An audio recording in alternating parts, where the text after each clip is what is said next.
How you doing, Max? Eric, great to speak with you, my friend. Awesome. I know the listeners have been waiting with bated breath here. Can't wait to hear what news Mr. Phelps can bestow upon us. Tell us a little bit about yourself, Eric. I know the listeners are dying to know a little bit about yourself and how you got into this into this level of research, and then we can kind of see where it takes us. Talk about this dog and pony show that's going to happen tomorrow. You can tell us what you know about these guys, and so I'll give you the floor. My show, I can talk anytime I want to, but this is an awesome experience. So take it away. Okay, pleasure to be with you and your listeners tonight.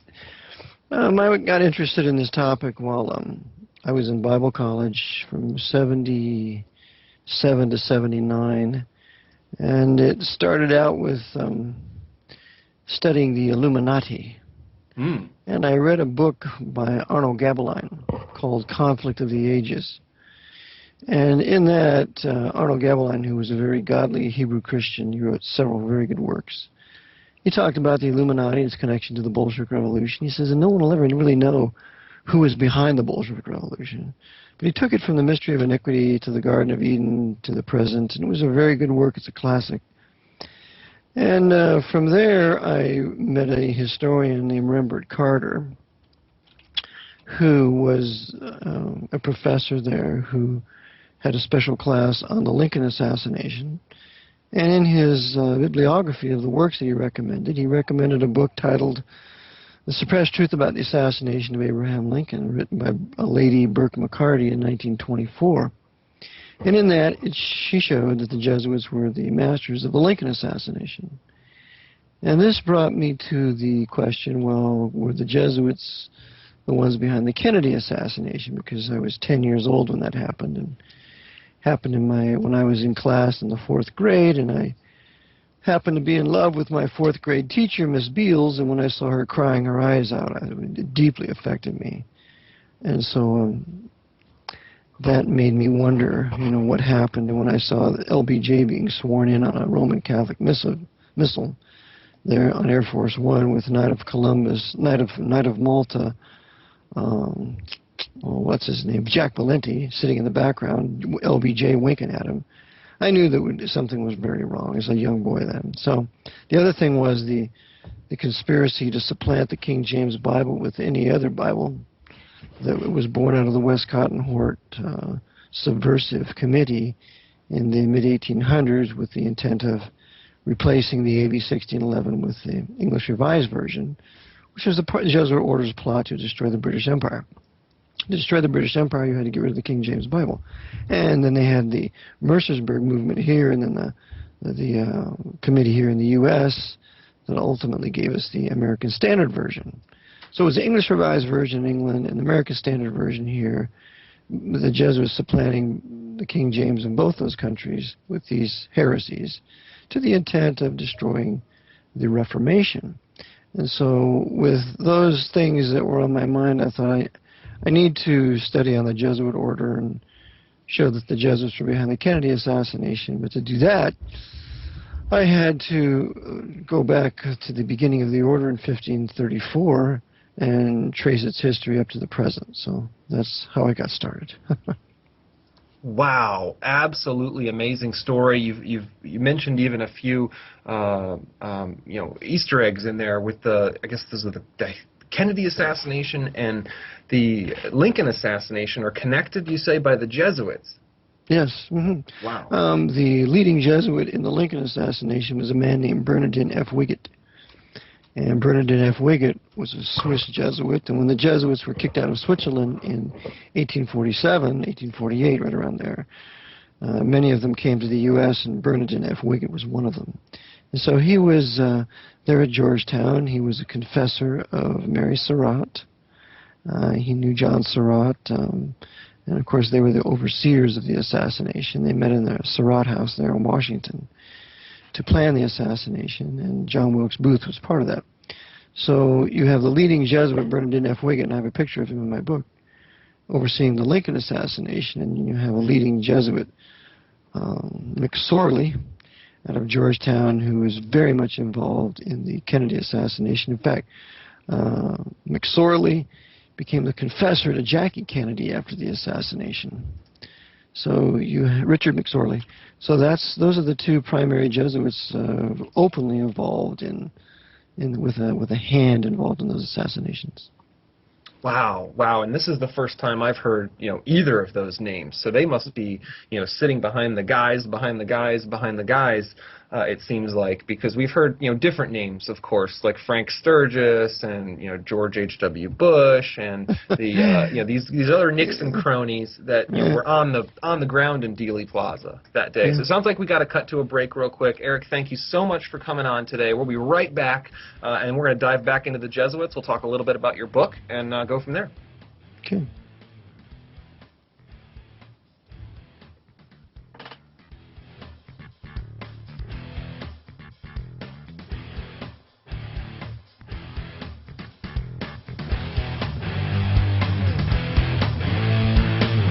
You're listening to Revealing Talk Radio. We can't pay you for sharing and tweeting us on Facebook and Twitter, but we will love you for it. Find links on our website at revealingtalkradio.com and follow us today. G'day, this is Timmy from the Timmy Down Under Show. I'm an Aussie bloke keeping it real on the Gold Coast of Australia. Check me out each week right here on Revealing Talk Radio. We've got the Aussie perspective. I'll be here waiting for you. If you've ever wanted to host your own talk show, Revealing Talk Radio, the world's newest premier radio network, has an opportunity for you. We're looking for many topics. Whether your interest is in business, sports, helping others, alternative news, or simply promoting a product, Revealing Talk Radio wants you to become a talk radio host today. Go to revealingtalkradio.com or call 407-796-2102. You're listening to Revealing Talk Radio.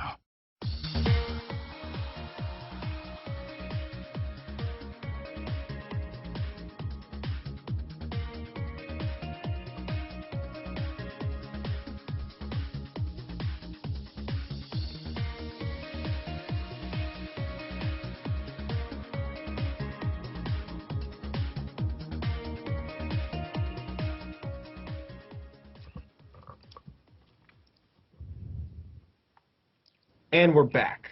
RevealingTalkRadio.com presents Decrypted Matrix with the one and the only Mr. Eric John Phelps of the VaticanAssassins.org. Eric, thank you so much for joining us today. You had just given us an awesome and thorough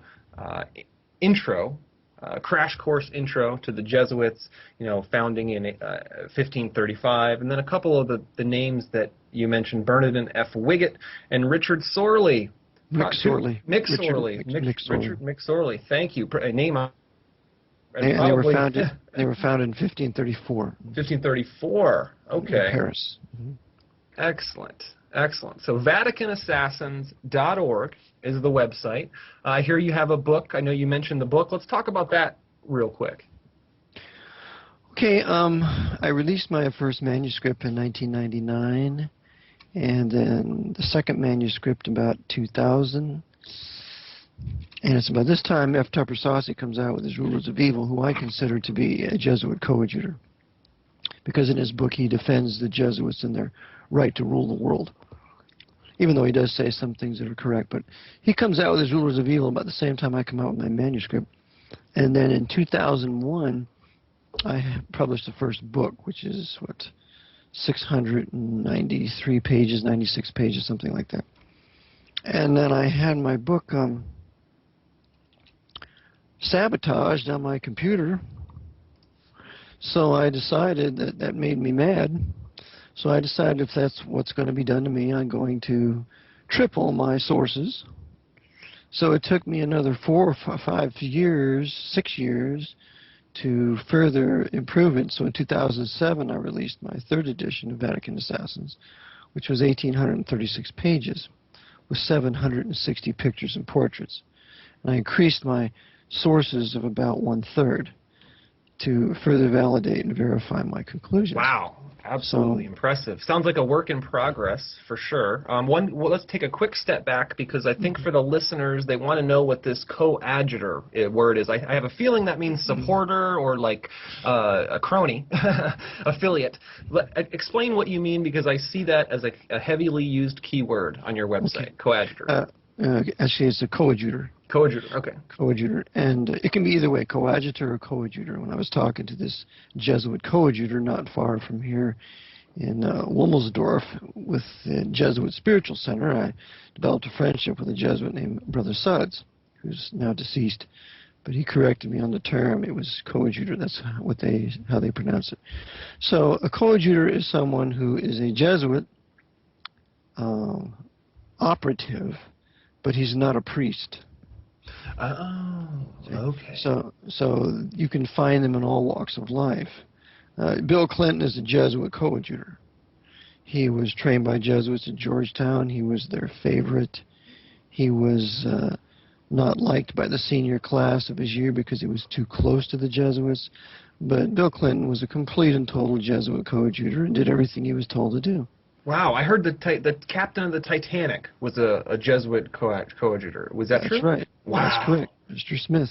Mm-hmm. Wow, Mr. Smith. Mr. Smith.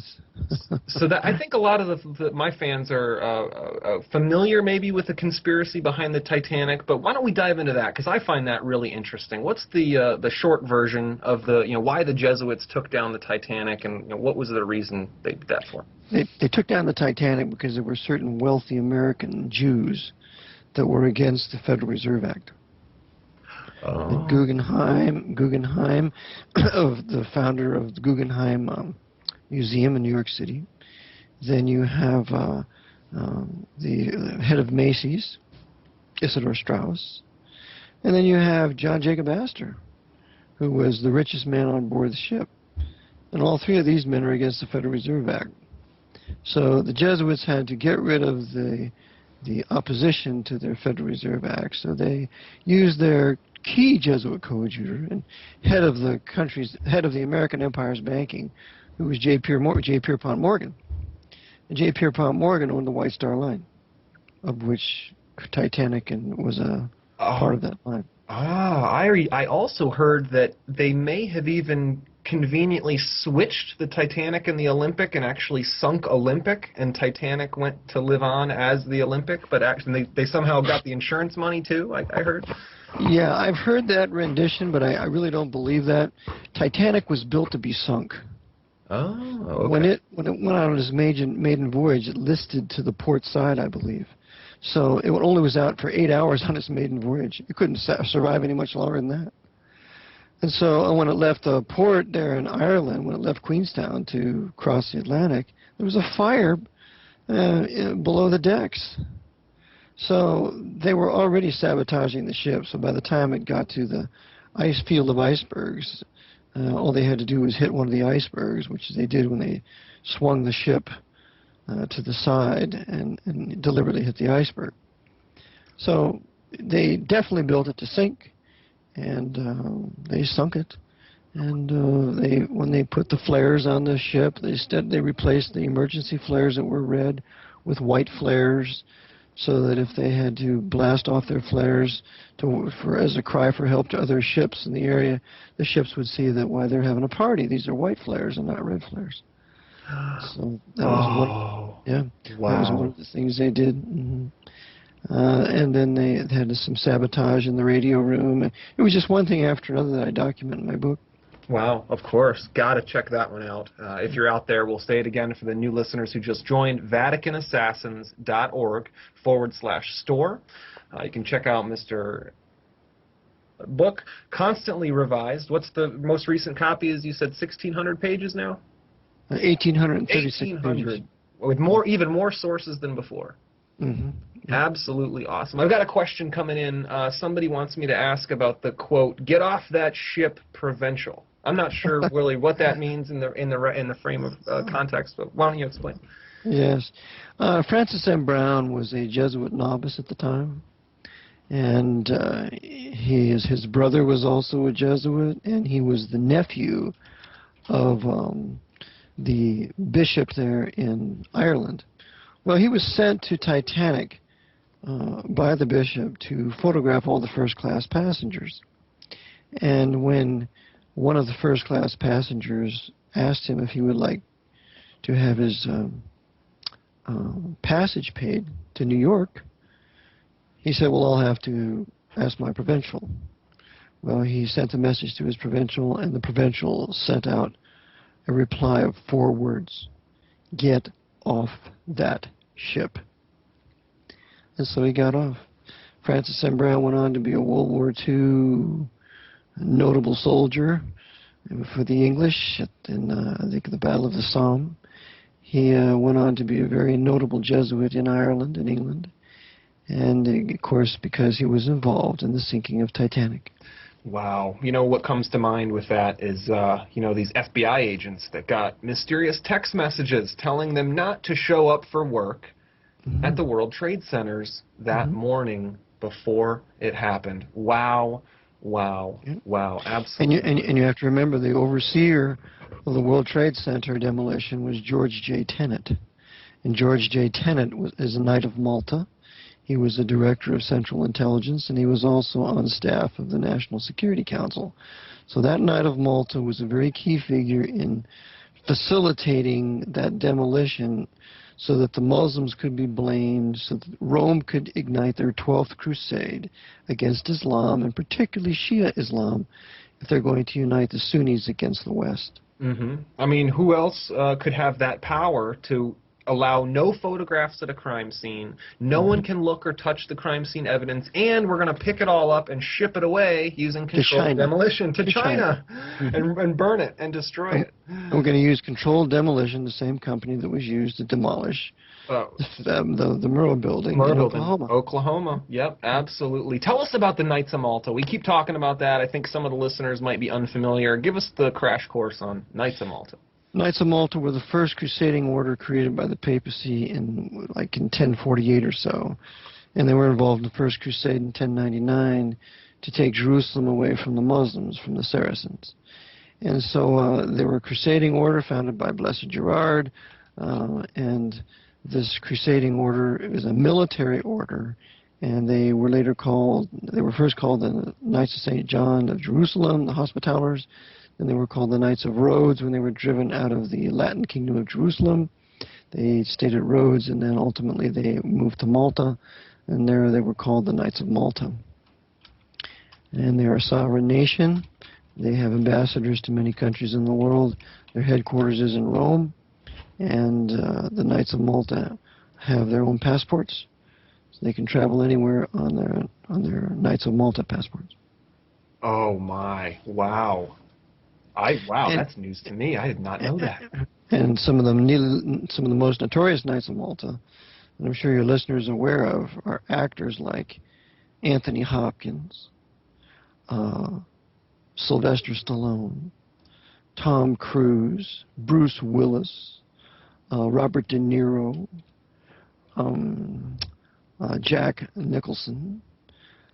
Many of your top male actors in Hollywood are all Knights of Malta. Wow. You know, I did assume that, you know, they're probably brought into the fold in some level or another. My guess is that they're told just enough to be dangerous, maybe. They're told and made to feel special that, oh, you're one of us now. But I have a feeling they're still kept at, you know, kind of the outside of the circle, not the inner circle. What do you think about that?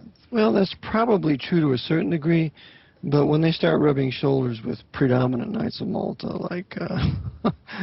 like some of the monarchs and some of the nobility of Europe, then they know that when they rub shoulders with the Rothschilds, who are Catholic, and Knights of Malta, and have married into families like the Aldobrandinis and the Borgias and the Farneses.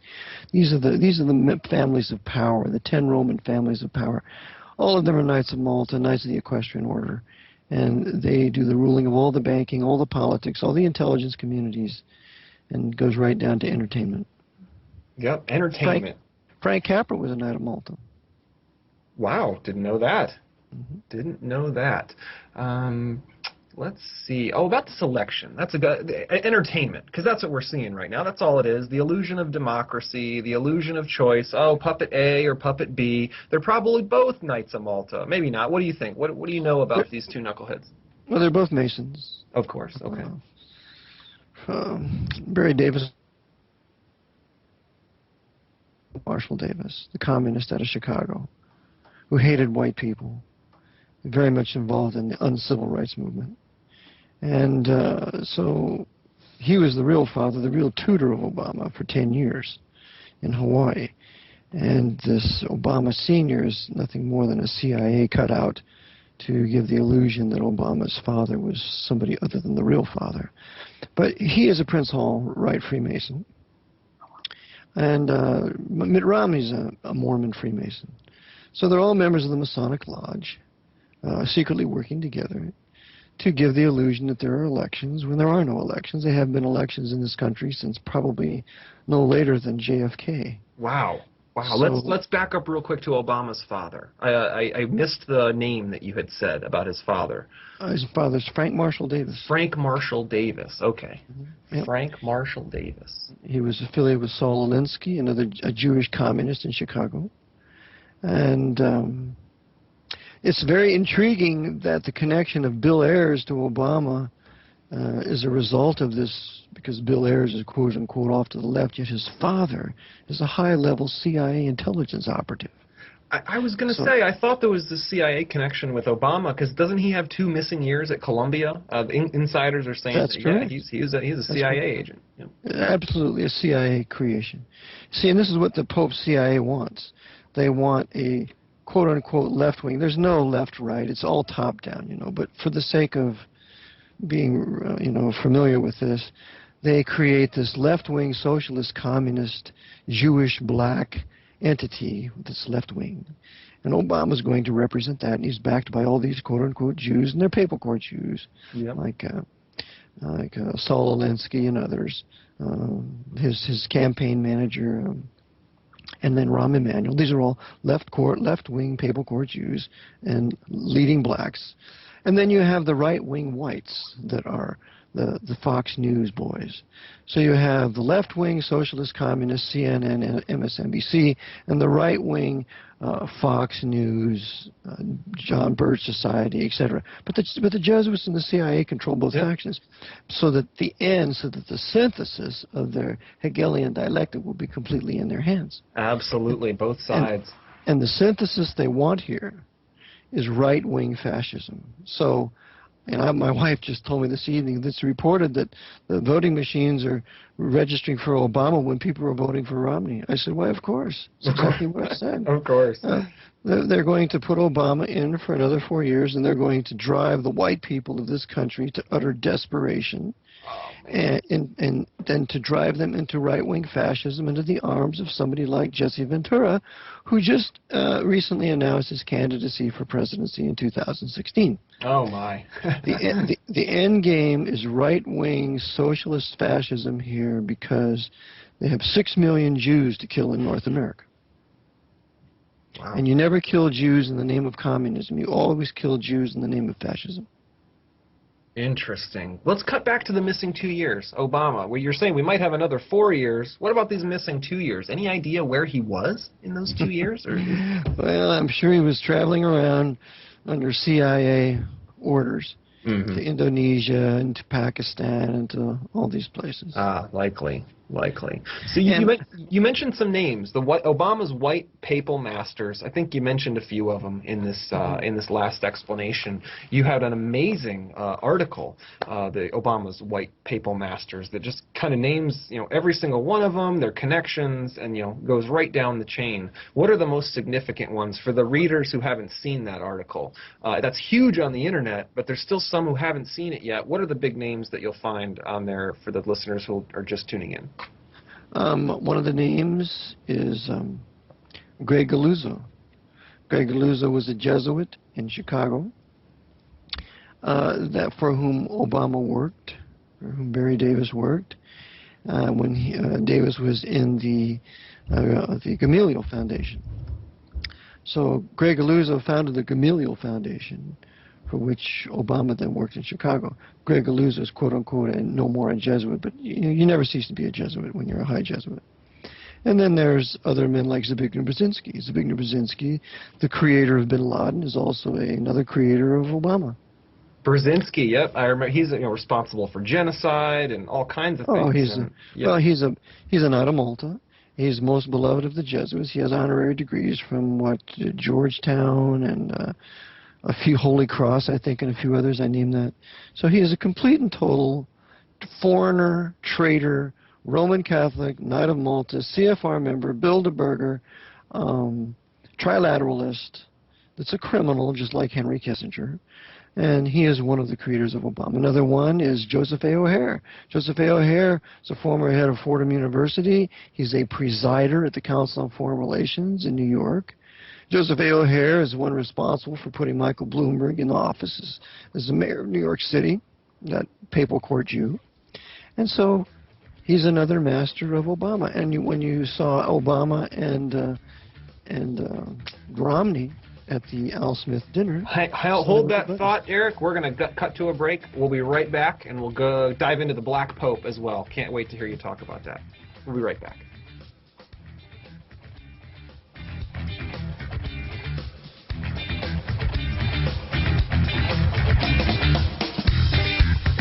You're listening to Revealing Talk Radio. If you've ever wanted to host your own talk show, Revealing Talk Radio, the world's newest premier radio network, has an opportunity for you.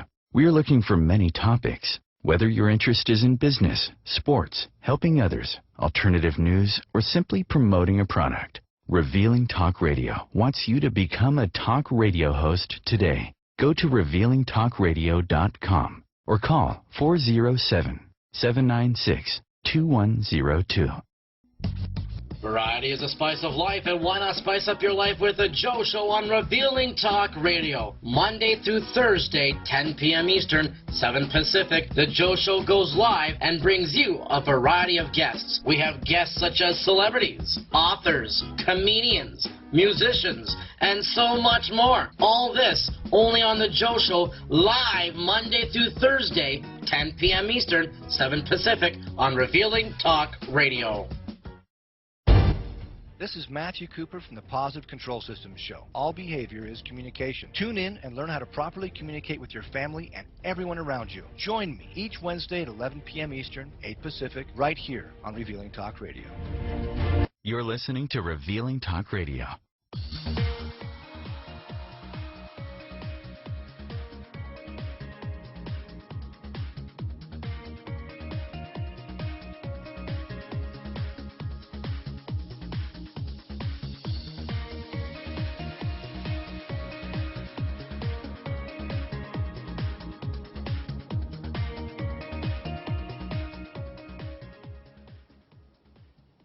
All right, ladies and gentlemen, you're here, you're live. This is RevealingTalkRadio.com presenting Decrypted Matrix with your host, Max Maverick. I have the amazing opportunity and fortune to interview Mr. Eric John Phelps from VaticanAssassins.org. He was just telling us, just further explaining the history of the Jesuits, the Knights of Malta. I've just realized, Eric, I'm thinking to myself, we're never going to get to everything tonight. So I've got to ask, Eric, would you be willing to come back on next Monday where we can continue this discussion? I don't think we're going to get to it all tonight. Sure, I'd be happy to. Awesome, awesome. All right, well, let's hit the ground running here. I would love to have you explain just a little bit about the Black Pope, but first, I think you were on a roll. You were going to tell us some stuff about Romney. Let it loose. What do we need to know about Mr. Willard Romney? Well, Romney is the most devoted Mormon, and the Jesuits are the ones who established Mormonism with Joseph Smith shortly after the great Masonic schism here in America, where 50,000 Northern Masons left the lodge in the 1820s. And when Brigham Young was taking his Mormons west, he met with one of the foremost Jesuits in the country, whose name was Pierre de Smet, and they met at Council Bluffs. And there, de Smet directed Brigham Young to take his Mormons up to the Great Salt Flats in Ohio, Idaho, Utah territory. So the Mormonism is a creation of the Jesuit order for several purposes, and one of the purposes is to keep track of the world's Jews through their genealogical records. And that's why they store them 500 feet underground under solid rock, granite. Mm.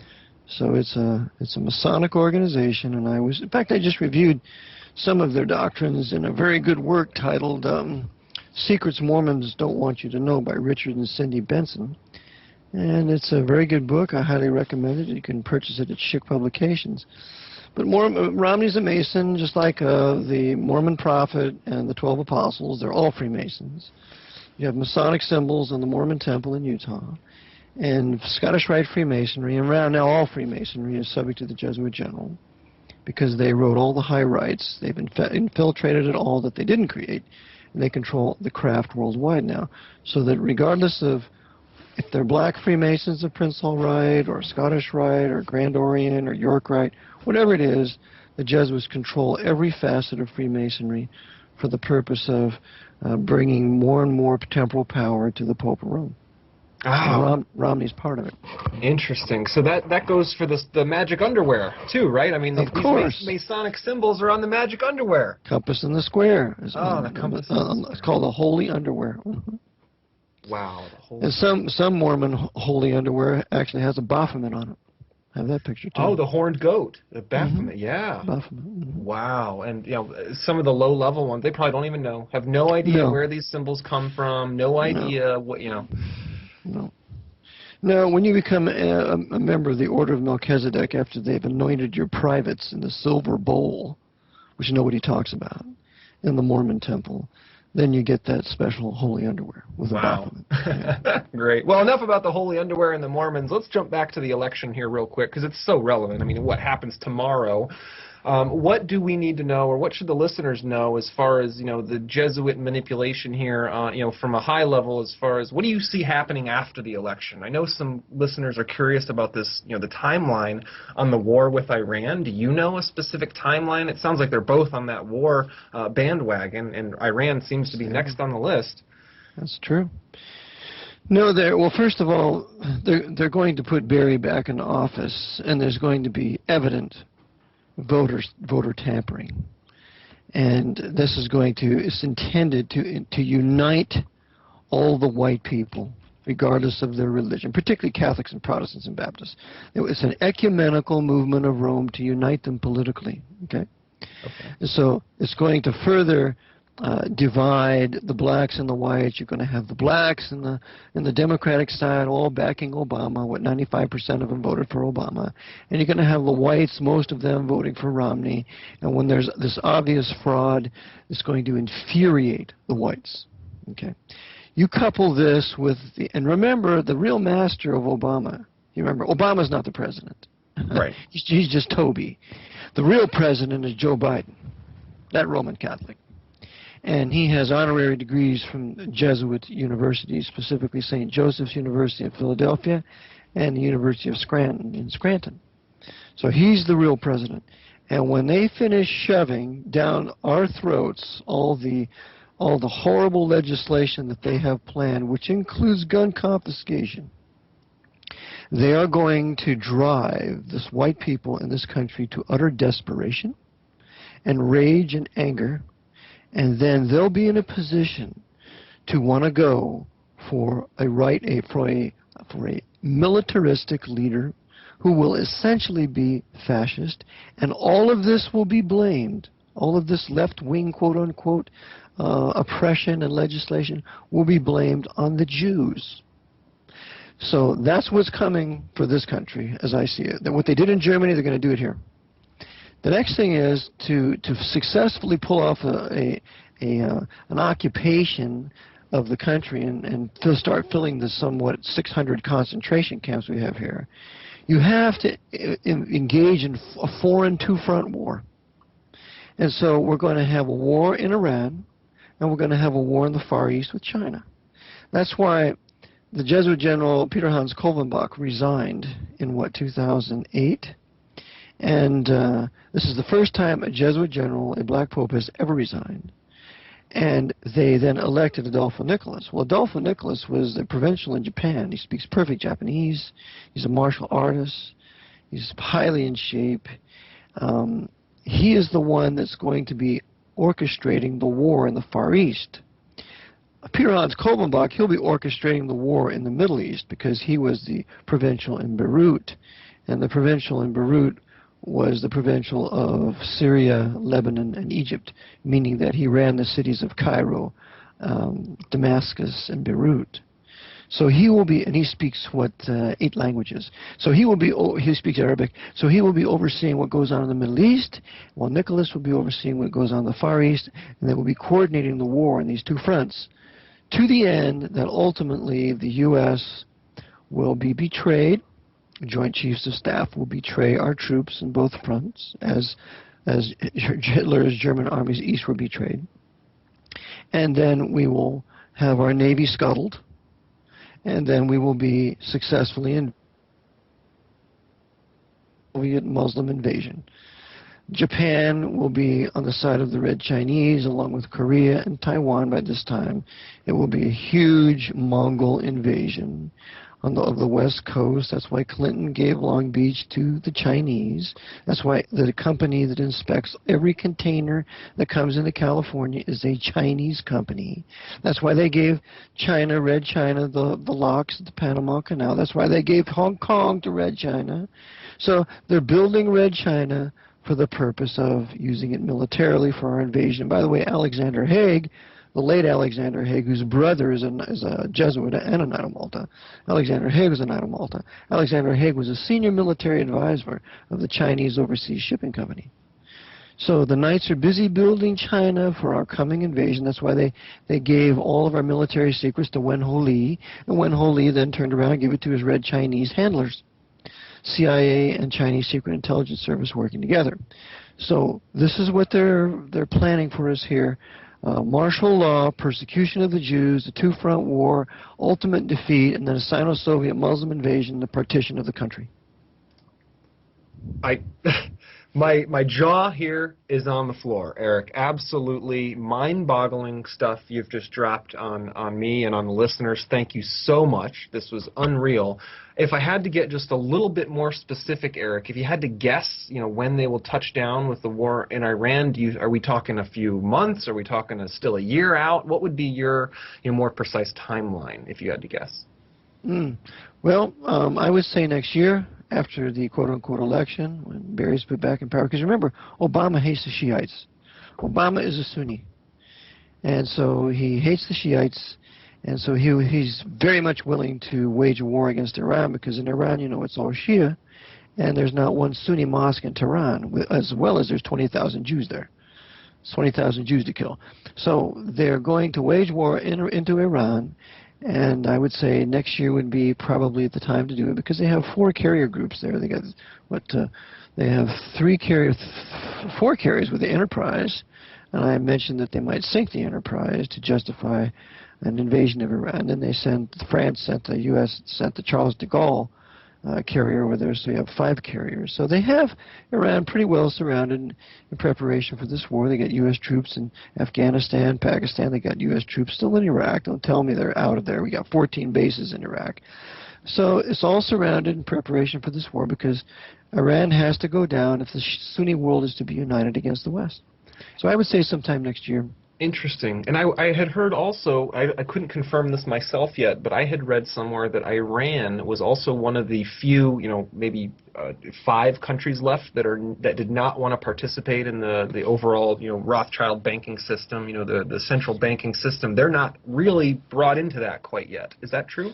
Well, to a certain degree, you got to remember that Ahmadinejad is working for the Pope too. Sure. He's inciting the world to attack the Iranian people. But remember, the big bankers are not the Rothschilds. The big bankers are the Farneses and the Borges and the Aldobrandinis. They're the gigatrillionaires. The Rothschilds are nothing compared to them. So they're part of the international banking system, because you see they're making the dinar the currency for the new caliphate. They're rebuilding Babylon. That's one of the major purposes for the war in Iraq. They're using U.S. troops to guard the rebuilding of Babylon. And so they're going to have the dinar as the currency for the new caliphate after this crusade. And the new caliphate will include Arabia, Kuwait, Iran, or Iraq, Turkey, Egypt, the North Africa. The new caliphate will be spearheaded by the Muslim Brotherhood, which was created in 1928 by the Jesuits, the same year they created Opus Dei in Spain, and the Muslim Brotherhood is overseen by the CIA. Wow. Wow. And where does the Mossad fit into this? I know they're, the Israeli intelligence agency, but I see them everywhere too. Are they, how do they fit into this? Well, the Mossad was created by the CIA in 1951. So they're just the tail. The dog that wags the tail is the CIA. The CIA tells the Mossad what to do. And remember, the government of Israel is working for the Pope. The Pope's Masonic Jewish Labor Zionists were put in power by the papacy because Israel, in the eyes of the Pope, is nothing more than his revived Latin kingdom of Jerusalem that was destroyed in 1291. Now it's been revived. Now they want Jerusalem most of all. In 1993, Yossi Belan deeded all the Temple Mount to the papacy, so the papacy really owns the Temple Mount in preparation for the rebuilding of the Hebrew temple there after this crusade. Because so war has to go into Israel, Jews are going to die, the mosques on the Temple Mount must be destroyed. America must be blamed for the destruction of those mosques to completely unite the Sunni world against us, to kill every American they can find. And then after this crusade, then they will build the third Hebrew temple. Wow. Man, well, we're running out of time. I can't wait till next Monday. For the new listeners, Mr. Eric Phelps has agreed to come on next Monday. We'll take a crack at this for another hour. I think I've got time for one question here. We've got Peter, who has submitted a question here about Canada. This is a good one.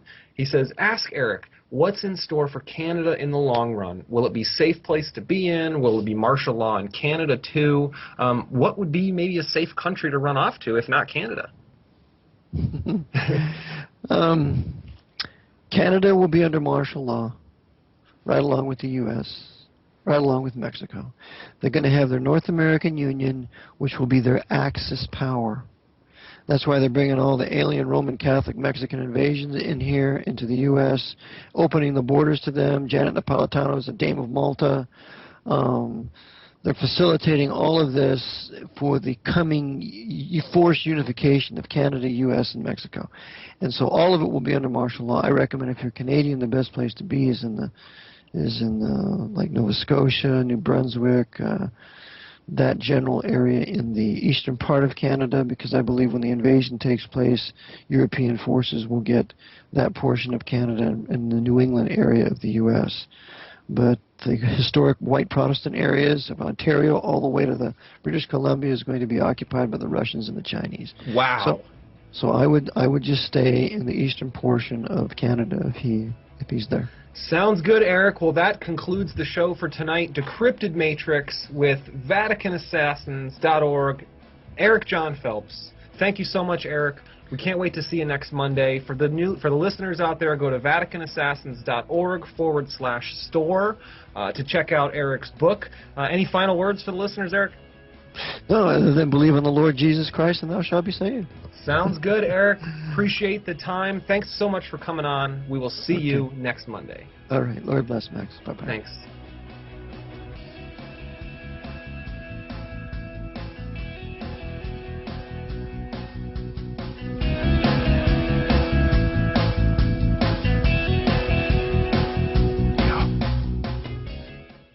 You're listening to Revealing Talk Radio. Feature story needs Eric John Phelps. Are you with us?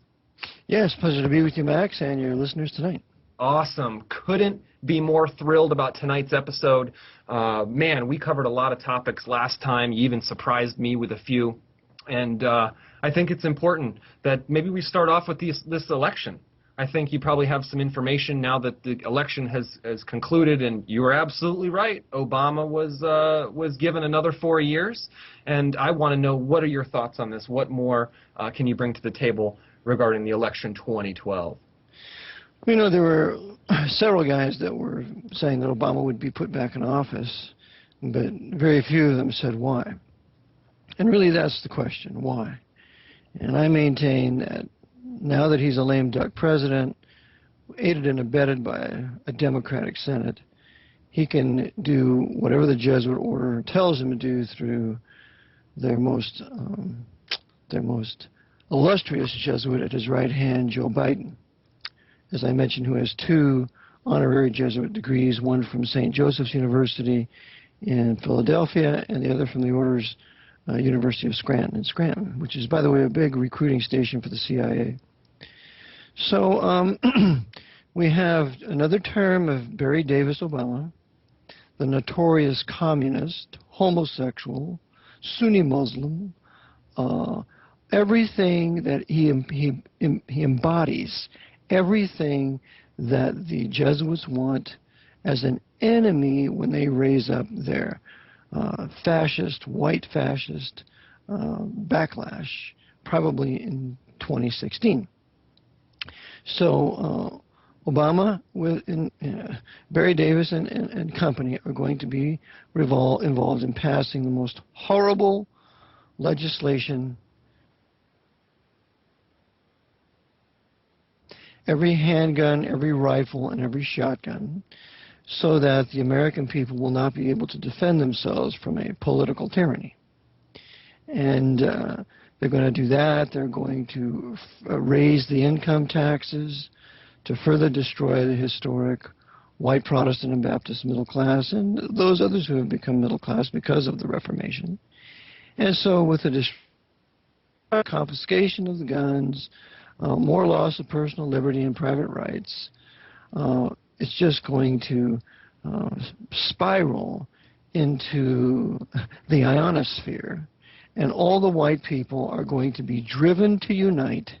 The Catholic whites, the apostate Protestant whites, the Baptist whites, the atheistic whites, all the whites are going to be driven into desperation to ultimately go into right-wing fascism. And as I mentioned before, there's going to be a 6-sided enemy of this fascist party that's coming to power, and it will be all the Muslims in the country, all the blacks in the country, all the Jews in the country, all the Hispanics, especially the Hispanic Roman Catholic alien invaders, all the homosexuals, and all the Jews. So you have this 6-sided enemy that's really embodied in Barry Davis Obama that will be reacted to by the coming white fascist movement, spurred on by the Tea Party movement and the Council for National Policy, and others just waiting for this to happen. The putting in of Obama was the best thing that could happen to the CIA. That's exactly what they wanted. And of course, the CIA are the Catholics in action, the Roman Catholic Jesuit order having founded it through Knight of Malta, Wild Bill Donovan. Wow. Wow. Like I said, ladies and gentlemen, a walking, talking encyclopedia of information. It sure sounds like, they're trying to stir up that civil war that we've heard of, and that is certainly a method of doing it. Get the people to fight amongst themselves. Divide and conquer has always been the strategy. It goes back thousands of years. And so, man, I think you're right on the money. Regarding Obama, last month, October, there was a dinner, the Al Smith dinner. Tell us about that and some particular guests at that dinner, including the man sitting to Obama's left. Okay, the Al Smith dinner is an annual dinner that the Archbishop of New York puts on every year, especially every election year, because he has the presidential candidates there. When I wrote my book, Vatican Assassins, I showed with Nixon and Kennedy, the 2 candidates for that year.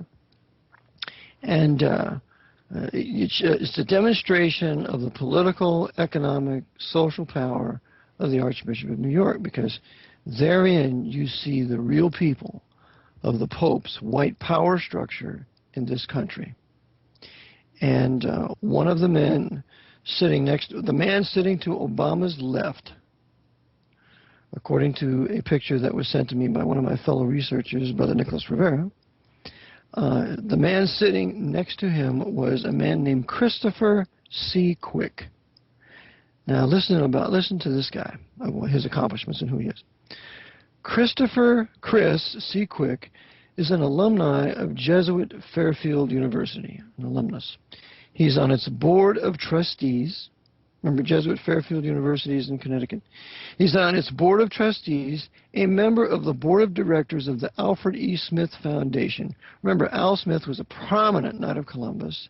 He ran for the presidency in 1928. He was defeated because of, quote-unquote, the work of the Knights of the Ku Klux Klan, when the fact of the matter is the Klan was busy neutralizing any white nationalists by bringing them into the Klan so that they would not be effective against this papal Jesuit conspiracy. But Alfred E. Smith, also, he was a personal friend of Nicholas Brady, powerful Knight of Malta. He was the head of over 100 corporations. He was wealthier than John D. Rockefeller Jr. This guy, Nicholas Brady, you see nothing of. And by the way, he and his wife, Genevieve Brady, funded the novitiate over here in, not far from me in Warnersville, Pennsylvania. But it's a Jesuit novitiate. But here it talks about this guy, Chris Quick. He is on the board of directors of the Alfred E. Smith Foundation and a Knight of Malta.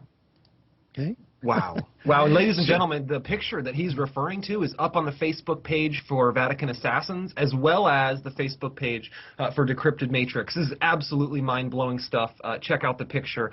Continue, Eric. Okay, now, more on Chris Quick. He's another example of the Irish Roman Catholic papal knight on Wall Street and cartel fascist capitalist corporate America. Now, listen to this. He's a former vice chairman of the Order's Bank of America. Now remember, Bank of America used to be the Bank of Italy, as it was founded as the Bank of Italy in San Francisco. The Jesuits have run San Francisco since 1850, according to Chenequi in his masterpiece, 50 Years in the Church of Rome. Now, the founder of Bank of America was a guy named A.P. Giannini. Giannini was an Italian Roman Catholic and a Knight of Malta. Giannini was the personal friend of Mariner Eccles, who was a high Mormon, and he was the chairman of the Federal Reserve Bank in the 1930s under FDR, when they perfected the power of the Federal Reserve Bank with the Banking Act in 1935. Giannini and Mariner Eccles worked together in passing the Banking Act. Giannini was a Knight of Malta. Eccles was a high Freemason and a Mormon. But here you have this Chris Quick. He's a former vice chairman of the Order's Bank of America, and he's the current vice chairman of the Global Wealth and Investment Management at Bank of America. So Bank of America, according to Avro Manhattan, that 51% of the stocks in Bank of America is owned by the Jesuit Order. And Bank of America is one of the largest banks in the world. So here you have next to Toby, the mulatto, this runner for the white power structure. He has no allegiance whatsoever to his own black people at all. He's sitting next to this Chris Quick, this white Irish Catholic American, quote unquote, who is in the power loop of the Knights of Malta, a right hand of Archbishop and Cardinal Timothy Dolan of New York City, and he is advocating Knight of the 32nd degree Prince Hall Right Freemason Obama for the purpose of paving the way for white fascism in this country, as I mentioned previously, to kill every Jew in North America. Wow. Wow, that is crazy. That is absolutely crazy. So to confirm, when you say the order, that means it's the, owned by the order. That means it's owned by the Jesuits, right? That's right. Mm-hmm. Yeah, interesting. So we have this kingpin here that seems to be at the center of the central banking system, but we've never heard of him. Most people, before tonight, Eric, I'd never heard of this guy. You're blowing my mind. This is crazy. Keep going. Yeah, and this is just typical. Another guy, his name is Jeffrey T. Biasi. He's also affiliated with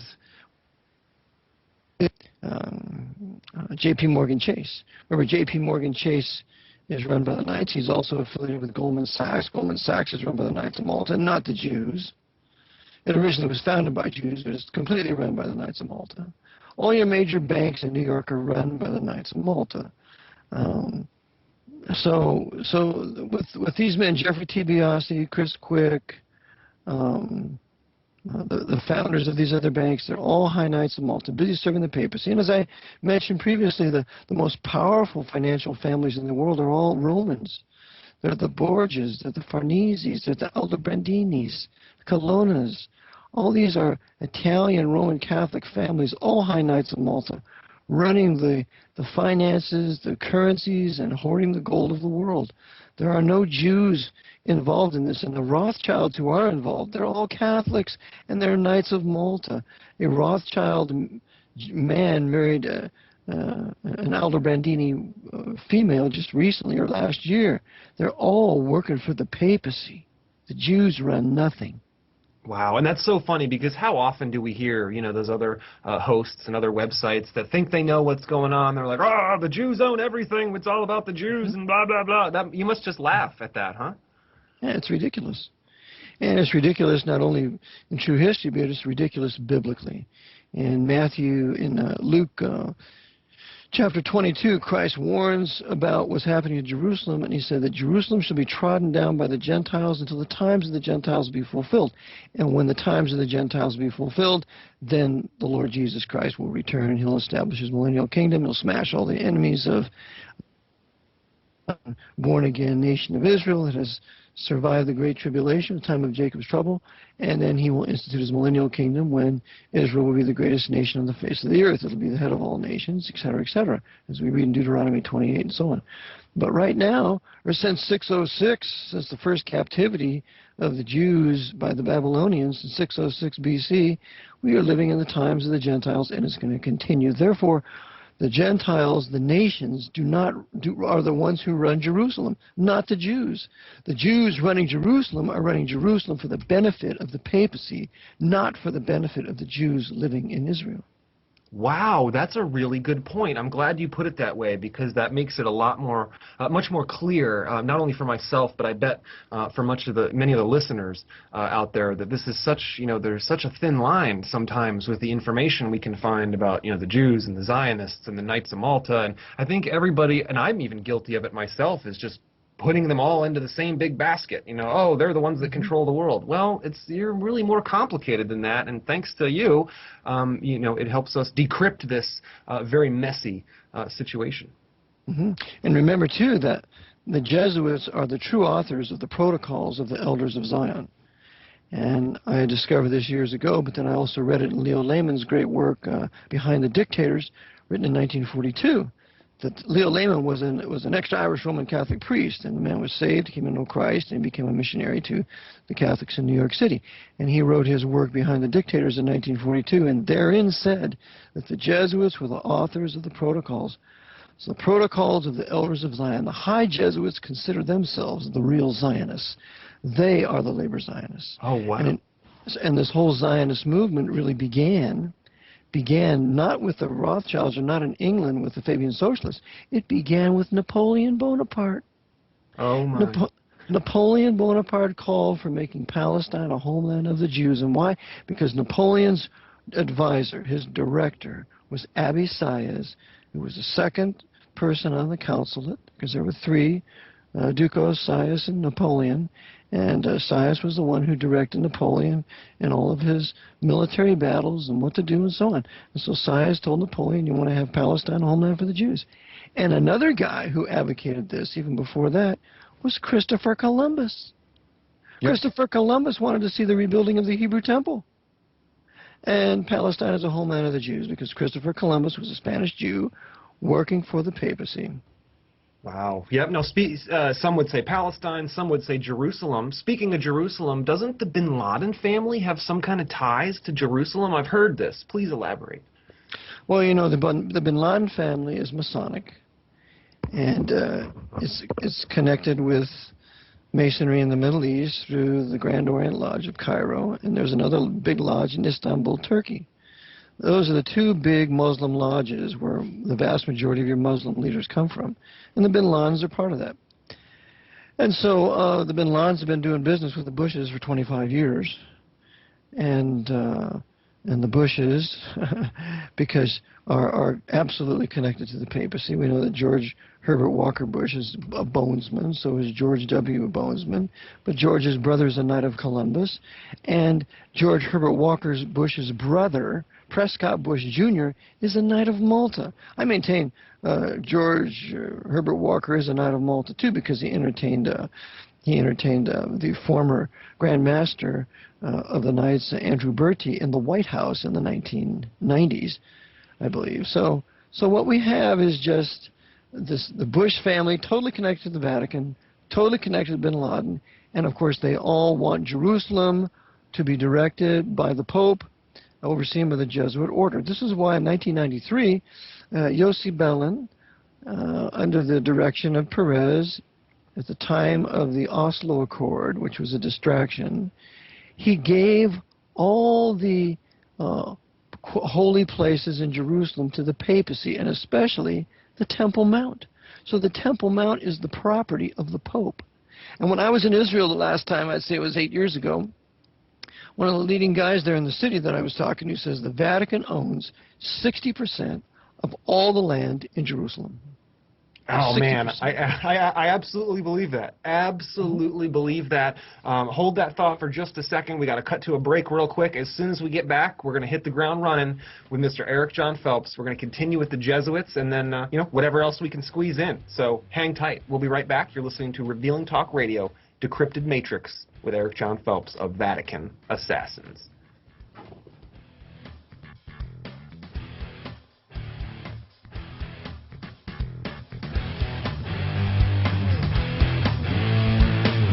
You're listening to Revealing Talk Radio.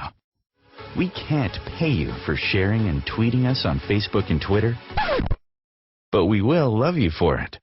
Find links on our website at revealingtalkradio.com and follow us today. G'day, this is Timmy from the Timmy Down Under Show. I'm an Aussie bloke keeping it real on the Gold Coast of Australia. Check me out each week right here on Revealing Talk Radio. We've got the Aussie perspective. I'll be here waiting for you. If you've ever wanted to host your own talk show, Revealing Talk Radio, the world's newest premier radio network, has an opportunity for you. We're looking for many topics. Whether your interest is in business, sports, helping others, alternative news, or simply promoting a product, Revealing Talk Radio wants you to become a talk radio host today. Go to revealingtalkradio.com or call 407-796-2102. You're listening to Revealing Talk Radio.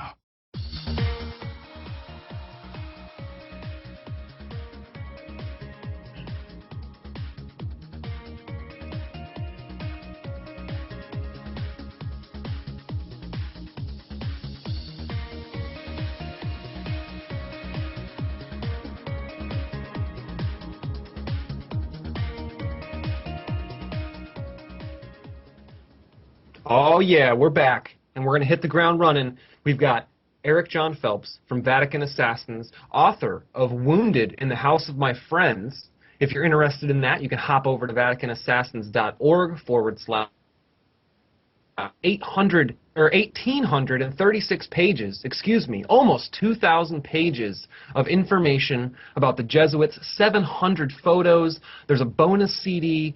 You have to check this out. We've got a quick question from Alan before we jump into and let Eric finish on the Jerusalem topic. Alan asks, will the North American Union be before or after 2016? Very good question. I'm not sure, but they want it very much. One of their goals was to have it in place by 2012, but, man proposes and God disposes. I would imagine that they want to make it happen in 2013. To do that, there has to be martial law. So to implement the North American Union will have to be by way of martial law, and to justify that martial law, we'll have to have a currency collapse and it to be replaced with the Amero. But that's what they want. And remember, what they're doing here in North America, they did in Germany. You have You have Protestant Germany, you have Catholic Bavaria, but essentially Protestant Germany, you have Roman Catholic Austria, and you have Roman Catholic Italy to the south. Here we have Protestant America, but just now for the most part Catholic. And then to the north you have historically Protestant Canada, but you have Catholic Quebec to the north, and you have Catholic Mexico to the south. So they're going to create this Axis power here, and they'll do it as they did in Germany by way of they lost World War I, then they had a financial collapse, then Hitler came to power, decrying the iniquity of the Versailles Treaty, which was correct, and then the building of the Nazis, and ultimately the opening of World War II. So I tend to think it's going to be very similar what they're going to do here. We're going to have an economic collapse, probably a race war. When they shoot Obama's double, that will incite a black-on-white race war, and then they can be able to lock down the cities and declare martial law, open the camps, and then have their two-front war. Oh, man, you just mentioned something that flashed in my mind, is that movie Vantage Point. For any out there, any Hollywood buffs, check out the movie Vantage Point. They show you exactly what Eric has just talked about. These guys have doubles. Some have even argued they might be clones, and if they want to take somebody out and then give that person eternal life, hidden, change their identity, live underground, what have you, the public thinks they're dead, they've been assassinated. In real life, actually, they killed a double. And so that's right. This has absolutely been showed to us in Hollywood. And that's what they did to Hitler in 1945. Yep. They shot his double, and Hitler gets to escape through Austria, then to Spain, and they can have a party there and how many Jews they killed, and then he went to South America. Yeah. So they did it with Hitler. If they can pull it off with Hitler, they can pull it off with Barry. Yep. If you're a good little puppet and you serve the order well and you play that bad guy just like they want you to, you get this gift of eternal life. We have definitely heard that before. Looks like we have just one more quick question from a listener. James writes, "Hello. Could you ask Mr. Phelps how, if you have to be Catholic to be a knight, a Knight of Columbus or a Knight of Malta, because George Bush is Episcopalian?" Good question. Sure.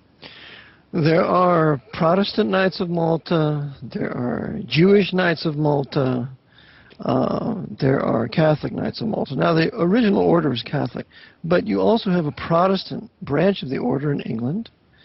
You have an Orthodox branch of it in Russia. And the Jews that join generally convert to Catholicism, like Leo Lehman, former owner and head of Rite Aid pharmacies. But you do have Protestants. For example, if you read the book Luce and His Empire, you'll see a very telling picture in there with Henry Luce. It's an Al Smith dinner picture. Henry Luce is there, and then next to him is Dean Rusk, who was the Secretary of State under Kennedy, who was a Knight of Malta. Then you have next to him J. Peter Grace, who was the most powerful Knight of Malta at the time in America. He was the head of the Knights. Founder of, his grandfather was the founder of the Grace Corporation, W.R. Grace. And then you have Clare Booth Luce, who was a Dame of Malta. She was a Baptist and converted to Catholicism, became a Dame of Malta and ambassador to Italy under Eisenhower. And then you have Cardinal Spellman. But Henry Luce was a Presbyterian. He was a Knight of Malta. So there are Knights of Malta who are not Catholic. And this is why it's so important to look for the Knights and not necessarily their Catholicity. Good point. Very good point. I'm sure James wasn't the only one wondering that. Since he mentioned it, I realized, wow, that is a really good question, because there seems to be this division everywhere, but then sometimes not necessarily. It's interesting how that works. So thank you, Eric, for elaborating on that. What else do we have here? I have another point on Israel. Sure. We always want to remember that in the eyes of the papacy, Israel is the revived Latin kingdom of Jerusalem. Remember, the first Latin kingdom of Jerusalem was founded in 1099 when the Crusaders, the Knights Hospitallers leading it, took Jerusalem from the Muslims. Okay? And they held it until 1187 when Saladin took Jerusalem, and you can see that in the movie titled Kingdom of Heaven. get director's cut. It's a very interesting movie. But then the Knights Templars are still allowed there, and the Hospitallers are allowed there, and the Equestrian Order is still allowed there. But in 1291, the Mamelukes, the Muslim Mamelukes, drive out the Templars, kill all the Templars that they can, kill all the Catholics. And then from 1291 to 1917, Jerusalem is in Muslim hands. Well, at the time of 1917, you have the liberator, General Allenby, a British Freemason. He liberates Jerusalem, and he enters Jerusalem by foot rather than on horseback. And he said when he entered Jerusalem, I shall enter Jerusalem as a pilgrim and not as a conqueror. And so when that high-level Mason entered into Jerusalem, he walked in, and I have a picture of him walking in from Jerusalem, into Jerusalem from the Jaffa Gate, I believe.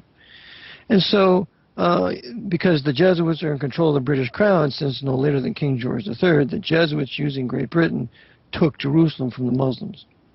And at that time, this laid the foundation for the reestablishment of the Kingdom of Jerusalem, which took place in 1948. And with the reestablishment of the Kingdom of Jerusalem, this is exactly what the Pope wants, because now he placed it in the hands of his Masonic Jewish labor Zionists, which would thereby enable him to rebuild Solomon's Temple, which is what the temple. So this was very important in 1917, the taking of Jerusalem, and then the founding of Israel in 1948. And by the way, the ones who oversaw and agreed to the founding of Jerusalem, or Israel in 1948, was Freemason Dirty Harry Truman, Freemason Winston Churchill, and Freemason Joseph Stalin. They all consented to the establishment of Jerusalem of Israel by formally recognizing the nation, because all three were busy serving the Jesuit order. Wow, makes a ton of sense, Eric. Absolutely makes a ton of sense. And I have a feeling you're not going to hear this stuff anywhere else, folks. Not going to hear it anywhere else. VaticanAssassins.org is the website. We've got some content also up on decryptedmatrix.com. Not nearly as juicy right now on the Jesuits. Very light on Jesuit content there. But let's switch gears just a little bit. We've got a question just from feedback from last week's show about the Titanic. We've got a question from listener William, which I'll admit was also my question. I just didn't have a chance to answer it because we were moving, or ask it because we were moving so fast. William asks, how did the Jesuits motivate Captain Smith to sabotage the Titanic? Did he believe that he was going to be rescued? Because we all know that, I will not leave my crew. I will go down with this ship. That's what we saw in the movie. Is that really what happened? Is that, did he think he was going to be saved, or what happened there? Well, there are some who say that Captain Smith escaped and that he didn't perish in the Titanic disaster, but I maintain that he died. But we have to remember this. Captain Smith was a Jesuit temple coadjutor. And that means that you set aside your will for the benefit of the Jesuit order. These guys are soldiers. They're warriors. They're knights. Order, for example, on the Titanic. Remember, Francis M. Brown, the Jesuit, was there on the ship, and he was taking all the pictures of those in the first class so that his Jesuit provincial could see all the guys who would be perishing when the ship went down. But you can know that the Jesuit provincial had informed Captain Smith that this is of an absolute utmost importance that you sink this ship. Because if you do not sink this ship, the Federal Reserve Act will not be passed in America. And the Federal Reserve Act will be necessary in the setting up of a central bank pursuant to our Communist Manifesto, so that the central bank, the centralization of credit in the hands of the state, that's a maxim of the Communist Manifesto, so that we can extend credit to the American government to finance the building of its military-industrial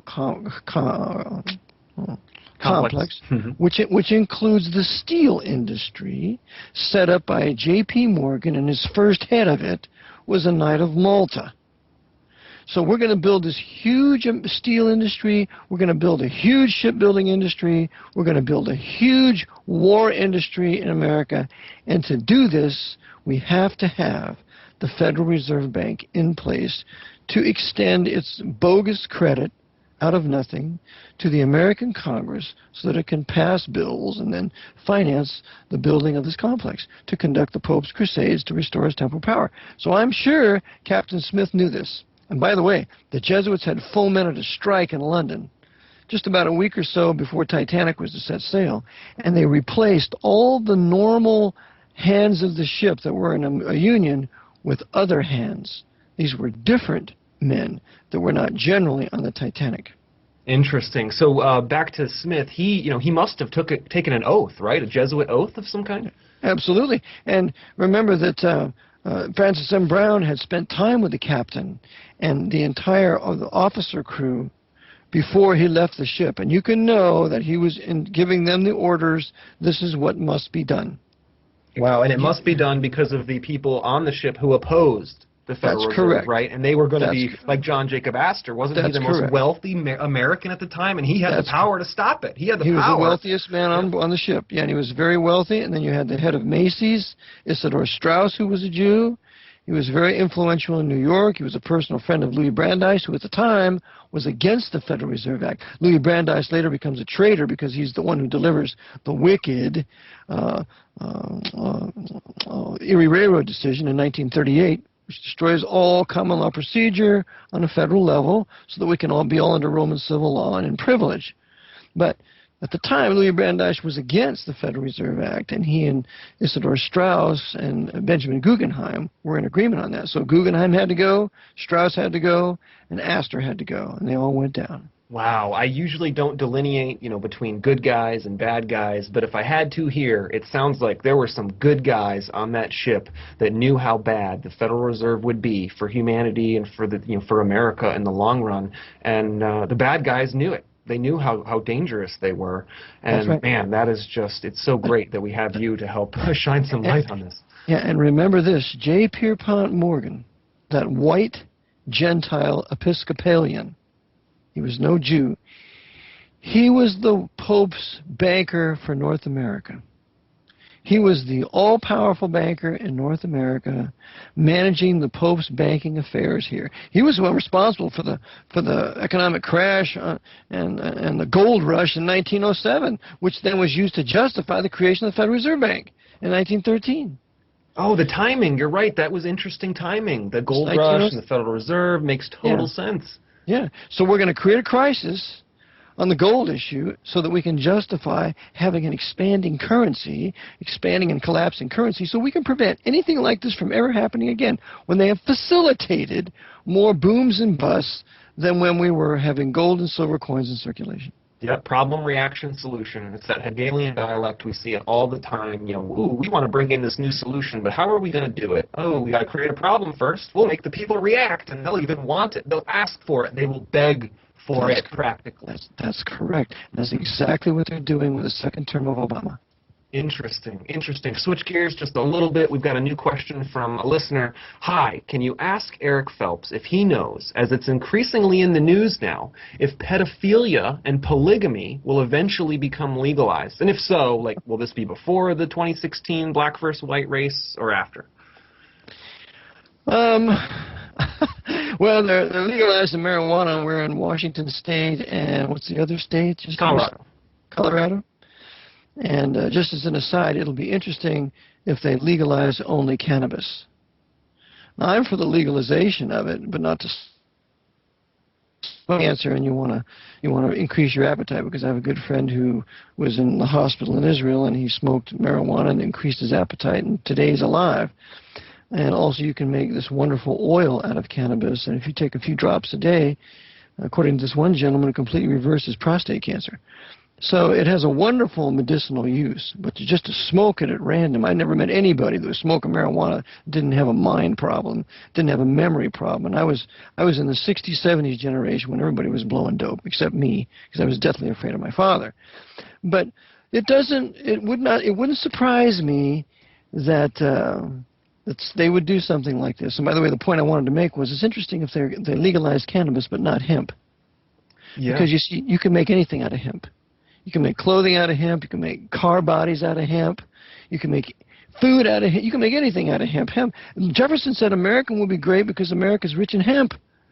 But this government has completely outlawed hemp.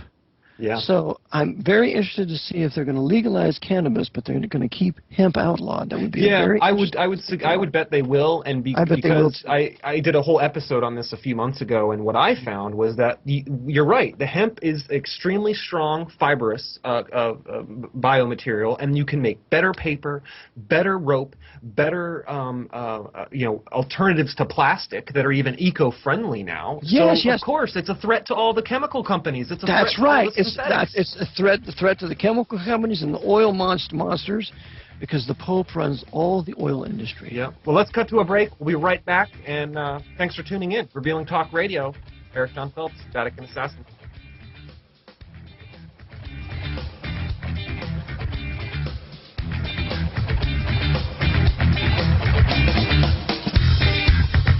You're listening to Revealing Talk Radio. If you've ever wanted to host your own talk show, Revealing Talk Radio, the world's newest premier radio network, has an opportunity for you. We're looking for many topics. Whether your interest is in business, sports, helping others, alternative news, or simply promoting a product, Revealing Talk Radio wants you to become a talk radio host today. Go to revealingtalkradio.com or call 407-796-2102. Variety is a spice of life, and why not spice up your life with the Joe Show on Revealing Talk Radio? Monday through Thursday, 10 p.m. Eastern, 7 Pacific, the Joe Show goes live and brings you a variety of guests. We have guests such as celebrities, authors, comedians, musicians, and so much more. All this only on the Joe Show, live Monday through Thursday, 10 p.m. Eastern, 7 Pacific, on Revealing Talk Radio. This is Matthew Cooper from the Positive Control Systems Show. All behavior is communication. Tune in and learn how to properly communicate with your family and everyone around you. Join me each Wednesday at 11 p.m. Eastern, 8 Pacific, right here on Revealing Talk Radio. You're listening to Revealing Talk Radio.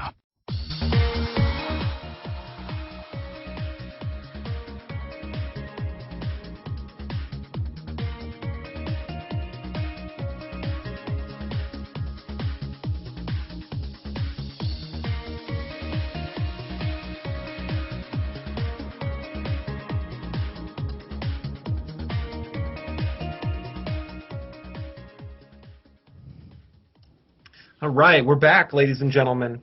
We're lucky enough today to have Mr. Eric John Phelps from Vatican Assassins.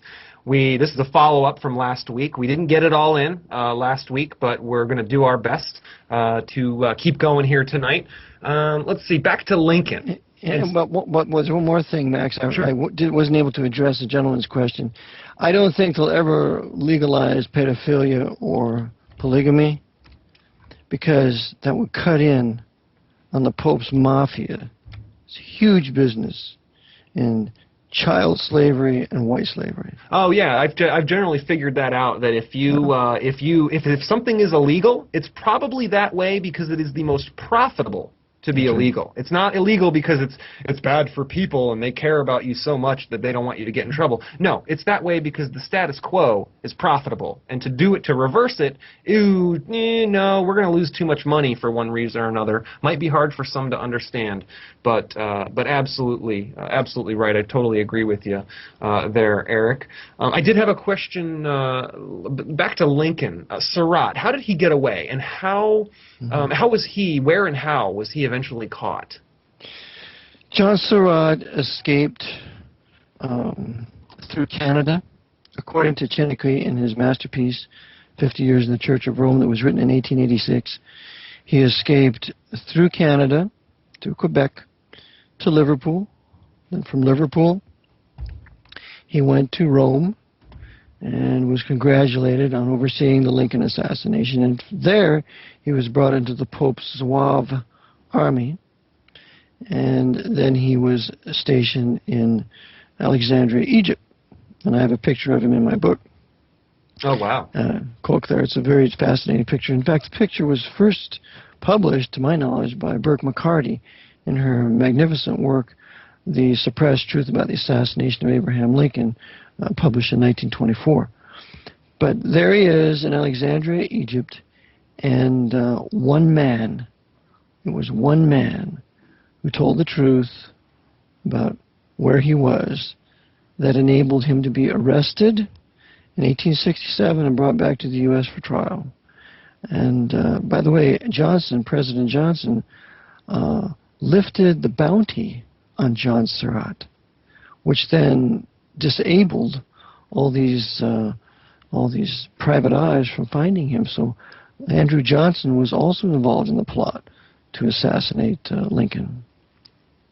Oh, wow. So interesting. So they brought John Surratt back. He had 2 trials. He was hung by a Roman Catholic on the jury, because then you had to have a jury had nullification, and then they also had to be unanimous in their verdict. And so she hung it, and he went free, and he died in Wall Street, and head of a Baltimore steamship company in 1914, I believe. It's in the Suppressed Truth of the Assassination of Lincoln by McCarty. Oh, wow. Interesting. Interesting. Is it true? Also, I was curious if the Pope, I heard that the Pope was the only world leader to not send condolences to the U.S. government and people over that event? That's right. Wow. That's correct. Mm-hmm. Interesting. Interesting. So I guess it makes sense. You know, it's last little jab there. We have to remember the papacy's great maxim that it always follows, and that is, its open policy is its false policy. Its true policy, its secret policy, is its true policy. So the open policy of Pius IX, under the oversight of the Jesuits, was to back the South. That's why he sent his letter to Jefferson Davis after the Battle of Gettysburg, when the South had really lost, and the Southern Army had been deliberately sacrificed by Robert E. Lee, the traitor. But and the other one, Longstreet, working with him. But the secret but true policy is the papacy. The Jesuits were behind the radical red Republicans in the North. That's who they wanted to win. And so that's exactly what happened, because what would result from that was the creation of a new nation in 1868 with the 14th Amendment. And that's exactly what the Jesuits wanted. The consolidation of power in Washington, reducing the states to being mere provinces, as is in Canada and any other form of Roman government. You have a center city with provinces around subject to the city. Oh, wow. Interesting. Interesting. Very interesting. So since we're kind of coming to the conclusion of the show here, we've got about 10 minutes left. I want to hit you with some random topics and questions. You can answer quickly and just tell us if there are any ties to the Jesuits or any other info relevant to share based on the question. So 9/11 facts and secrets. Was there gold in the Trade Center? World Trade Center? No, it had been taken out before. Wow. Okay, so there was gold, but it was taken out just before. So obviously right. Someone knew that it was going to happen. Yeah, they transferred it. It's where the Pope holds all of his gold in North America. Ah, of course he does. Moving along, whatever happened to the Gulf oil crisis? That it just pop, poof, no, not a problem anymore. It's like it disappeared. Whatever happened? What's with that gold or Gulf oil crisis? Well, the head at that time of British Petroleum was Peter. Oh, what was his name? I can't quite remember. But he was an out of Malta, and I believe it was a crisis deliberately created so that Obama could further stop offshore oil drilling.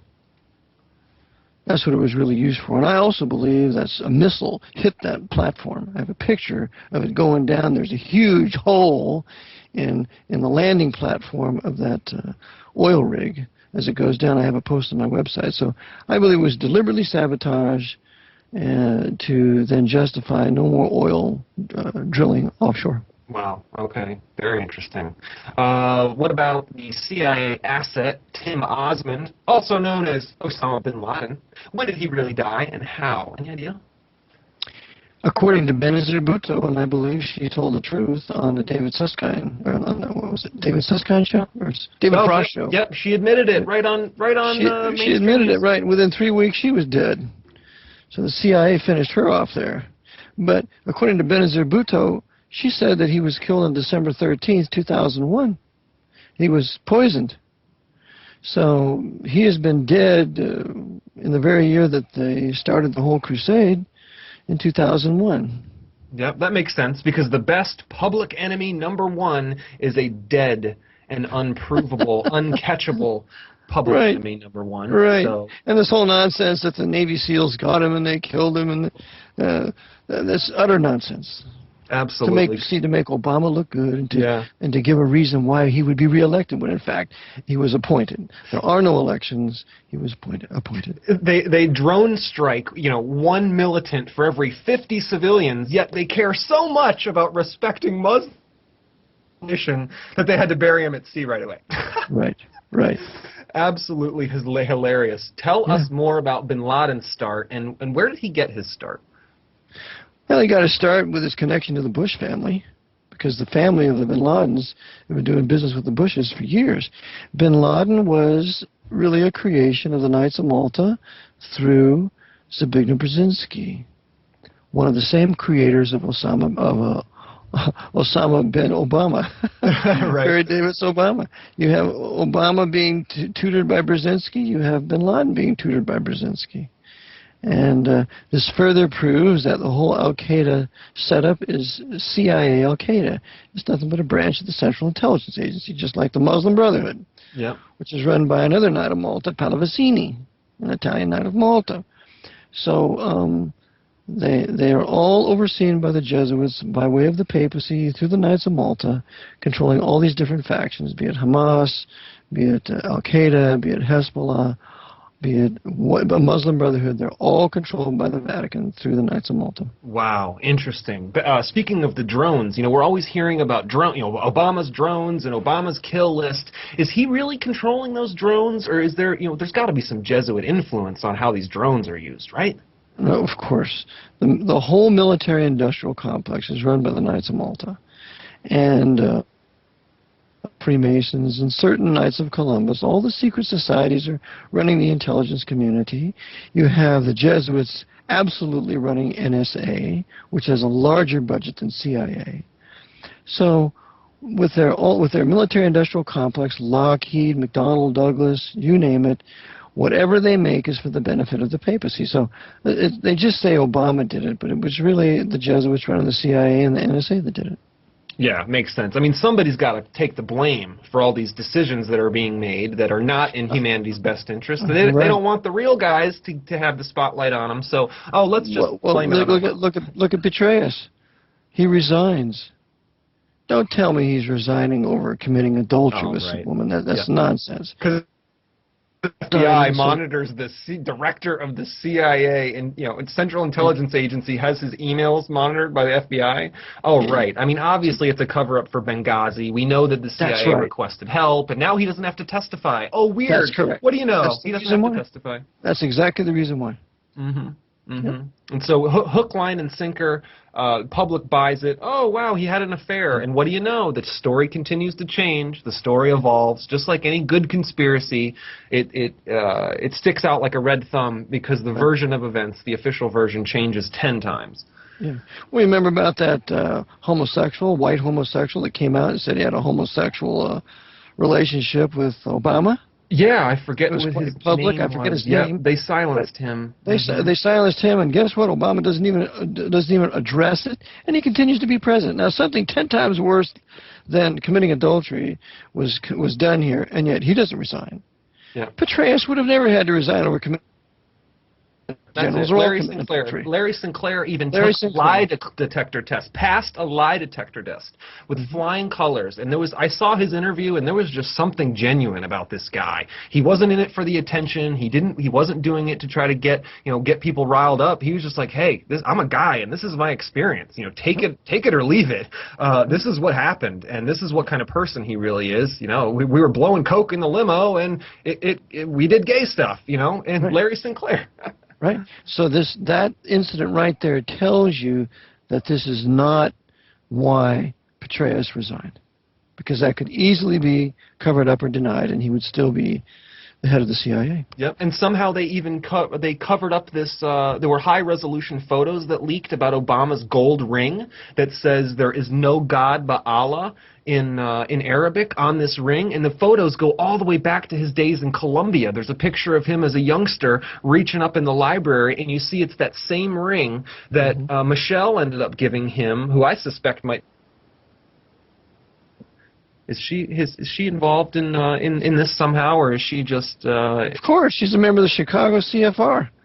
Oh, Yeah. That's right. Yeah, I forgot. She's absolutely involved. Sure. Yep. She's feigning all this allegiance to the blacks. Just another traitor to her race. Sure. And so, yeah, I mean, they squash a story like that should have gone viral. High-resolution pictures of Obama's gold ring that says no God but Allah. I mean, why is that not mainstream news? Obviously, the Jesuits control the news and the media, and they didn't want that out. They didn't want that to go viral, so it didn't. That's right. And so they control all their Republicans not to say anything, including Ron Paul, the independent. I suspected that. I suspected, Eric, that he might be a wolf in sheep's clothing. Absolutely. Lived in Rome.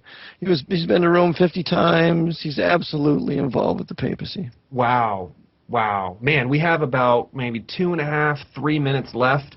I feel like we've just got so much more to talk about. Would there be, I'm just going to throw it out there, would there be any way that maybe we could come back and do a part 3 to continue with this stuff? Maybe next Monday?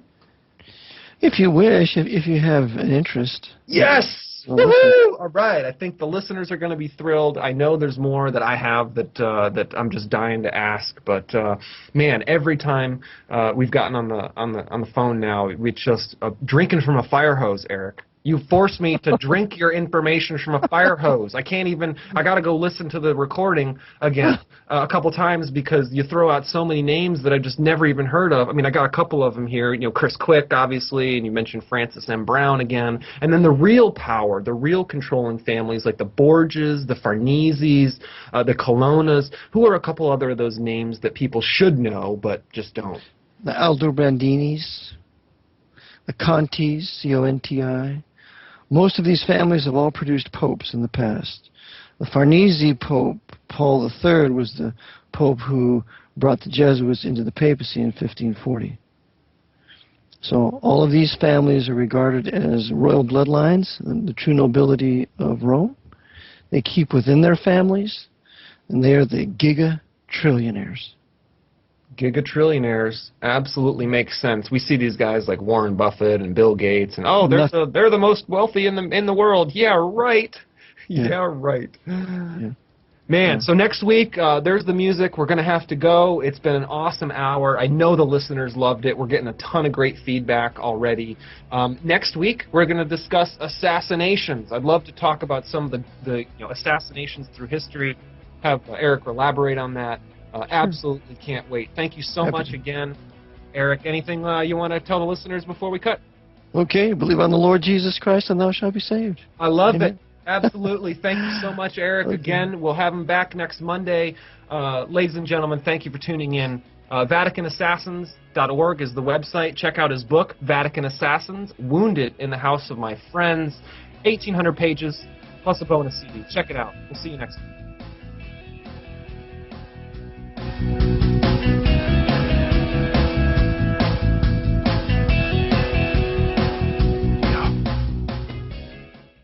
You're listening to Revealing from Feature Story. Special episode, a third Monday in a row.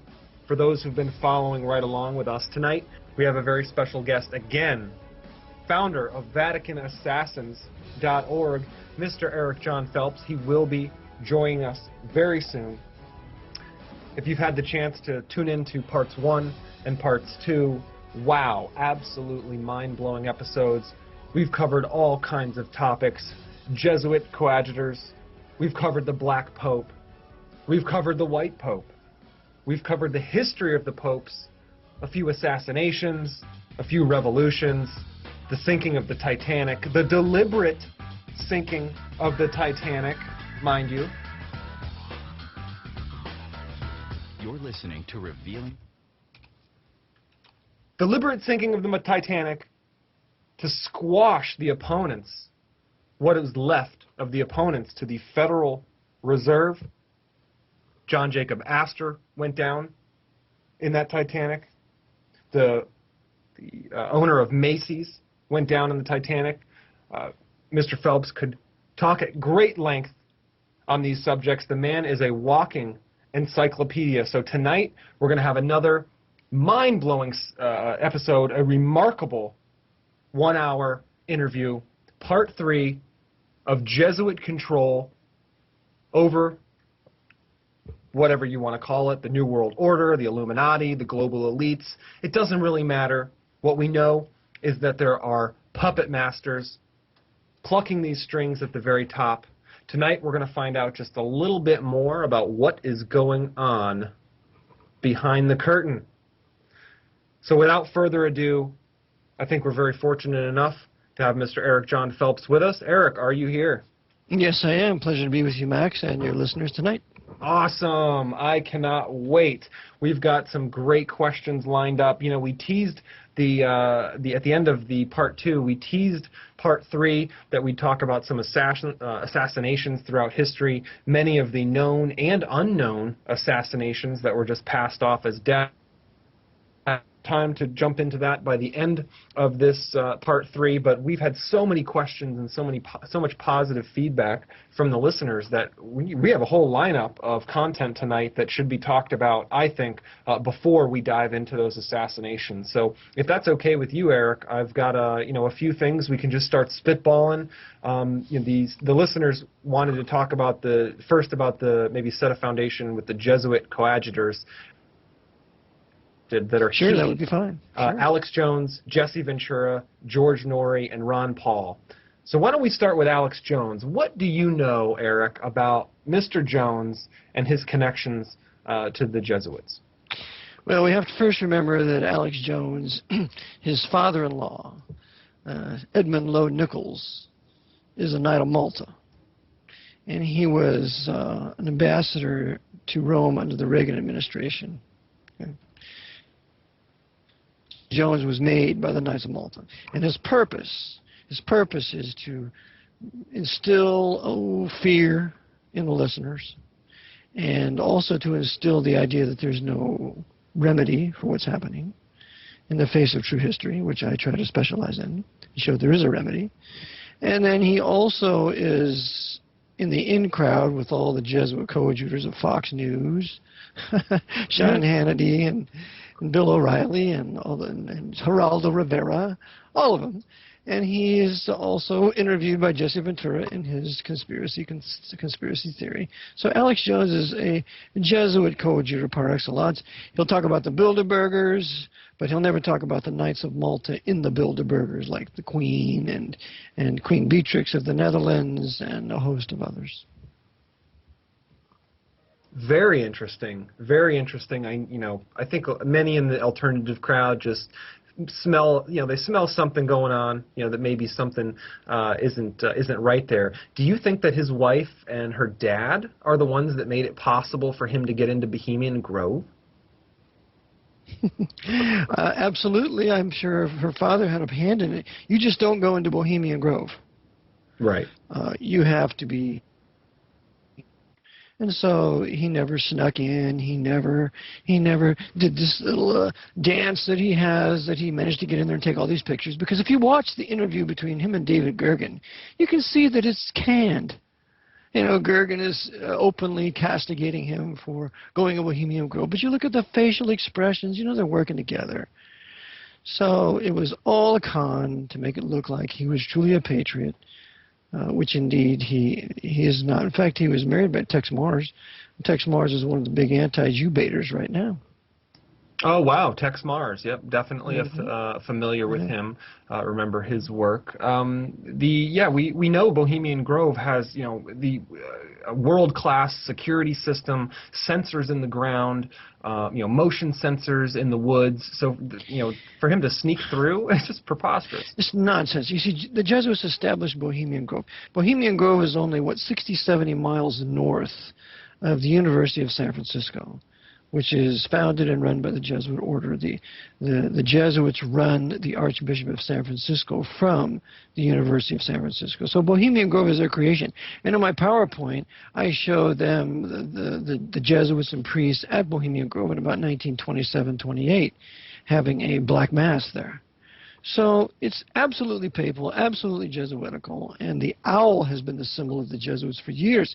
I have it in my book to show that the Jansenists portrayed the Jesuits as an owl in one of the cartoons that they exposed the Jesuits to the great occultists, and an owl was one of their symbols.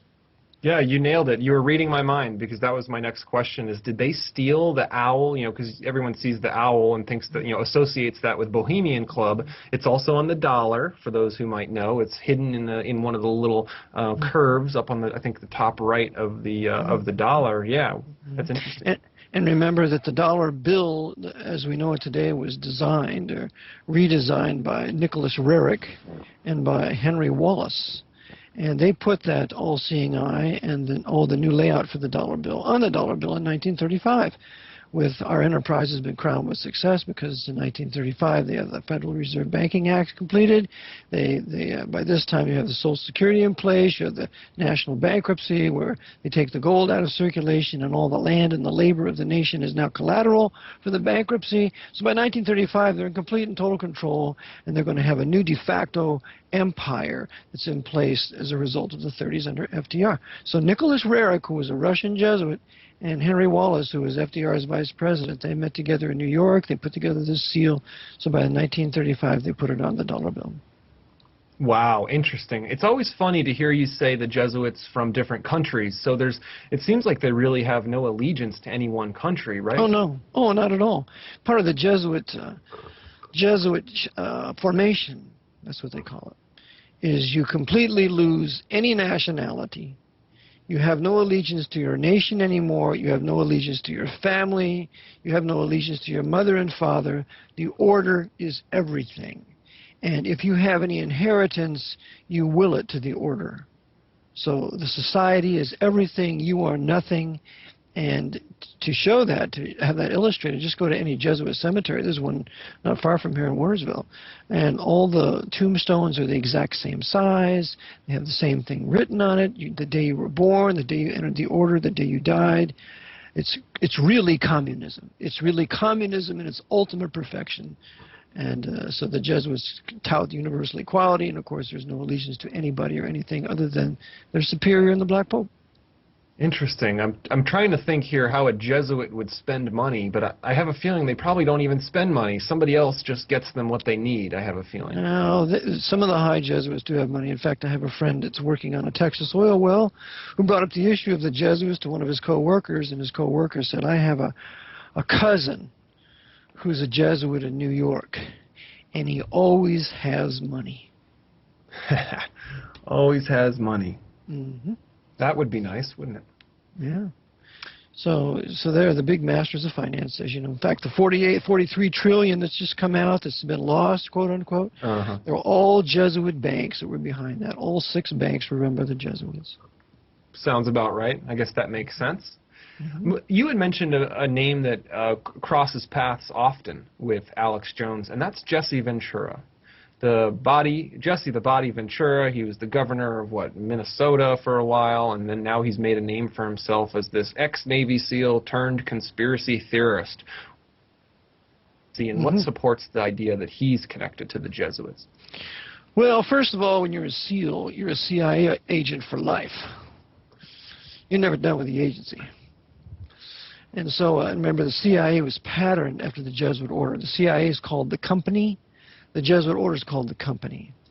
First head of the CIA really was the OSS, later to become the CIA. The first head of the OSS was Knight of Malta Wild Bill Donovan, who got one of the highest orders, honorary orders that the Pope could give, the Order of St. Sylvester, and it's also a cross of the Knights of Malta. I covered this in my book. But the Knights of Malta were the original founders of the CIA. Allen Dulles was a Knight of Malta. Leon Panetta was a Knight of Malta. You have a host of them that are Knights of Malta. William Casey. And so when you're in the agency, you're in for life. you don't get out except by salvation through Christ or death. And so I maintain that Jesse Ventura is a former Navy SEAL, is still a CIA asset. He's doing quite well now, and he's been on the conspiracy circuit. But now he says that Fox News won't speak to him and so on. I maintain this is all a front because he is the one I believe they're going to use to bring in right-wing fascism. He's a tough guy. He's a soldier. He's someone the military can follow. He is someone white because the fascism is going to be white. It's going to be all the whites driven into right-wing fascism as a result of this pro-black, anti-white policy of the last 60 years. It's going to balloon under Obama, whose secret master is a white man, Joe Biden. So they're going to drive all these whites to right-wing fascism, and who's going to be there with some white militaristic leaders? Somebody like Jesse Ventura. The other thing about Ventura is when he was talking about the scandal in New York, about the banking scandal, he mentioned Legatus as a beneficiary.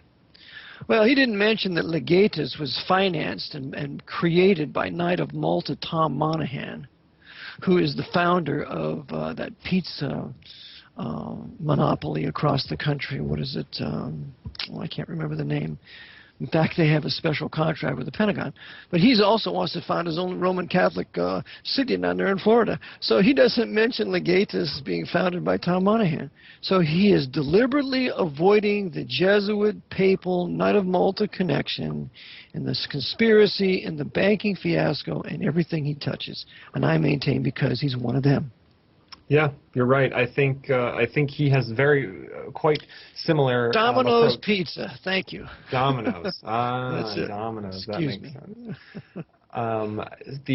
sense. So yeah, him and Alex Jones seem to have the same presentation. You know, they bark, but there's no solution. There's no solution talked about or what can we do, but it's a lot of fear mongering. Right. That's exactly right. And you see, when you put people in fear, they can't think. You can't have logic. You can't look in true history and what was done in the past that worked. And so therefore we can't implement what will work now as what worked in the past. And so I try to specialize in that. Very good. Very good. What about the next one that kind of leads a conspiracy crowd over at Coast to Coast? He's known as George Norrie now, and he talks about a lot of interesting stuff, but kind of stops short there. Well, George Norrie, from what I understand, was educated at the University of Detroit Mercy.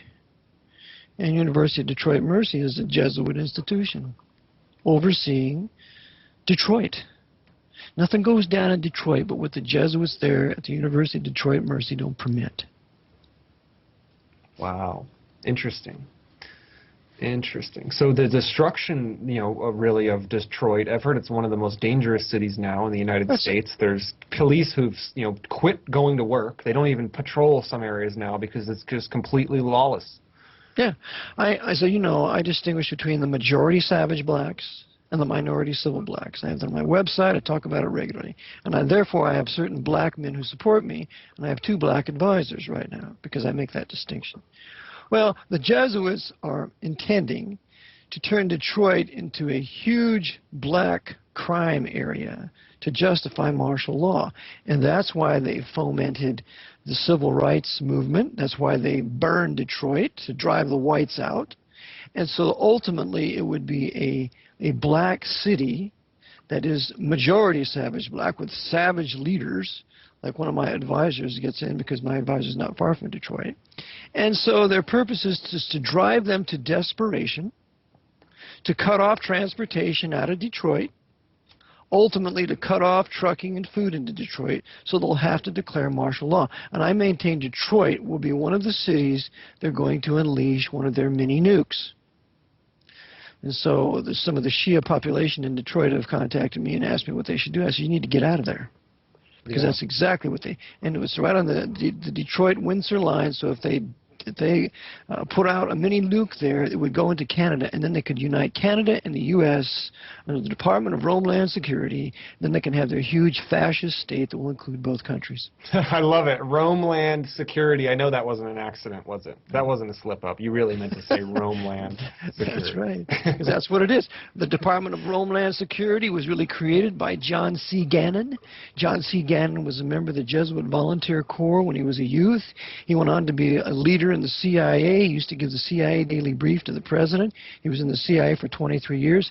This man is the true founder of the Department of Homeland Security, and he's not a Malta. Wow, interesting. I had heard there was also a connection back to, Hitler's empire. Didn't he call it the same thing almost, motherland security? Yeah. Oh, yeah. He called it the fatherland and the homeland. Yeah, and you have that same kind of rhetoric in Stalin's Russia too. Because remember, Hitler and Stalin worked together. They walked the castle of Schönberg in Vienna, Austria, the Habsburg castle there in 1913.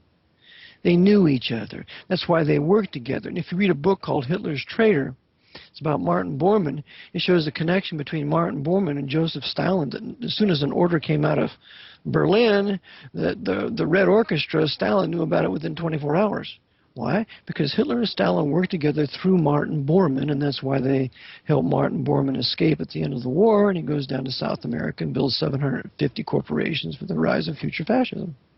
Wow, this is just unreal, and I think it's important too to remind the listeners, and I think you'd probably agree, Eric, is what we should be talking about here is humans. This is about humans, but unfortunately, it's being divided into these races, and one culture pitted against the next culture, and it's just divide and conquer all over again. That's right. That's what the Jesuits are masters of. That's what they did in World War II. World War I, we're going to teach the English to hate the Germans and the Germans to hate the English. And what do we have here? We have the two most prominent Protestant white nations and empires in the world. We'll be right back. Eric John Phelps. You're listening to Revealing Talk Radio.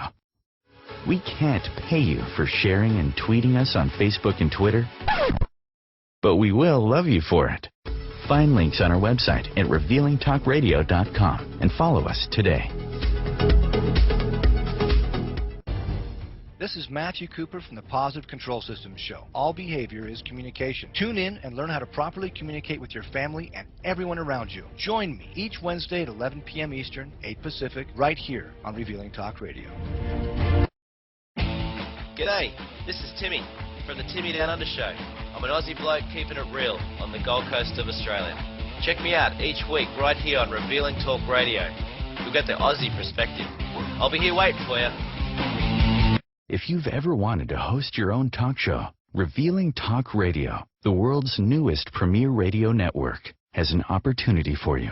We're looking for many topics. Whether your interest is in business, sports, helping others, alternative news, or simply promoting a product, Revealing Talk Radio wants you to become a talk radio host today. Go to revealingtalkradio.com or call 407-796-2102. You're listening to Revealing Talk Radio.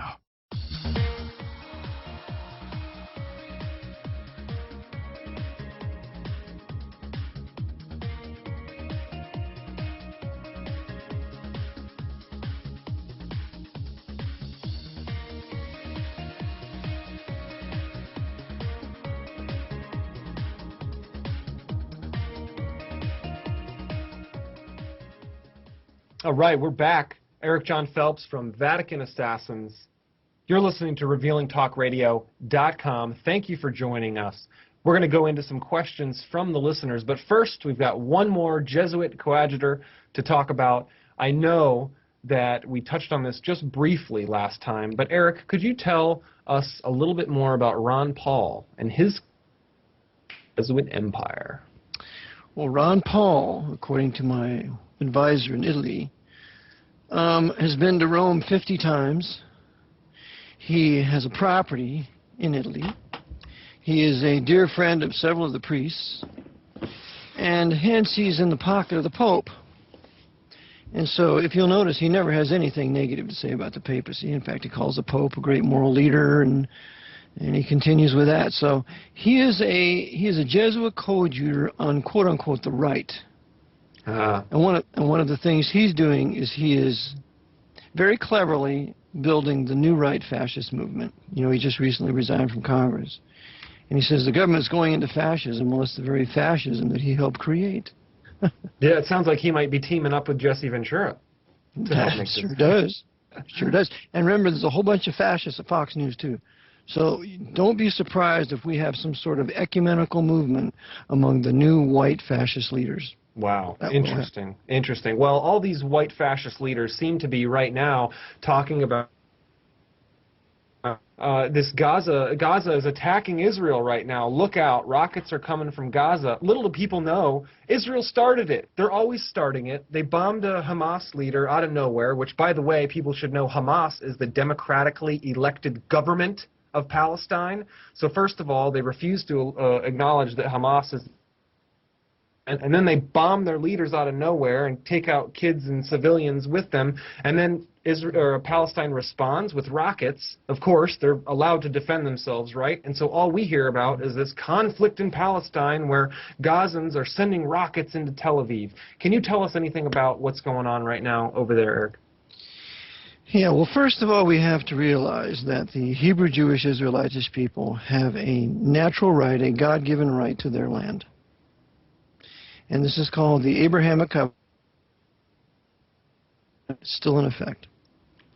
Gaza was part of Judah. That's their land. And they gave that land up in land for peace.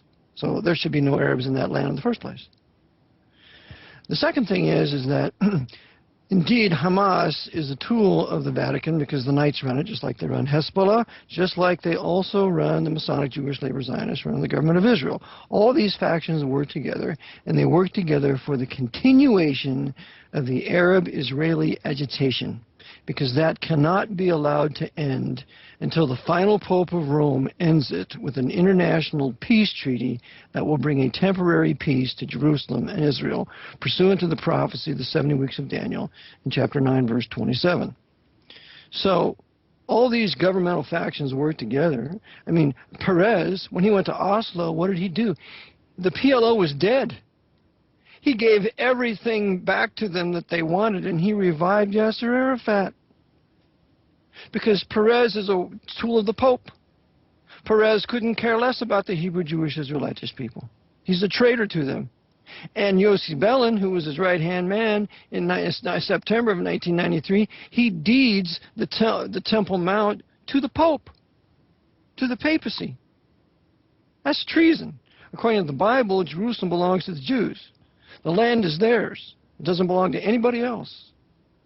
But oh no, because we have these Masonic Jewish Labor Zionists running the country since its very inception, that were created by the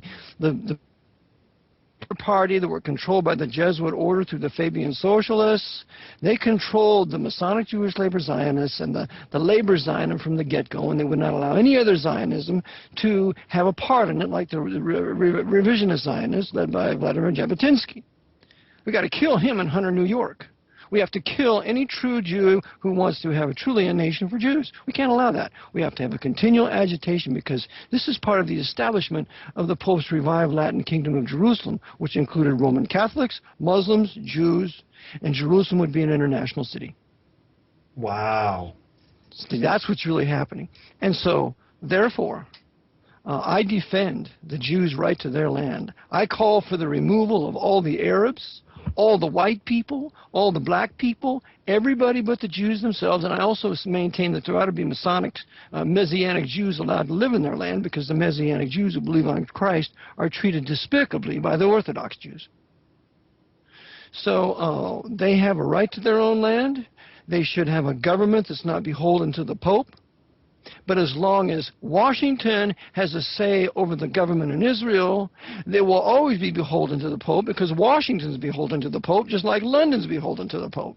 And Ahmadinejad of Iran, when he talks about the power structure in London and Washington controlling Israel, he's absolutely right. But because Ahmadinejad works for the Pope, he'll never tell you that London and Washington are controlled by the Pope, just like Jerusalem is, just like Tehran is.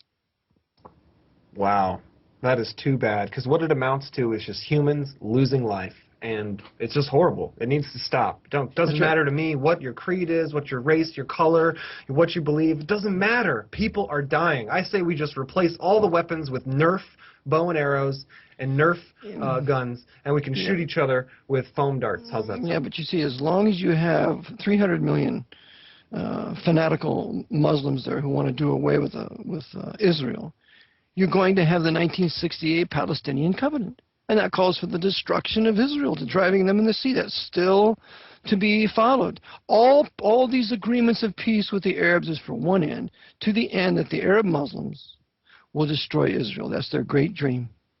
And this can't happen. This will not be allowed to happen, because it's in the interest of the Lord, of the risen Son of God, that there be an Israel in place at the time of his second coming, Jews occupying Jerusalem at the time of his second coming, and it's in the interest of the devil that there be a Jerusalem occupied by Jews, because the third Hebrew temple to be built for the devil and his pope cannot happen as long as Jerusalem would be run by Muslims. And that's why the Jesuits used the British to take Jerusalem away from the Muslims when they destroyed the Ottoman Empire, and they created the Latin Kingdom of Jerusalem, so that Jerusalem would be in the hands of the Jews, so that the third temple could be rebuilt for the Pope. Wow.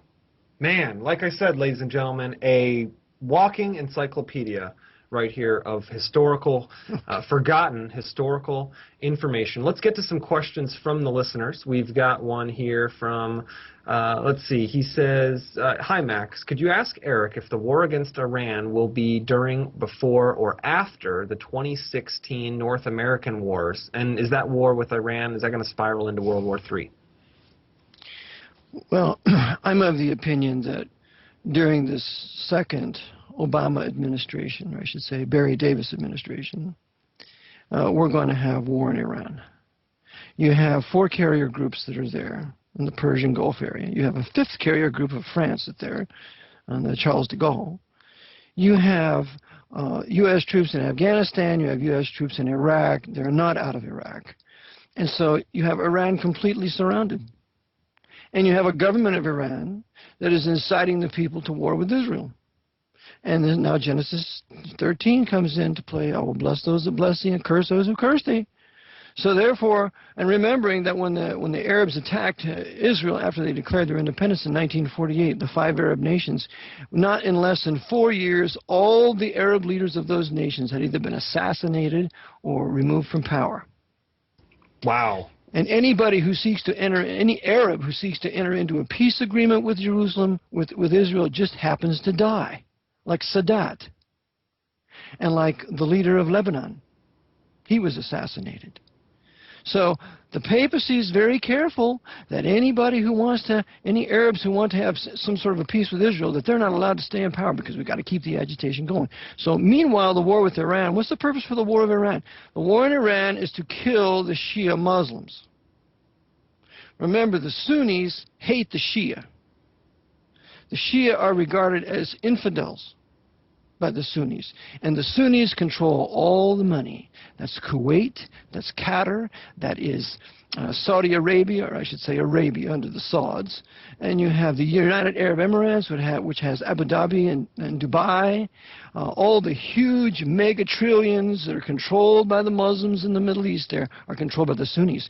And so the Sunnis are opening their treasure chests to annihilate the Shia of Iran, which will also include 20,000 Jews in Tehran. So you got Jews to kill, you got Shia to kill, and when that's taken place using the American military-industrial complex, after that's taken place, then the Sunni world will unite against the U.S. for its invasion by the Sunnis and the Chinese and the Russians. Yikes. Sounds like a history I would love to avoid. We got another question here. That last one was from Richard T. This one is from Nick. Nick asks, in a previous show, Eric mentioned that Eastern Canada will be safe to live during the race wars because the area will return under control of the Europeans. So, Eric, what will life be like under that type of rule, if you had to guess?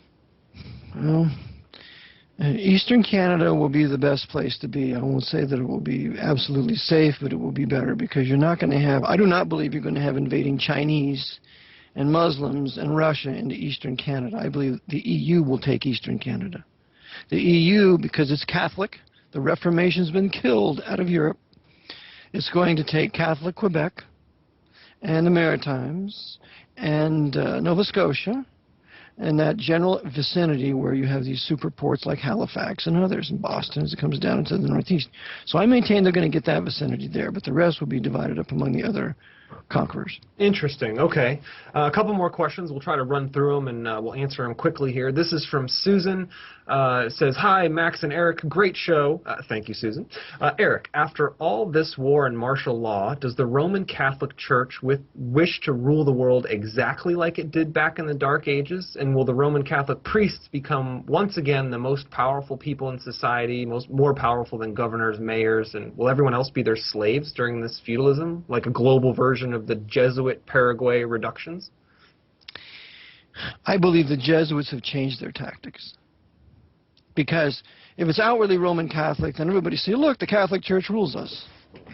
But if it's outwardly run by atheists, like Jesse Ventura, then people will say, well, it's just atheists that run everything. But yet I will show you a book called The Revolutionary Movement by J. Feinlater, sent to me by one of my black advisors, Brother Omar. And he shows you in that book that the Jesuits are the authors of atheism and communism. And so it's this system that they want to win. They don't want fascism to win. Fascism is just a means to get the country to communism. Before they put Germany under communism, which is under communism today, it's radical democracy. Radical democracy is socialist communism. Before they put Germany under socialist communism during the Cold War, they put it under fascism to kill out all the true Protestant preachers of Prussia and to kill out the Jews of Germany. Once you kill out those two factions, you can have successful communism. And of course, Germany was rebuilt by Knight of Malta Konrad Adenauer, whose brother-in-law was Knight of Malta John J. McCloy, one of the heads of Chase Manhattan Bank, and one of the co-conspirators in the Kennedy assassination. So what the Jesuits are building, I believe, is a universal state of atheism and communism, which will be the vacuum for the final Pope of Rome. When he's murdered and he comes back to life, people will say, oh my God, there really is a God. There really is something here. And when he comes back to life, everybody will see that he's dead and he's alive, and he'll have a Hebrew false prophet that can call fire out of heaven, and they'll say there really is a God. And this vacuum of communism, of atheistic communism, will be essential for the world to worship the beast. That's what I think their end game is. Wow, sounds like that is. Sounds like you have that one figured out. Yeah, wow, interesting stuff, Eric. And one more question here. This is from Stephen O. Hey guys, Eric, you mentioned in an interview years ago that the Vatican created Sunni Islam. So why did the Vatican have to fight the Muslims during the Crusades? Like, why did they fight their own creation? Did the Vatican at some point lose control of its own creation, i.e. Yes. Sunni Islam? Yes, the Vatican lost control of Sunni Islam.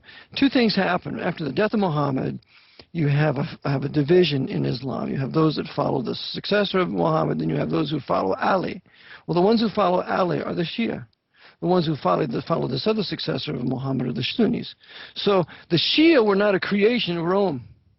The Shia were an offshoot that Rome was really not in control of. But when the Rome creating the Sunnis, the Quran being written in Rome, and et cetera, it was just the long arm of the papacy to kill the enemies that the papacy wanted to be destroyed. But in about 750, after Islam had taken Jerusalem from the Eastern Empire, because the deal was that the popes would back Islam so that when they took Jerusalem, Islam would give Jerusalem back to the Pope. They refused to do it. The Sunnis called the Pope an infidel, which of course he is, and they refused to give Jerusalem to the Pope. And so as a result, some 300 years later, the Pope begins to launch his crusades in his attempt to take back Jerusalem, which is what he wanted in the first place. And the first crusade did take Jerusalem using the Knights of Malta, the Knights of St. John of Jerusalem, the Hospitallers. But then later on in 1187, they lose Jerusalem to Saladin, and they are never able to get it back in spite of all the other crusades, including the crusades led by Napoleon and the crusades led by the British under Allenby. The Pope finally got it back with Allenby when Allenby took Jerusalem in 1917. Unreal, absolutely unreal, Eric. I don't know how you retain all this stuff, buddy. My producer is looking through the window at me with his jaw on the floor, and I think that's the look of, OMG, I don't know how he just recalled all that so quickly. So, again, Folks, you're hearing it. The walking encyclopedia right here. Absolutely mind-blowing. Well, when you do it for 20, 25 years, it kind of comes natural, I guess. I guess so. I guess so. Hey, we think we got a couple minutes before the break. What can you tell us about Reconstruction? Reconstruction. After the war between the states, the war of northern aggression, the purpose of the Vatican was to destroy the historic white Anglo-Saxon Protestant South. Remember the Protestant South? There was not a very large Catholic population there. The cities were primarily Protestant. And so after they decimated the Protestant city of Richmond, the Protestant city of Columbia, the Protestant city of Atlanta, after they didn't decimate the Catholic city of New Orleans, by the way. After they decimated the 5 prominent Protestant states of Virginia, Maryland, North and South Carolina, and Georgia, then they sought to impose a miscegenation, a forced miscegenation of the whites under Reconstruction.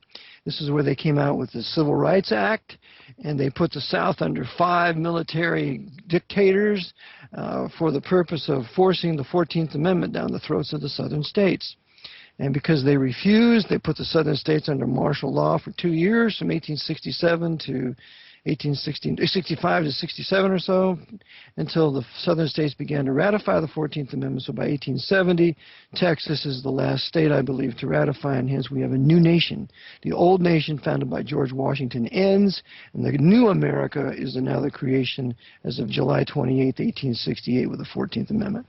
So as a result, the Reconstruction continues. By the way, the first Ku Klux Klan is created by...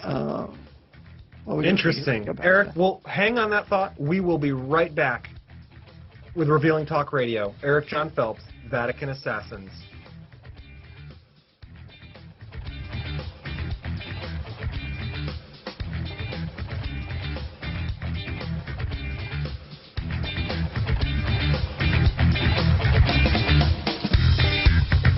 You're listening to Revealing Talk Radio.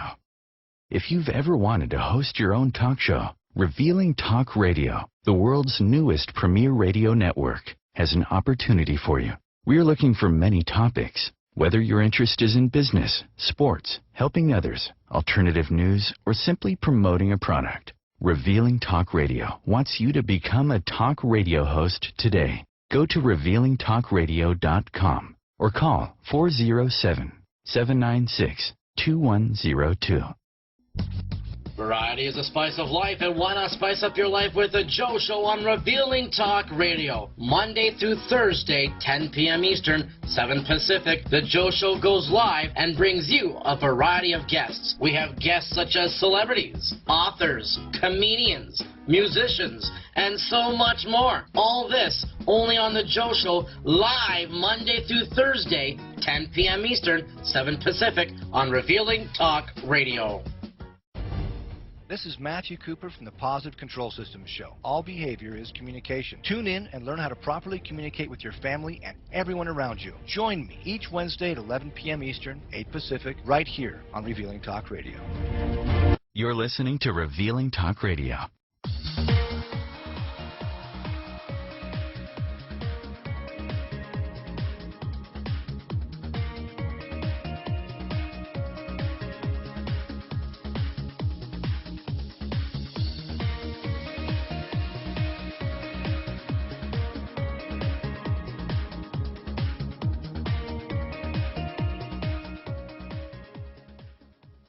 Yes, we are back. Another quick break in the books. Last one of the night.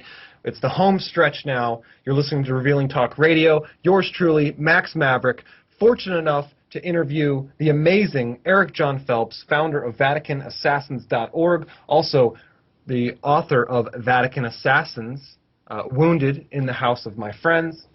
1,800 pages of mind-blowing information that it will fill so many gaps in history. I don't even know where to begin. If you want to begin, start with part 1, listen to part 2, listen to part 3, which we're talking about tonight, and I think we might even be fortunate enough to have a part 4 because we're just not going to get into the actual assassinations and the history of assassinations and all the hidden ones that you probably didn't even know about. But tonight, we had to cut off Eric just a second ago. He was talking about the Ku Klux Klan, the history of... Can you finish that thought, Eric? Yes. The first Ku Klux Klan was started in 1865. It lasted for 4 years.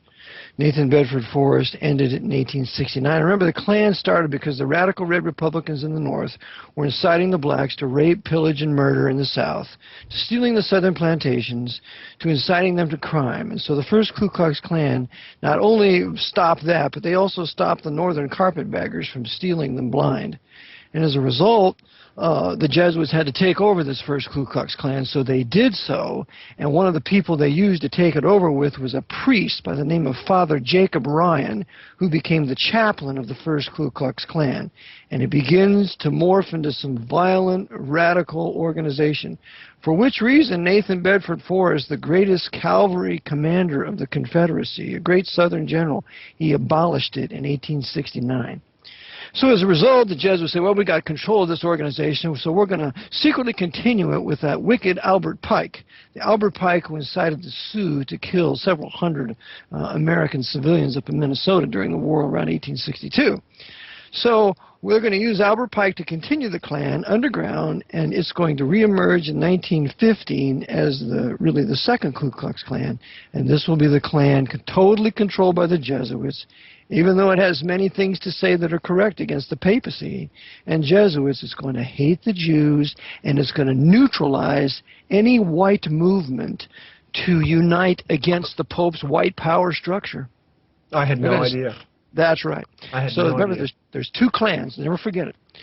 I'd have been in the first one, but not the second one. and so that's what happened. And so they start a movement. If a movement starts, they can then hijack it and control it, and then they direct it to where they want it to go. So. Yep, control from the inside. Another couple quick questions we have from Mark S. This is a good one.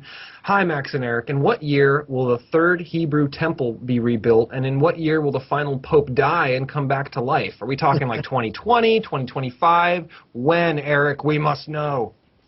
I don't know. It'll be sometime in the future, though. Great. Yeah, that's probably a hard one to call. And I imagine.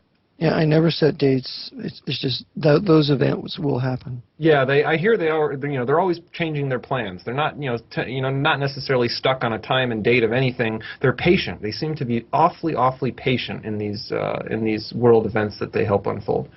That's right. The Jesuits are the masters of contingency. They have plans, but as you know, man proposes and God disposes. So the Lord restrains the mystery of iniquity to conform with his mystery of godliness and the preaching of the gospel to the ends of the earth. And if the devil seems to try to get a little ahead of the program, then the Lord just puts a damper on it. Right. Sounds about right. This one comes from Kevin. Can Eric explain what will become of the other Roman Catholic priest orders, like the Francians, the Dominicans, etc., after all this post-fascist World War III era? Will the priests still be around ruling, or will the Jesuits annihilate them and claim all power to themselves and the Antichrist? No, the Jesuits have a little maxim. It says, above all, not too much zeal. So one of their designs is you stay in the shadows, you stay quietly in control, and let it appear that others have a say. But the Jesuits run the Franciscans, the Dominicans, the Benedictines, as well as the Papal Orders, Knights of Malta, Knights of the Constantinian Order, Knights of the Equestrian Order. They run all of them, because there's Jesuits in all these orders and in all these brotherhoods, keeping them in line, because these Jesuits report to the Jesuit General. But there will always be factions that appear to have a say, but in fact they don't. The Jesuits run them all. The Jesuits, remember, declared war on the papacy after the French Revolution, when they used Napoleon to war on the papacy, to kill Pius VI, to capture Pius VII. And in 1814, when the order's revived by the Pope, they ultimately have complete power by 1901. Yeah. So they totally run the papacy. Interesting. You mentioned, I think, before this Antichrist figure. I know the conspiracy alternative news crowd is always referring to this Antichrist. Do you think there will be an Antichrist that comes to power? Of course. Yeah. Of course. 1 John 2:18, 1 John 4:3, the Antichrist is indeed coming. He's a man. He's the beast of Revelation 13, verses 3 through 10. The beast of Daniel 7:11, he's a man. He's the beast who's going to be cast in the lake of fire by Christ himself at his second coming. This man is the most important man of Scripture, second only to the Lord Jesus Christ, and he is coming. Is that man alive right now on earth, or is that somebody that is yet to be named, do you think? I think he's yet to come. Okay. I think there are several popes after this one. Because for the Antichrist to finally come to power, there has to be a third Hebrew temple. There has to be a rebuilt temple in Babylon. You have to have a rebuilt Babylonian city. You have to have a unification of all the kings of the East, of the Asian nations, which is being centered in China now. You have to have a complete and total unified Europe. All these things are yet to happen. Interesting. Okay, we got to keep moving. There's more stuff. Well, tell us about John Lafarge. What do you know about John Lafarge, and why is he significant? John Lafarge was the leader of the civil rights movement. He was the Jesuit who was the advisor to Francis Cardinal Spellman. There was a book that he wrote on the civil rights movement that my black lady friend spoke about in her great work, King, Was He a False Prophet? And so John Lafarge was really the creator of the civil rights movement. Remember, the civil rights movement is nothing more than the second Reconstruction. It was intended to create black supremacy, to drive all the whites to right-wing fascism. And so now, because the first Reconstruction didn't work, it ended in 1877, they gave us a second Reconstruction. It's called the Civil Rights Movement. And with that, they used their Bully Society member, Martin Lucifer King, who was really the agent and gopher for A. Philip Randolph. A. Philip Randolph was a black Freemason subject to Jesuit John Lafarge. Wow, never would have guessed it. Yeah, so I cover that in my book. And by the way, Miss Fraser, Erin Fraser, covers it in her book, King, Was He a False Prophet? Wow, I never would have guessed. Never would have guessed. We hear, too, in these, there's another question that came through. Is there a Jesuit and Freemasonic connection to the Nation of Islam and Louis Farrakhan? Absolutely. The Jesuit, remember, the Nation of Islam was created out of Detroit. And the Jesuits run Detroit with an iron fist and a velvet glove. They also run Chicago. The two most important cities to the Nation of Islam are Detroit and Chicago. Jesuits run them both. You got the Jesuit University Detroit Mercy in Detroit. You got the Loyola University in Chicago. Two powerful Jesuit universities.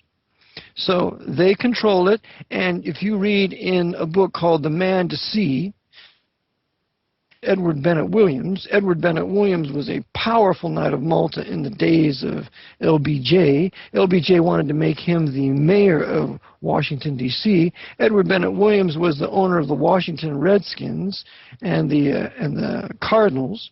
Edward Bennett Williams also was an attorney for the Nation of Islam and the false prophet Elijah Muhammad at the time of the assassination of Malcolm X, which Cardinal Spellman had killed in Audubon Ballroom because Malcolm X wasn't playing ball. Oh, interesting. There's always symbolism, you know, like with Kennedy, they killed him in a Masonic pyramid, right, in Dealey Plaza. I heard there's a Masonic connection. They always like to have a symbolism, even where they kill these guys. That's right. And Audubon Ballroom was no exception to the rule. Remember that when his wife Betty was asked who killed Malcolm, the high command of the FBI in conjunction with the leaders of the Nation of Islam. That's what she said. Wow.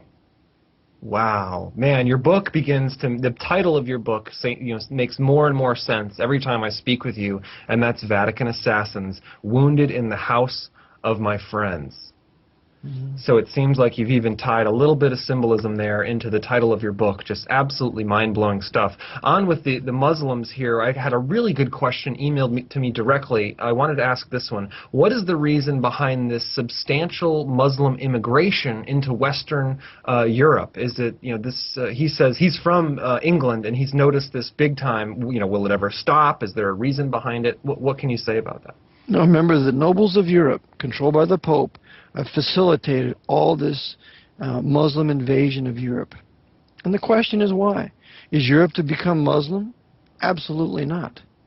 The policy of the papacy has never changed. He used Charles Martel in 732 to stop the Islamic invasion into Europe through Spain. You're going to stop it again. The reason why they brought all these Muslims into Europe and are financing building mosques in England and not allowing churches to be built is because they intend to, after they've completely destroyed the Reformation there, which they about have in England, they're going to unite all the white people of Europe against the Muslims who are incited to crime. Remember, the Muslims are committing lots of crime in Europe, in the Scandinavian nations, rape, murder, robbery, and so on. The leaders are inciting those people to do that. So the white people in Europe will be driven to the extreme of right-wing fascism into the arms of the Pope. And the Pope will look like a leader and a savior to the Islamic Muslim invasion, which he and his Jesuits caused. Makes perfect sense. Man, when you know all the details and you can fill all the gaps like Eric does, things really begin to get much more clear. That is for sure. I can't wait to have you on. I think are we going to do it next? Let's do it next Monday. What do you say? We'll do it next Monday and talk about assassination. I think your listeners got to be tired of me. Maybe you got to find somebody better. Maybe. No, you wouldn't believe all the supportive emails and comments we're getting about having you. Eric, the show has really blown up since we've had you on. We've just had significant growth and viewer and listener followership. It's just awesome. So thank you for coming on. And I feel like, man, we just scratched the tip of the iceberg every time. And here we are, 3 episodes deep now. So next time we'll have you on. We'll talk about the JFK assassination. I'm sure there's a ton more that you can fill in there. There will be a long list, I bet, of assassinations that we don't even recognize as assassinations because they were really just mysterious deaths or deaths swept under the rug for one reason or another. Sounds like you've got a lot of experience there. One last question. I've been asked this multiple times, and I imagine you have some kind of intelligent answer here. It goes like this. Because these Jesuits are so clearly they're very wise. They have all the knowledge. They have almost an uncanny ability to control humans. There's not a whole lot of time to answer this, so maybe it'll extend into the next show. But is there any evidence that you've seen that there might be a Jesuit connection to fallen angels or some kind of supreme being, extra dimensional or otherwise? Oh, there's no question that the high Jesuits have interaction with demonic creatures and that they are directed to do what they do by them. I have no doubt of that because they're the big occultists. They're the druids of today. They're the high sorcerers. And so they do interact with these entities. Wow, man, I had a feeling because we always see this, occult and black magic stuff. I mean, even some of these, like Tex Mars, I think, has even talked about how he's willing to talk about some of this sorcery and, devil magic and kind of stuff. So they give you a little taste of there's some occult magic here going on, but they don't really get into the, the real demonic beings and how these, there's an intelligence here that they're interacting with, they're getting information from and being directed, it seems like. That's right. There's no doubt about it. Absolutely mind-blowing. Well, Eric, that is, we are coming up on the end of the show, and it has been a mind-blowing hour. Again, we've just covered topic after topic after topic. I have a feeling there will be some new and interesting world developments, maybe with, the Palestinian-Gaza conflict. Hopefully it's nothing like you've mentioned with the nuke or bomb that's destined for Detroit or the Northern America. I know that would be a great reason to help instill the martial law. Like Los Angeles, another one. Yeah, yeah, exactly. So our producer's going to call to schedule next Monday as soon as the show ends. So don't go anywhere. You'll hear from him shortly. But Eric, thank you again for stopping by. We learned a ton. A few last words. Go for it. Pleasure to be with you, and believe on the Lord Jesus Christ. Sounds great, and it's always so good to have you, Eric. Thank you so much. It's been my pleasure, my friend. Lord bless, Max, and your listeners. Bye-bye. Take care.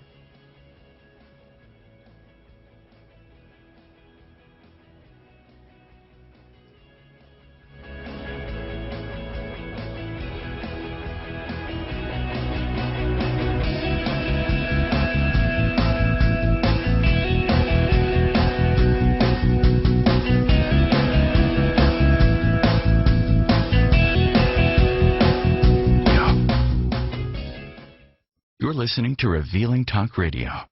Highly controversial tonight. We have for you, for your listening and educational pleasure, Part 4 with Mr. Eric John Phelps of Vatican Assassins, author of the hardback hardcover and ebook, Vatican Assassins, Wounded in the House of My Friends. Folks, this is 1,800 pages, including 700 photos, includes a bonus CD with 13 rare and anti-Jesuit books. This is absolutely great stuff. Food for the mind, food for your conspiracy facts. Last week, we had the opportunity to talk about Alex Jones, Father, Knight of Malta, Jesse Ventura, CIA for life, connections to the company, Wild Bill Donovan, Tom Monahan. Then we've got George Norrie, who came out of University of Detroit Mercy, connected to John C. Gannon, Ron Paul making multiple trips to Rome, never talking bad about the Pope. We talked a little bit about Iran, the conflict between the Sunni and the Shia. We talked about the Reconstruction. We talked about John Lafarge. We dove into the civil rights movement. We explored the Jesuit Freemasonic connection to the Nation of Islam and Louis Farrakhan. We explored the reason behind the Muslim immigration into the Western Europe. And tonight, we want to talk about what we hoped to talk about last episode, but we just didn't get a chance. Tonight, assassinations. Any conspiracy factualist out there can say they are in tune with the various assassination conspiracies. You know, Lincoln, MLK, John Lennon,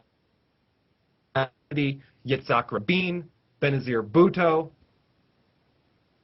who was in the news just recently. High evidence that he was poisoned. Some kind of poisoning took place, very likely with Yasser Arafat. But without further ado, Mr. Eric John Phelps, my good friend, are you with us? Yes, pleasure to be with you, Max, and your listeners tonight. Awesome. Eric, thank you so much for joining us for part 4. I just cannot wait to hear what you have in store for us today. Assassinations. I'm sure you've I've thought of a little bit about this, maybe where we should start. I've set a nice foundation here with, you know, the known conspiracies, the known assassinations. You know, everybody knows about Lincoln, MLK, John Lennon. Those are the easy ones, right? Those are the low-hanging fruit. So that's right. Where do you think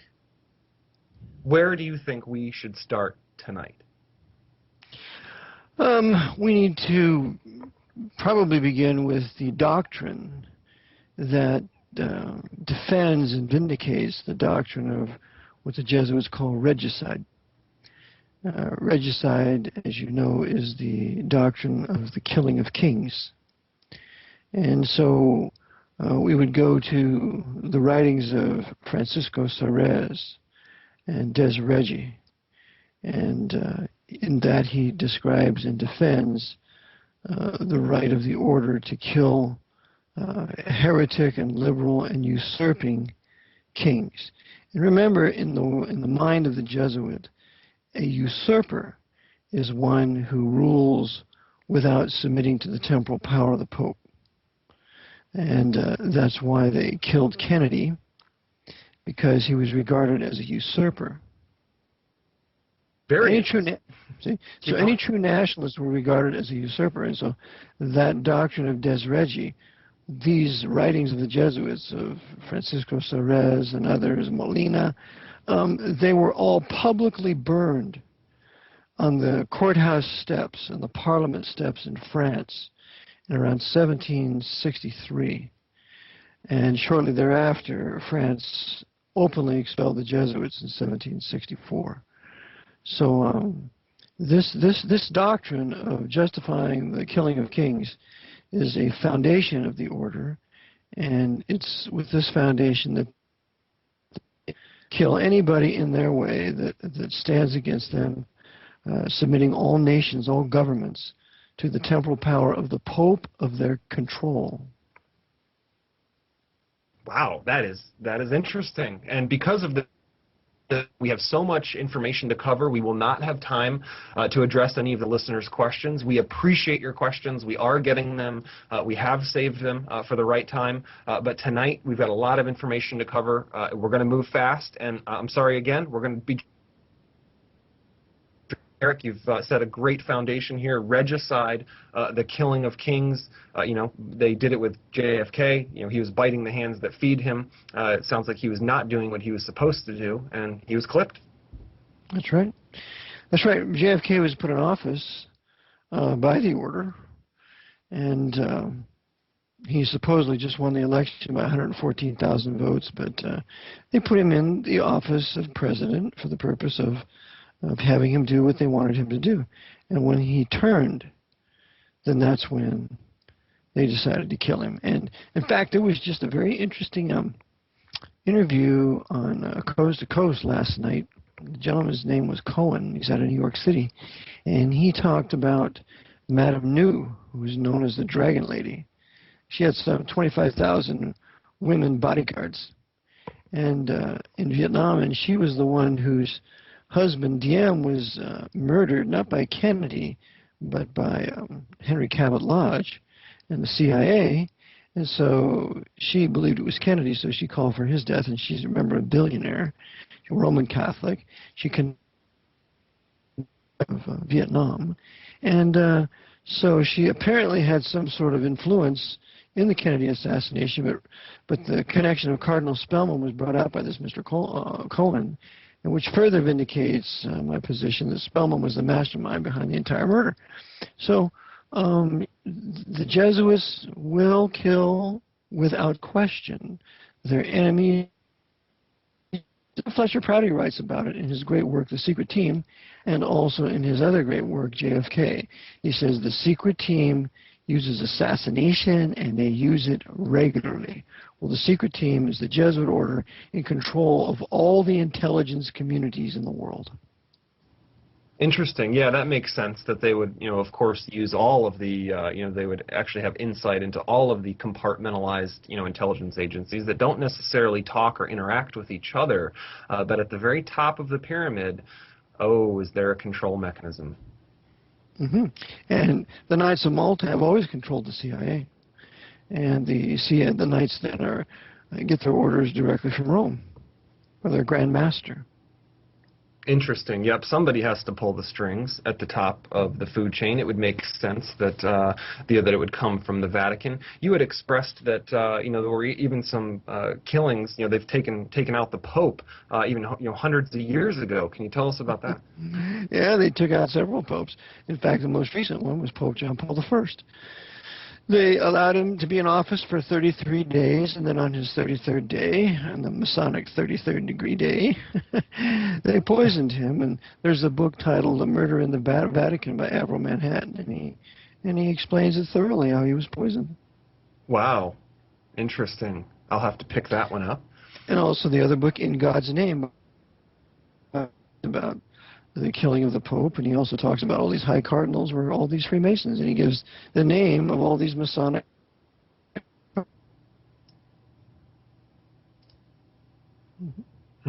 Very interesting. So how far back does this go, Eric? What's the first assassination that that you've found as far as going back in the historic record? What's the earliest one? And I guess we could work up from there. As I document in my book, one of the earliest ones was the attempted assassination of Queen Elizabeth. And actually before her, they killed Edward VII, Edward VI, the boy king in England. He was 16 or so when they killed him. They poisoned him because he was very Protestant and wanted to further the Reformation, so he was poisoned. And then Bloody Mary came to power, the Roman Catholic, whose husband was Philip II of Spain, a bloody murderer and keeper of the Jesuits there in Madrid. And then after Mary died, then Elizabeth comes to the throne, and there were some 8-10 attempts to murder her, but God prevented it from happening by using certain men like Walsingham and others, who was a Puritan. And but in their failing to kill Elizabeth, then when James has come to power, they sought to kill James by blowing him up with the gunpowder plot in 1605, by blowing up the entire British Parliament with 36 barrels of gunpowder underneath the Parliament, when they caught Guy Fawkes booted and spurred and ready to ignite the gunpowder to blow up the entire Parliament, James and his entire family. So that was a notable day, and the English people have celebrated Guy Fawkes Day, which is November 5th, for every year thereafter, remembering this Jesuit design. Remember, the 5th of November. So is it safe to say that Fox or his handlers were Jesuit coadjutors? Oh, of course. Henry Garnett was a foremost Jesuit. He was a provincial in England. He was tried by Lord Coke and found guilty and executed. But there were several others, Greenway and others that were Jesuits. They escaped to France, but the provincial was put to death because he was proven to be the ringleader of it. Interesting. Okay, and I know you have some interesting evidence here that even some of the lesser-known assassinations have taken place. In other words, but the public didn't even know were actually assassinations. That's right. The Jesuits cover up their assassinations with supposed sicknesses, like apoplexy. That's the one that's really poisoning, but they'll call it apoplexy. They poison a Holy Roman Emperor, Maximilian, I believe, the First, with apoplexy. That's what it said what he died of, but Maximilian was resisting the Jesuits. Now, they killed this Holy Roman Emperor, his most powerful. They went on to kill Henry IV of France. Valiac stabbed him through the heart. It was set up by certain men within his coterie to stop the carriage in the middle of the street, and that Valiac would run up, jump up on the carriage, and stab Henry through the heart. And that's exactly what happened. And when that happened, he was the king of France, and he had expelled the Jesuits, but then allowed them to return because he was afraid of them. And then ultimately they assassinated him this way in 1610. And when this happened, King James was the king at the time, and this put great fear into his heart. And it's about this time that King James begins to turn and becomes to facilitate the Jesuits for his last 15 years in his reign. But this was because Henry IV had warned James of the plot to kill him. And then he finds the Guy Fawkes plot, the 5th of November and so on. But this was all traced to Henry IV. Henry IV wanted to set up a coalition of nations in Europe to fight the Jesuits and to fight the papal power. So that's another reason why they killed him, just like they killed Cromwell. Oliver Cromwell was poisoned with antimony and mercury. And you can find this in a book called The Death of Cromwell, where his doctor, Dr. Bate, confessed to his murder on his deathbed.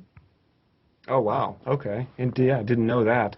I'm kind of following along as you're talking here, and I have a list actually up on decryptedmatrix.com. It's called Global Assassinations to Date, and man, is it a long list. It's got so many kings and emperors and political leaders, and it's divided up by region, and most of it is in chronological order. And on my list here, I see that you're absolutely right. Henry IV is shown as 1610, King of France, and on my list here right before him is actually Henry III as well, 1589, right. King of France. Why did they take him out?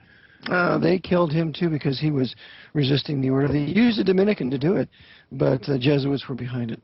Mm-hmm. Interesting. And I see just a little bit farther down the list, and anybody who wants to follow along can go to decryptedmatrix.com and then just type in the search bar assassinations list. It should pop right up, global assassinations to date. In the heading it's got a picture of the Kennedy assassination, and so it just goes on and on with a long list. And next in the list, and I was hoping you could shed some light on this, is it looks like they took out 3 Gandhis: Mohandas Gandhi, Indira Gandhi, and Rajiv Gandhi. Rajiv, yeah. Can you shed any light there? Yeah, those were all CIA assassinations. Mm-hmm. And remember, whenever a CIA assassination takes place, it's always on order of the Knights of Malta, subject to Rome. The company, right? You've mentioned this link between, they call the company is also, it's the CIA is known as the company. We see that in movies. And then where else have we heard the company? The Jesuits are also called the company. Oh. The Jesuits have a magazine called Company. It's a monthly magazine. Oh, that's subtle. Right. But remember, the Jesuits are a military organization. So therefore, they're the revived Knights Templars. So it's a military crusading order. And it was first going to be named the Knights of the Virgin Mary. Loyola named them that to begin with. But it's called the Company of Jesus. And just like the CIA is called the company. In fact, the CIA was completely patterned after the Jesuit order. The director of the CIA is a Jesuit general. That would make sense. would certainly make sense. I see further in the list here assassinations in Iran. Ali Razmara in 1951, Prime Minister of Iran. Were you aware of that one?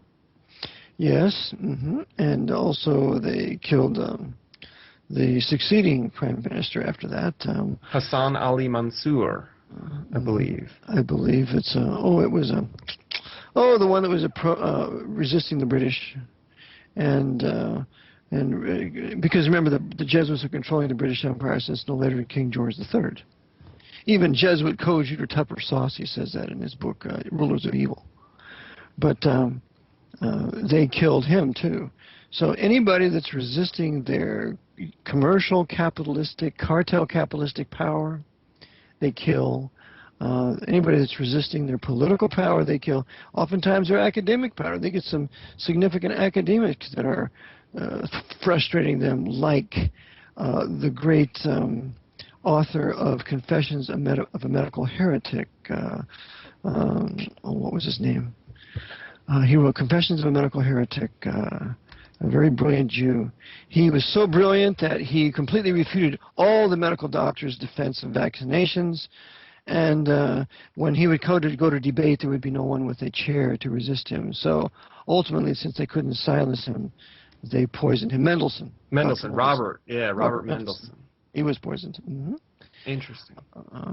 And people in science they will kill, like Stan Myers, who pioneered running a car on water. Yeah, the water-powered car. Drove it all the way across the country on a gallon of water, ends up dead, and his work is destroyed and taken from the public. That's correct. Yep, so we got to cut to a break real quick. I hear the music coming, Eric. When we get back, we're going to dive right back into assassinations, re-explore Lincoln a little bit, and then we'll go from there. So hang out. We'll be right back. Revealing Talk Radio, Eric John Phelps on Decrypted Matrix.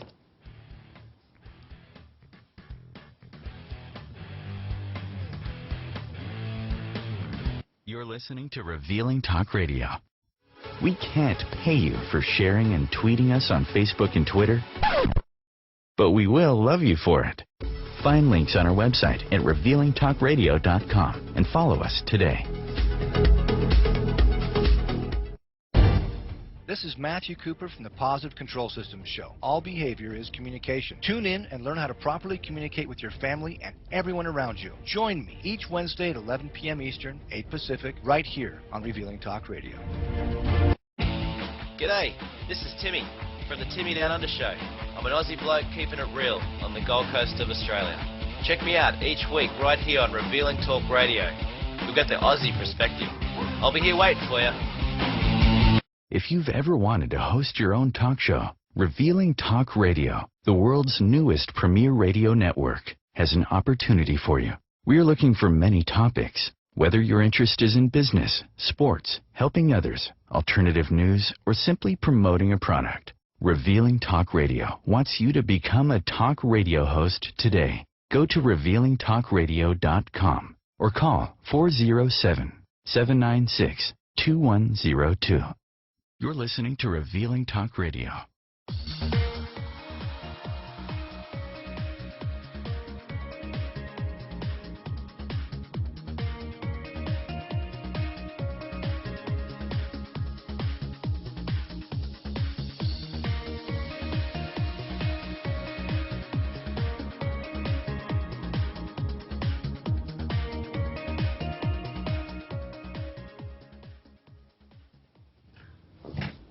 All right, thanks for staying with us. You're listening to Revealing Talk Radio, Decrypted Matrix with Max Maverick, and tonight our guest, Eric John Phelps, founder of VaticanAssassins.org, also author of Vatican Assassins, Wounded in the House of My Friend. Got to hop over to his site, VaticanAssassins.org/store. Check out the two versions of his book there, ebook or the hardcover, whatever you prefer. But it's a ton of info, a ton of photos, plus 13 rare anti-Jesuit books that you probably find anywhere else. Tonight's episode is about assassinations, global assassinations. Assassinations to date is the article up on decryptedmatrix.com right now. So we're just running along this list, kind of jumping around a little bit, and Eric is definitely filling many gaps as we go along.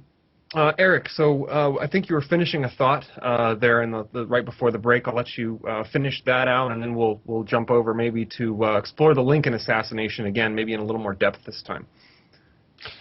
I really can't remember the thought.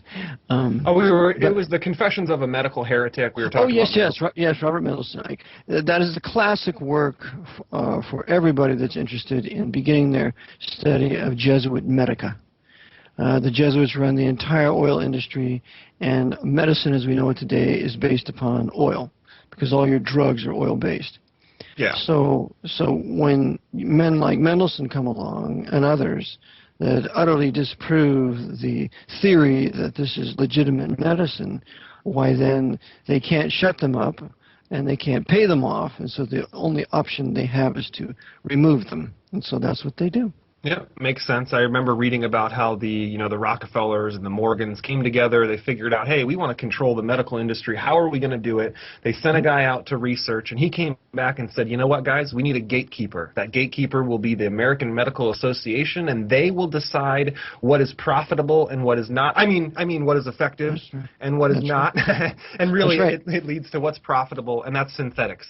Synthetics are profitable. Natural medicine is not, and so that's why we have the status quo that we have. To what's profitable while we're killing the population. So they kill two birds in one stone. We also want to remember the first head of the AMA was a guy named Hunter McGuire. Hunter McGuire was the murderer of Stonewall Jackson. Guinea Station.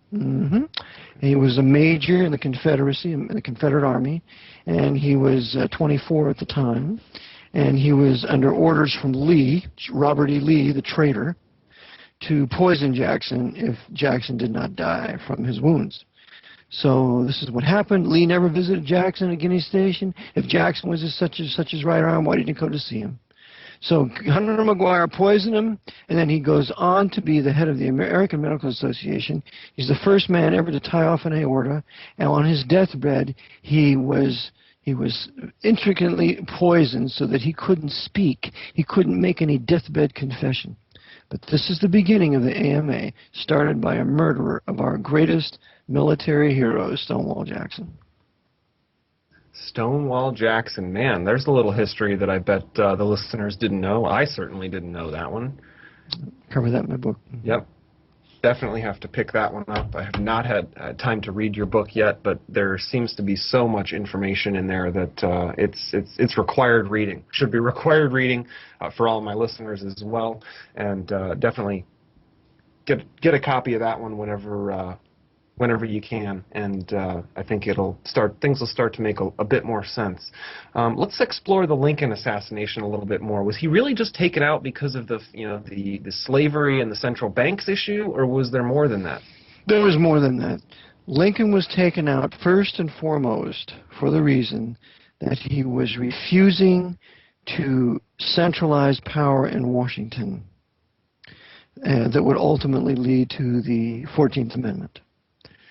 The purpose of the war between the states, the foremost purpose of that war, was to convert the little Confederate, white, Protestant and Baptist, limited Calvinistic American Federal Republic into a centralized republic where the states would essentially become provinces, where the states would not have the right to secede as they did previously, and this is spelled out in a Supreme Court case titled Texas versus White, handed down in 1869, that no state has the right to secede, and that there would be a center city of this new centralized republic, which would be Washington, D.C., and that ultimately the centralized republic would be morphing into an empire that would be built from sea to shining sea, for which reason we're going to have to take out all the American Indian nations and confine them to reservations, or we're going to use our first general of the army, which would be Roman Catholic Phil Sheridan,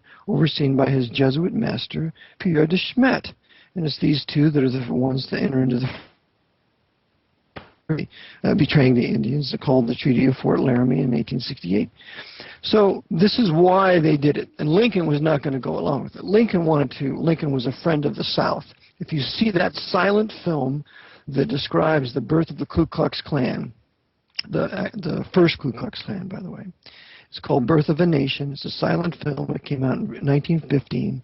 It accurately shows that Lincoln was a friend of the South and that he wanted the southern states to come back into the Union on the same status that they had left. Well, if that would have been the case, then the whole war would have been fought for nothing.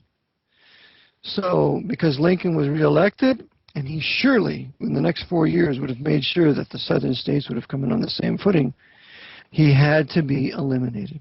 The other reason was Lincoln was working on the complete repatriation back to Africa.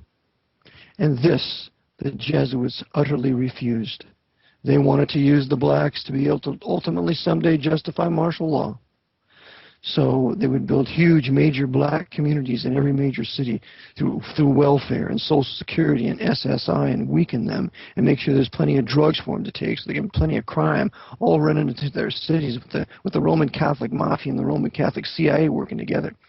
So this is one of the reasons that they killed him too, because he was seeking to repatriate the blacks back to Africa, which was the policy of Jefferson and the policy of Monroe, which is why they built Monrovia in Liberia to repatriate American blacks back to Africa. So these are some of the major reasons that they killed Lincoln, the foremost ones, I think. Wow. Yeah, those are certainly ones that I had not delved into that deep. We all hear that, he wanted to, give the power of the printing money back to Congress and take it away, fully gaining power, but that's kind of obvious, though. Well, that's true. I mean, the greenbacks were issued on the credit of the United States. There was no central bank that issued those greenbacks. But Lincoln did do some terrible things, and he signed certain acts into law, like the National Banking Act that created a national bank. He created the Income Tax Act that created the first income tax. You have the act that created the greenbacks, where you have no backing of gold and silver, and then ultimately passed an act where he indemnified everybody that would pass these acts. And this was all really shoved down the throats of the people by the Congress, particularly Thaddeus Stevens and Charles Sumner. But so the radical red Republicans were really, in fact, communists. And that's why Karl Marx calls the American War between the States, or I call it the War of Northern Aggression, he calls it America's communist revolution. And Karl Marx was the overseas correspondent for the owner of the New York Tribune, who was none other than the evil Horace Greeley, the one who said, "Go west, young man, go west," after the war. Oh, wow. Interesting. Yeah, I'm trying to take some feverish notes here so I can follow up on all this stuff later. Let's hop back over the pond to Ireland and the UK. I see some assassinations here. I'll just read a couple off. Here we've got King Edmund, Thomas Becket, Lord Darnley, Spencer Perceval, Charles Lennox Richardson, Lord Frederick Cavendish, Chief Secretary for Ireland, T.H. Burke, Henry Hughes. Guys, ring a bell? Some of them. The one we want to remember that was assassinated in Ireland was Lieutenant General Henry Ireton. Lieutenant General Henry Ireton was the son-in-law of Oliver Cromwell. And when Cromwell put Ireton over Ireland, he restored order. The place began to be prosperous. Ireland never prospered more than they had in their history under the rule of Cromwell and Ireton. Well, they poisoned Henry Ireton. So that was a great crime on the part of the Jesuits, because the Jesuits have always wanted to use Ireland to overthrow the Reformation in England and Scotland. This is why in World War I, the Jesuits had ultimately, after World War I, caused Ireland to break away from the British Empire in 1922. And in World War II, Ireland will be neutral, and it will be a place for Nazi subs to refuel against their enemy just across the Channel in Britain and Scotland. So the Jesuits have always sought to use Ireland against the Protestants of England and Scotland. And of course, you have the Northern Irish Protestants that were English and Scotch-Irish. And the Jesuits hated them too, for which reason, remember the Titanic is built out of Belfast, and Belfast is a Protestant city, and the ones that are going to go down on the Titanic are lots of Protestants coming over to America. So Ireland was their springboard to seek to destroy the Reformation in England, and the two greatest strongholds of the Jesuits in Europe were Ireland and Bavaria. Makes sense. So geographic location had a little to do with it, it sounds? Yep, absolutely. Interesting. Very interesting. Mexico. Remember, they assassinated a general there in the 1920s. But the most important one you want to remember is the murder, the poisoning of the great Benito Juarez. Benito Juarez. Benito Juarez. In fact, Benito Mussolini, his father named him after Benito Juarez. But Benito Juarez was the native Zapotec Indian of Mexico. And he had prepared for the priesthood, so he knew all about the power of the Jesuits. And he was helped to be brought to power by Americans. And Benito Juarez, one of the things he did was he expelled the Archbishop of Mexico City from Mexico. At the time, the papacy had stolen 1/3 of the most beautiful, prosperous lands in all of Mexico. It belonged to the papacy. Benito Juarez took it back. The Jesuits were the masters of Mexico and had been the masters for at least 200 years. Benito Juarez kicked them out. So I maintain that Benito Juarez was the greatest Mexican leader in Mexican history, and Calles was anti-papacy and anti-Jesuit, but no comparison to Benito Mussolini, and no comparison to Benito Juarez. So we have to remember that when we talk to our Mexican friends. In fact, when I was in Florida, I was just handing out some of my ebooks, seeing who would take them. It was funny.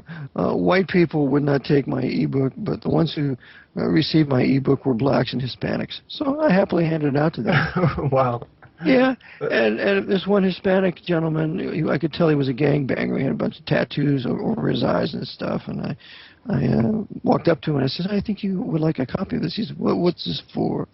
I said, well, there's a story of the Jesuits in there and how they assassinated many leaders, and one of them is Benito Juarez. I said, your greatest Mexican leader killed by the Jesuits. And he looked at me, looked down on it, looked at me again, and he said, thank you, sir. He took it, walked away. So the Mexican people need to know that their greatest leader was murdered by Rome. And if they're ever going to have any political liberty, they have got to get rid of the Jesuits. They're the ones that run the drug trade. They've turned that beautiful country into a hellhole with their Mexican mafia, all run by the Vatican. Makes sense. They always take out anybody who's a threat to the establishment. Of the few names I have, assassinations in Mexico, the only one I recognize is Francisco Pancho Villa. Were you familiar with that assassination?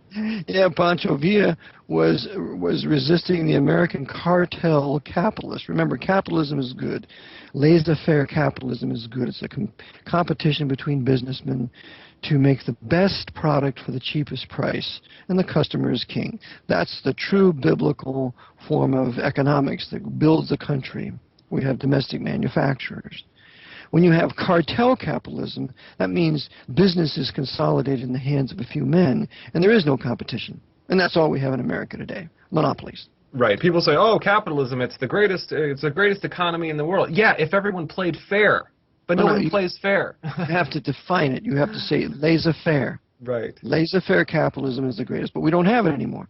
All we have in America today on Wall Street is cartel capitalism, monopolistic capitalism. There is no competition in the steel industry. There's no competition in the oil industry. There's no it's like the military. So what you have is you have these cartel capitalists in New York. One of them was the father of William F. Buckley, that Knight of Malta. And those two Mexican leaders were against cartel capitalism in Mexico taking over all their natural resources. So they sent down, the American government, run by the Jesuits, sent down Lieutenant, I think it was Major Patton, along with Black Jack, they called him Nigger Jack, Black Jack Pershing.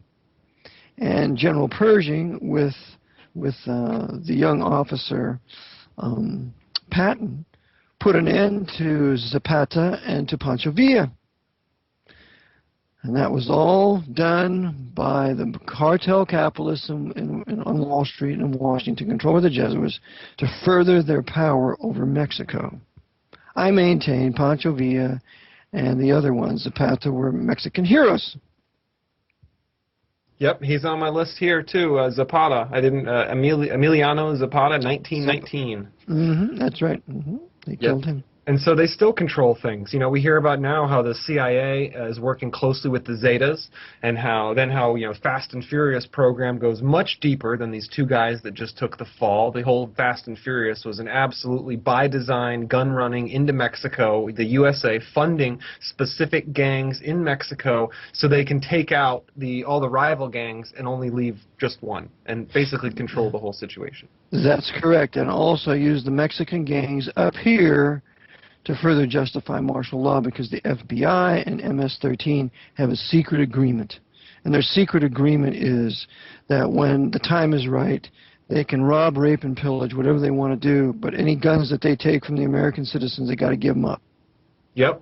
And we've talked, you've shared that with us in the previous few episodes. I think we touched on the gun control, the gun confiscation in every episode, how they absolutely plan on disarming the population. There's a few methods of how they'll do it, but they've got to spark some kind of conflict, probably a race war, like you've said, right? Something like that to justify the attempt to take them away. And then I say that's got to be the line in the sand. When they want to pull that, you've got to declare your independence as a state, and you will not take our guns, because you first take the guns, they're going to take your life. Yep, absolutely. I've got some friends out there that I know are absolutely preparing for the... You're probably listening right now. You know who you are. Armed to the teeth. Not giving up the guns. You can pry it from my cold dead fingers. We'll be right back. We're cutting to a break. Decrypted Matrix with Eric John Phelps. We'll be right back.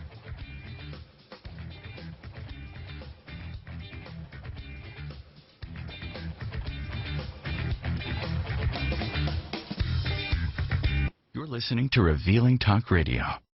If you've ever wanted to host your own talk show, Revealing Talk Radio, the world's newest premier radio network, has an opportunity for you.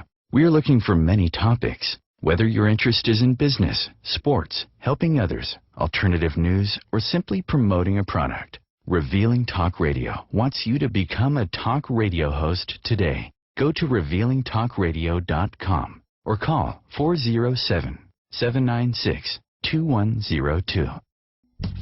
Variety is a spice of life, and why not spice up your life with the Joe Show on Revealing Talk Radio? Monday through Thursday, 10 p.m. Eastern, 7 Pacific, the Joe Show goes live and brings you a variety of guests. We have guests such as celebrities, authors, comedians, musicians, and so much more. All this only on the Joe Show, live Monday through Thursday, 10 p.m. Eastern, 7 Pacific, on Revealing Talk Radio. This is Matthew Cooper from the Positive Control Systems Show. All behavior is communication. Tune in and learn how to properly communicate with your family and everyone around you. Join me each Wednesday at 11 p.m. Eastern, 8 Pacific, right here on Revealing Talk Radio. You're listening to Revealing Talk Radio.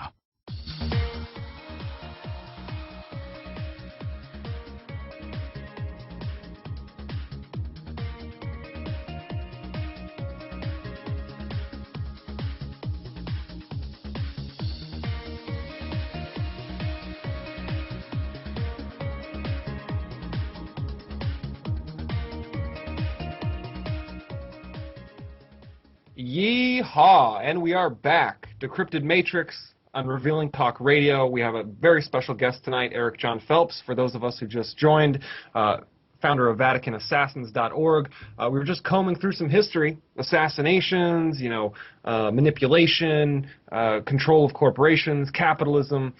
We got into the gun control, the gun situation, how they plan on disarming the public. Some interesting facts, and maybe you can elaborate on this, Eric. America might actually be one of the countries per capita. China, possibly the least, about 3 guns to every 99 heads. In America, there are almost 99 guns to every 100 heads. So, man, do they have their work cut out for them if they actually plan on going house to house and asking people or requiring people to give up their guns. That's right. That's right. And with the understanding that once you take a person's guns and you can kill them, you can do anything you want to. That's just exactly what Joseph Stalin did. That's what Solzhenitsyn warned about when he wrote his Gulag. He said if we would only met the NKVD with our pickaxes and axes and sickles and met them at the door, they wouldn't have rounded all of us up and sent us to camps. So we have to maintain the guns. That's why it's the Second Amendment. The First Amendment is our religious liberty. The second, right on the tail of it, is gun ownership, to resist a tyrannical government. Not for hunting, not for protecting yourself from the criminals, is to resist a political tyranny first and foremost. Yep, and they are feverishly finding ways right now to hand over control. I think they're probably going to try to do it under the cover of darkness, where we wake up one morning and all of a sudden it's been signed over by executive order to, control of the UN, and there'll be some global UN gun ban. Yeah, they're going to try to do it through that way. So that's why we have to keep calling for our state to declare its independence. We need to declare independence. We no longer wish to be subject to Washington. Washington is incapable of governing the people of God. That's what Cromwell said to the Parliament. You're incapable of governing God's people, and so I'm shutting down this Parliament. He put the key in his pocket, and he dismissed every parliamentary member, named all their sins off every time each one that walked through the door. And you're an adulterer, and you're a whoremaster, and you're a drunk, and Sir Henry Vane, God deliver me from Sir Henry Vane. That was what Cromwell did with a tyrannical Parliament. We need to sever our ties with Washington and have state sovereignty once again, where we'll be a sovereign nation, and every state needs to do it. Yep, it sounds like it. There's a lot. We're hearing now of petitions that are spreading like wildfire. There's 15 or almost 20 states now that are trying to petition seceding from the federal government. Now remember, we really can't legally secede, just like the colonies really couldn't legally secede from Great Britain. We have been reduced to provinces. So what we have to do is have a formal Declaration of Independence in Pennsylvania and list all the grievances in that Declaration of Independence that justifies our separation from Washington. And every state needs to do that. That's the pattern, and that's the Protestant, Calvinistic, Baptist way. That's what we need to do again. But if you want to go back, we can go back to the assassinations. Yeah, sounds like it. I wanted to definitely get into the presidents. I think there's a handful of presidents that we know, like William McKinley, James Garfield, Abraham Lincoln, JFK. Let's talk about the ones that nobody knows, Eric. I know you've got some jaw droppers here. What are the presidents that George Washington. George Washington, no way. Do tell. Yeah, I have it posted on my website. George Washington, remember, was the founder of the heretic Protestant United States of America, and Baptist, Protestant and Baptist. Rhode Island was Baptist. And so, as a result, that heretic had to die. And Washington, in 1783, was baptized as a believer by his Baptist chaplain, John Gano, in the Hudson River. So Washington was not an Episcopalian. By the end of his life, he was a Baptist, and that's one reason why he didn't want anything to do with Greene and Abercrombie and those other guys. Just a Calvinist, and his favorite chaplain was John Gano. And Washington was outside in the cold, in the snow. And remember, he had weathered Valley Forge. He'd spent 2 days, oftentimes 3 days in the saddle. Washington was in vibrant health, and he was outside, and he caught somewhat of a cold, so he came in, and Tobias Lear V was the one who gave him a handkerchief, I believe, laced with anthrax. And so this resulted in him getting a terrible sore throat and coughing and coughing. And as a result, Martha calls for Dr. Craik. Dr. Craik is a traitor. He's a Mason, but he's a traitor. Because remember, many American Masons were nationalists and not traitors, including Washington. But Craik is a traitor. And so what he does is he bleeds George Washington 3 times and takes out some 61 And that was the last thing that you needed to do for someone with anthrax poisoning. You don't bleed them. They need oxygen. And so between the time Washington took sick to the time he died was 48 hours, 2 days, and he was most assuredly poisoned. And in 1901 or 2, a book came out that said that the whole medical procedure, again, on Washington was wrong, and we believe there was criminal activity involved. This is the first time that any book was ever published on the poisoning of Washington in early 1900s. So no, George Washington was poisoned, and Tobias Lear V, who was really responsible for his poisoning, and Craig did the final bleeding. Tobias Lear V administration, first of all, after he poisons Washington, the next thing he does is he burns all of his private letters. Oh, boy. He burns his private letters, and you know why? Because Washington was an enemy of Jefferson. Washington was against Jefferson running for presidency. He regarded him as a conspirator, and at the time he was. And so Jefferson put Tobias Lear V up to kill Washington, and as a result, Tobias Lear V is then put into the administration of Thomas Jefferson. Of course. So remember Jefferson, according to the great preacher Jedediah Morse, the father of Samuel Morse, the inventor of Morse code, according to Jedediah Morse, he said Jefferson is an Illuminatus. So that's the story of the murder of George Washington. And then George Washington is the first of 14 American presidents that were murdered by the Jesuits. 14 American presidents. Man. 14. Mm-hmm. Well, who was the next one after Washington? Well, they killed Jefferson and Adams on the same day, on July 4th. They both died of the poison cup. Jefferson dies of dysentery. Ah, that was what we were told, I remember. Jefferson died of dysentery, ironically, on July 4th. Ironic. Wasn't that ironic? Because so ironic. Jefferson later becomes an enemy of the Jesuits because he's going to exchange letters with Adams on the restoration of the Jesuits in 1814, and they both don't like it. And so Jefferson and John Quincy Adams and James Monroe put together the Monroe Doctrine. Well, it's interesting that Monroe is poisoned on another day, on another year of July 4th. Wow. So it's Monroe, and then they poison William Henry Harrison, they poison Zachary Taylor, they poison James Polk, they tried to kill James Buchanan, but didn't succeed in the Washington Hotel in 1857. I think 28 other people died, including his nephew, but Buchanan had his stomach pumped and he wasn't killed. From then on, he became really a tool of the Jesuits in Washington. So I document 14. Woodrow Wilson was poisoned by them. Harding was poisoned by them in San Francisco, the Jesuit city of San Francisco. So I named them all in one of my posts. It's 14 American presidents they killed. In Russia, they've killed 2 czars. They murdered Tsar Alexander I and Tsar Alexander II. They also killed probably one of Russia's greatest prime ministers, who was a man named Stolypin. He was a great nationalist. He would have made Russia a great nation. They killed him. And they were the Jesuits, and remember the 1800s, they killed over 50 heads of state with their anarchists. The anarchists were run by the Jesuits, and then when the Jesuits brought communism into power, the anarchists were driven into the Communist Party or they were eliminated. Interesting. The one that came to mind when you were rattling off I think the Russian assassinations, the Rasputin, like a crazy story. If anybody's ever heard of the Rasputin story and how he died, I mean, absolutely crazy. Do you have any? Yeah. Rasputin was a Jesuit. Without a doubt, he was a Jesuit. Wow. Mm-hmm.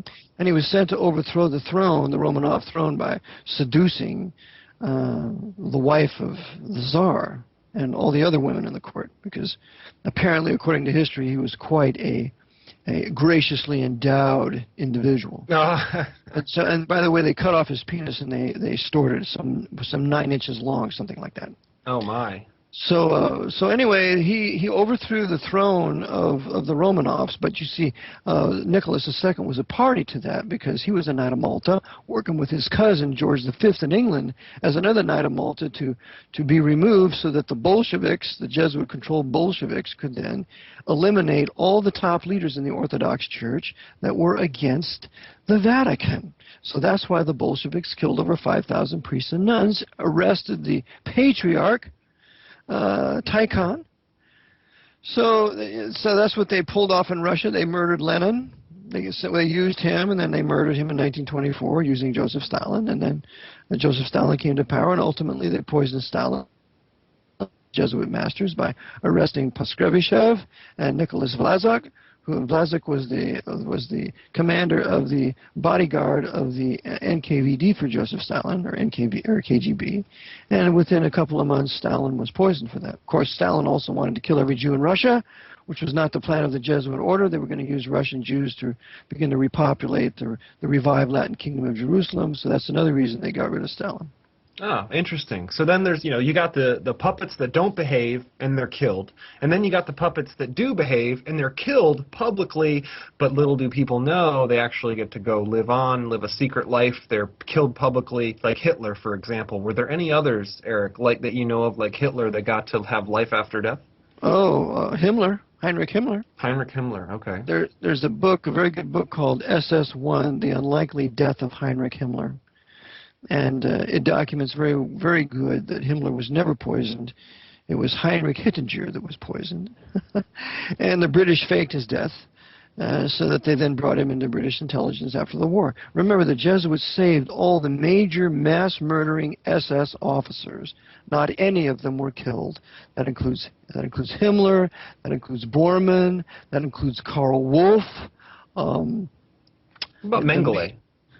Of course, Mengele was taken out with the power of the OSS and smuggled to South America. Mengele, remember, was the one who pioneered all these pathogenic infections, and he left all of his records in Auschwitz for the NKVD to take, and the NKVD would then share them with the OSS, later the CIA.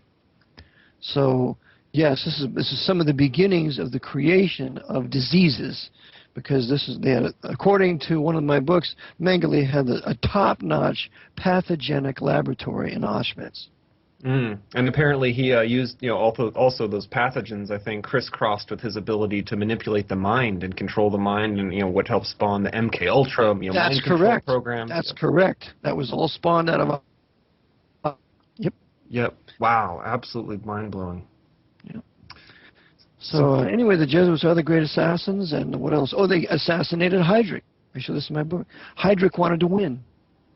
Heydrich was an enemy of the Jesuits, and so they assassinated Heydrich using British intelligence and Heinrich Himmler. Himmler worked in conjunction with Sir Stuart Menzies for the murder of Heydrich. Mm-hmm. Wow. So it seems like poisoning is just the easiest way to do it. Like almost all the assassinations you've talked about, it seems like 80% or 75 or 80% are poisonings, just because it's the easiest. It's easiest to write off as some other disease. That's right. Poisoning is their great love. Mm-hmm. Yep. And then when they want to make it symbolic and, public, they shoot you, and they do it in a way that's been planned out meticulously, it seems like the JFK assassination, Dealey Plaza, Masonic Temple, he was killed at the apex of a pyramid. I mean, mind-blowing stuff. That's right, and that's one of the reasons how they started World War I, when they assassinated the Archduke Ferdinand of Austria. He was not killed by Prinkup, he was killed by Potierik in the vehicle, and he was the one that shot Sophie in the groin and also shot the Archduke. And the Jesuits are the ones who turn up with a weapon years later. Yeah. Document that in my book, too. Yeah, we heard of, I had associated World War I with a hand grenade, a hand grenade tossed at the Franz Ferdinand or something. So that's not necessarily true, it sounds like. No, he was shot inside the vehicle, just like Kennedy was shot inside the vehicle, just like Rabin was shot close up, just like one other was shot inside, just like Reagan was shot inside. Benazir Bhutto, too. Benazir Bhutto was outside the top of her vehicle. Yeah. Yeah. Well, Eric, man, another mind-blowing episode. My jaw is on the floor the whole time, almost. Especially hearing about the George Washington assassination. I thought he was poisoned until tonight. I thought George Washington was just died of natural causes or his tuberculosis or whatever they said. But lo and behold, he was poisoned, just like almost everyone else that was a threat to the Jesuits. And so, a walking encyclopedia. Ladies and gentlemen, again, another night with Eric John Phelps, Part 4 in the books. Thanks for joining us, Eric.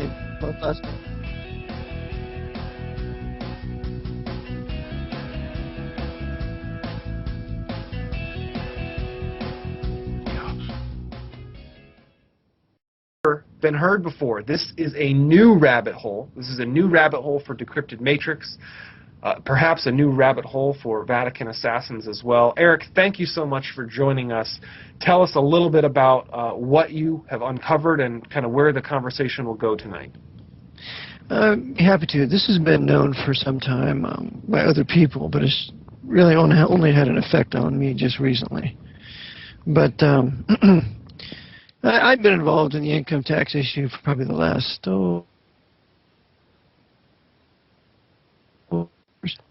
and it was always the question of, why jurisdiction of the court when they would say, the Constitution has nothing to do with this.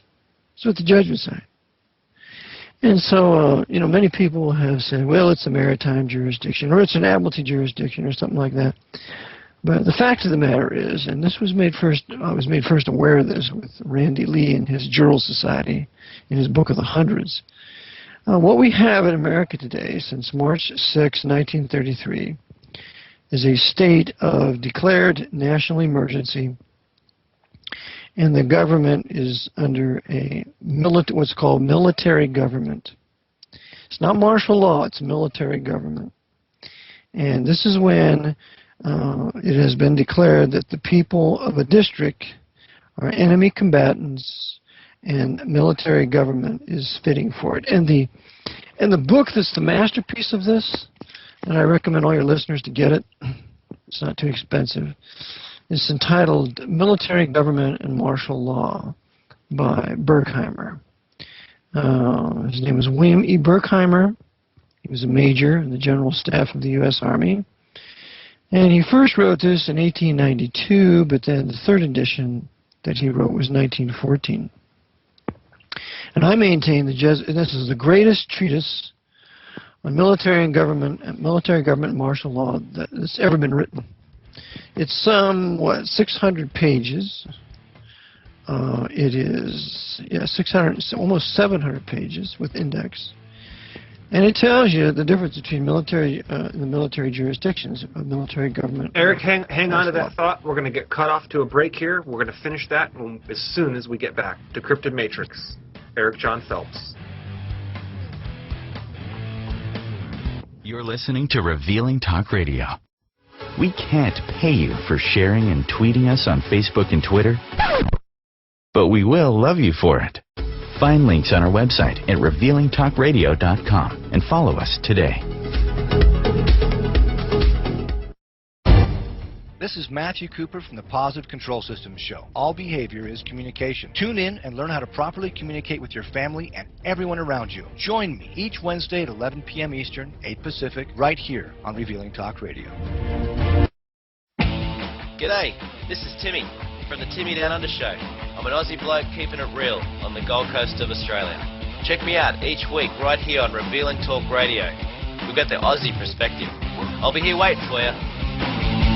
If you've ever wanted to host your own talk show, Revealing Talk Radio, the world's newest premier radio network, has an opportunity for you. We're looking for many topics. Whether your interest is in business, sports, helping others, alternative news, or simply promoting a product, Revealing Talk Radio wants you to become a talk radio host today. Go to revealingtalkradio.com or call 407-796-2102. You're listening to Revealing Talk Radio.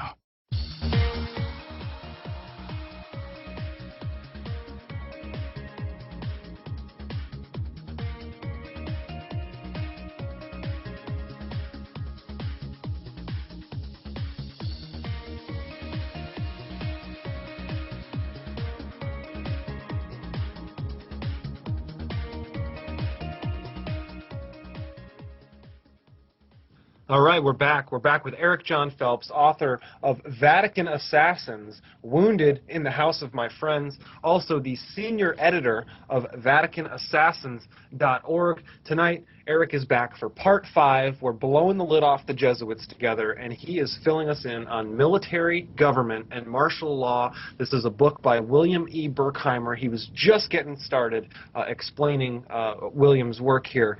Do go ahead, Eric. Okay, something that I never knew was there are essentially 2 military jurisdictions. One of them is military government, and the other one is martial law. Now, I'll read a little bit from these excerpts here, and in the introduction here it says, military jurisdiction is treated in the following pages in its 2 branches of military government and martial law. The former is exercised over enemy territory. So military government is exercised over enemy territory. And the latter, martial law, over loyal territory of the state enforcing it. Number 2, the enemy territory over which military government is established may be either without the territorial boundaries of the dominant state or comprise districts occupied by rebels treated as belligerents within those boundaries.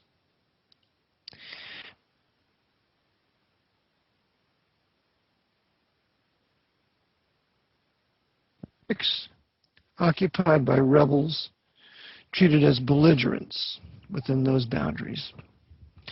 Well, I maintain that on March 6, 1933, when FDR issued his proclamation, when he issued that proclamation, a banking holiday, quote unquote, that is when he exercised emergency powers from the Constitution as Commander-in-Chief, and a Commander-in-Chief is military.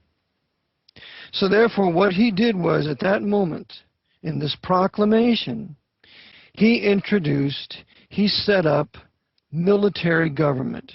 And military government is de facto. It is supposed to be temporary until the previous government can be restored, which is de jure. Now, the de jure government of the United States was in effect at that time, and that passed from the 14th Amendment, where it reversed the origin and character of U.S. citizenship, made U.S. citizenship primary, made state citizenship a privilege. But, you know, that wasn't good, but at least they still had the common law. They had gold in circulation. They had silver in circulation. They had common law rights, common law federal procedure. I mean, there was many, many good things in it yet. But in 1933, remembering that in 1929, the Jesuits orchestrated the stock market. The guy who encouraged all the American farmers, most of them white Protestant farmers, to invest in the stock market, in the Pope stock market, was Knight of Malta John J. Raskob. John J. Raskob was one of the heads of DuPont and GM. He is the builder of the Empire State Building. John J. Raskob was really the overseer of Lucky Luciano. If you read the last will and testament of Lucky Luciano, he tells you that he went to Raskob's mansion and visited with him. So John J. Raskob was a powerful Knight of Malta, very much involved with the Democratic Party, builder of the Empire State Building, encourager of the farmers to get involved in quote-unquote investments on Wall Street, so that when 1929 would come, and the market would crash, all these people would be driven to desperation. It is a desperate time. The crash was caused by an Irish Roman Catholic named Joe Kennedy and 2 other Irish Catholic short sellers. So the Irish Catholics foment caused the great stock market crash in 1929, and it will last for 10 years. It will last from 1929 to 1939, at the time World War II begins to start in Europe with Hitler invading Poland. So with this happening, in 1932, we're having the deepest part of the crash. There are bread lines. We have, during the Great Depression, a total of 10 million Americans that are going to die. And we're never told that. So who fomented the stock market crash? The Knights of Malta. Why? So that they could bring the solution to this crisis. And the solution to the crisis was FDR. Remember, FDR is a creation of both Raskob and Al Smith. Al Smith was a powerful Knight of Columbus. He was the governor of New York at one time. He ran for presidency in 1928. Al Smith was a personal friend of Nicholas Brady. Nicholas Brady was the most powerful Knight of Malta at the time in the country. He headed over 100 corporations, and he was richer than John D. Rockefeller Jr. We never hear anything about Nicholas Brady. In fact, Nicholas Brady and his wife Genevieve Brady, they donated several millions of dollars to build the Jesuit novitiate not far from me here in Wernersville. So what we have now is the crash. The Knights want this, and so when they caused it, now they're going to impose a solution. And the solution with 32nd degree Freemason, apostate Protestant Episcopalian FDR, overseen by Knight of Columbus, Al Smith, is they're going to implement military government. And FDR is inaugurated on March 4th, 1933.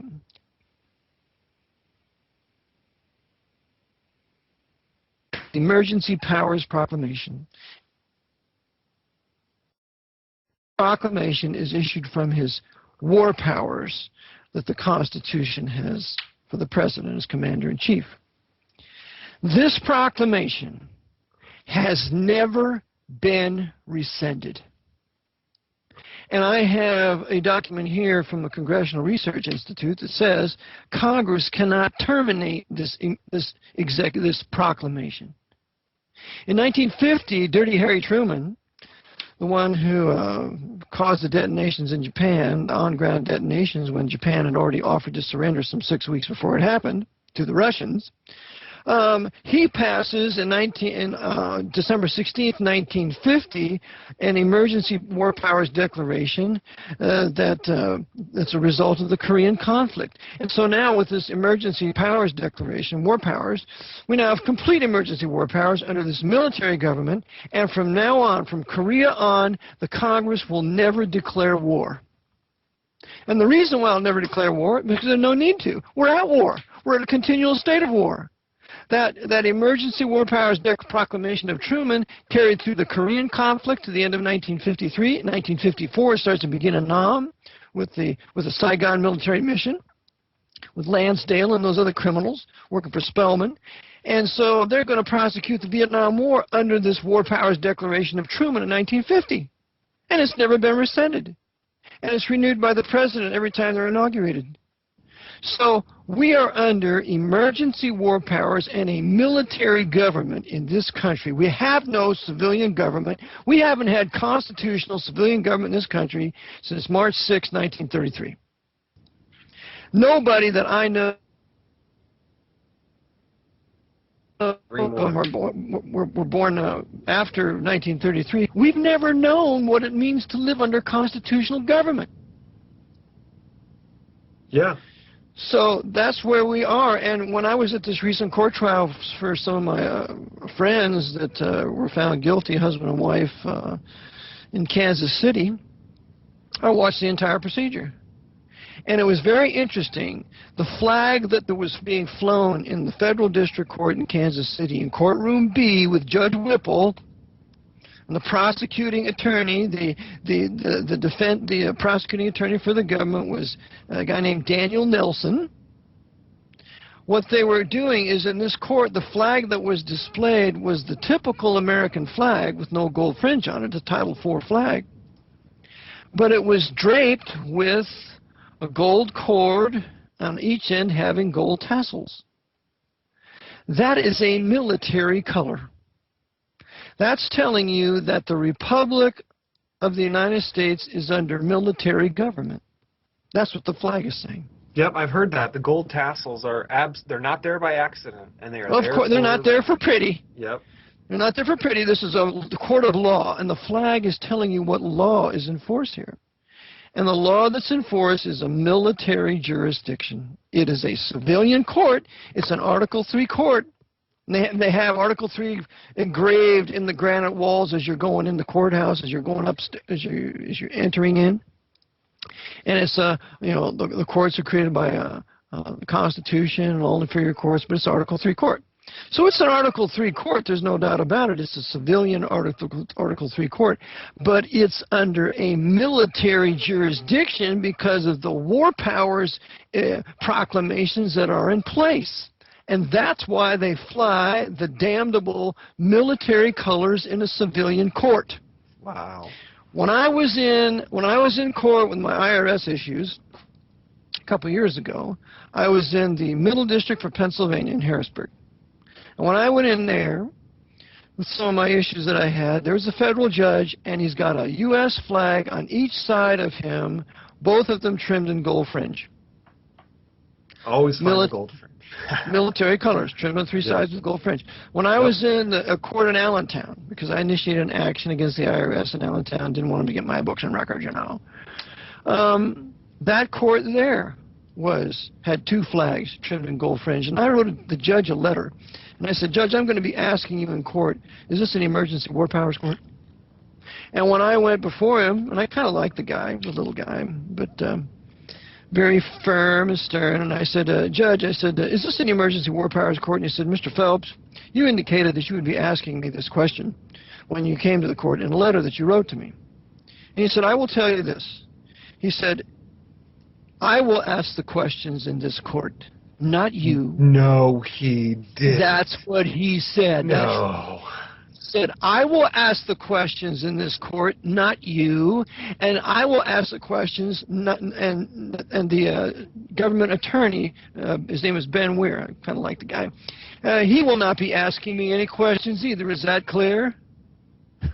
Wow. Well, he drew a line in the sand for you, didn't he? He made his presence and authority known and rubbed it in your face just a little bit. Of course, because he's an agent for the military government, and a military court can do that. Yep. And I took it as a yes. And by the way, the court reporter there, who was a Hispanic guy, he was giving me a big smile, and I figured, yeah, he knows, I know. So this is an emergency war.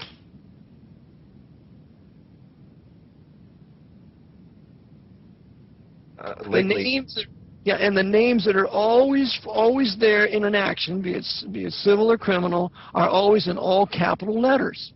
Yep. Every time. And that's a military process. It's a nom de guerre. It's a name of war. It's an all capital letters name. You got the military flag there. And let's go on with a couple other things. In a military proceedings, you cannot have counsel of your choice, as you used to be able to have in common law. Oh, really? You have to have an attorney. That's right. Because in common law, there was a time when you could just have your next of friend to be your counsel. You didn't have to have an attorney. Oh, now it's got to be someone approved by the court. Someone who's got to have an attorney. That's right, because you see, that's a maxim of military jurisprudence. If you go to a martial court in Washington, D.C., where they're flying their martial flag, the only attorney that a defendant can have is a JAG attorney. He can't have the next of friend because it's a military procedure, just like the military procedure in a civilian court. That makes perfect sense now. That makes perfect sense, yes. Now let's go on to another one. You're going to love this. In a common law court that we had for centuries, okay, the jury had the power to decide both the law and the facts. So if it's a law that requires you to, kill your grandmother, and this guy has been brought to court because he didn't kill his grandmother, why, the facts prove he didn't kill his grandmother, but the court decided, that's a bad law. We don't think that law of killing your grandmother is a very good law, so we're going to nullify the law and we're going to let the guy go free. That's called the power of jury nullification. That's where the jury sits in judgment of the law as well as the facts. That is a common law 12-man jury handed down to us from Magna Carta. All right? In a military court, the military juries do not have the power to judge the law. They only have the power to judge the facts. Are we still connected? Oh, yeah. Keep going, okay. Please. Yeah, okay. Definitely. So what happens is, this is another evidence that it's a military jurisdiction. The jury doesn't have the power to judge the law. And and the judge has all this discretion, where in a common law procedure, he doesn't have that kind of discretion. 50% of all the judge's decisions are subjective. Okay? Makes sense. Yep, totally makes sense. Yep. So, and the purpose of the court now is to keep the peace for the conqueror. The conqueror is the president. The conqueror was FDR. And every president thereafter is the conqueror. He has conquered the people. And by the way, on March 9th, 1933, 3 days after this proclamation, the Congress amended the Trading with the Enemy Act, and it actually, in effect, made every American citizen an enemy combatant within. I've seen this. Yes, I agreed. Okay, absolutely. because get this now, military jurisdiction of a military government cannot be established over anything other than enemy territory and over enemy combatants. So they made all the states enemy territories.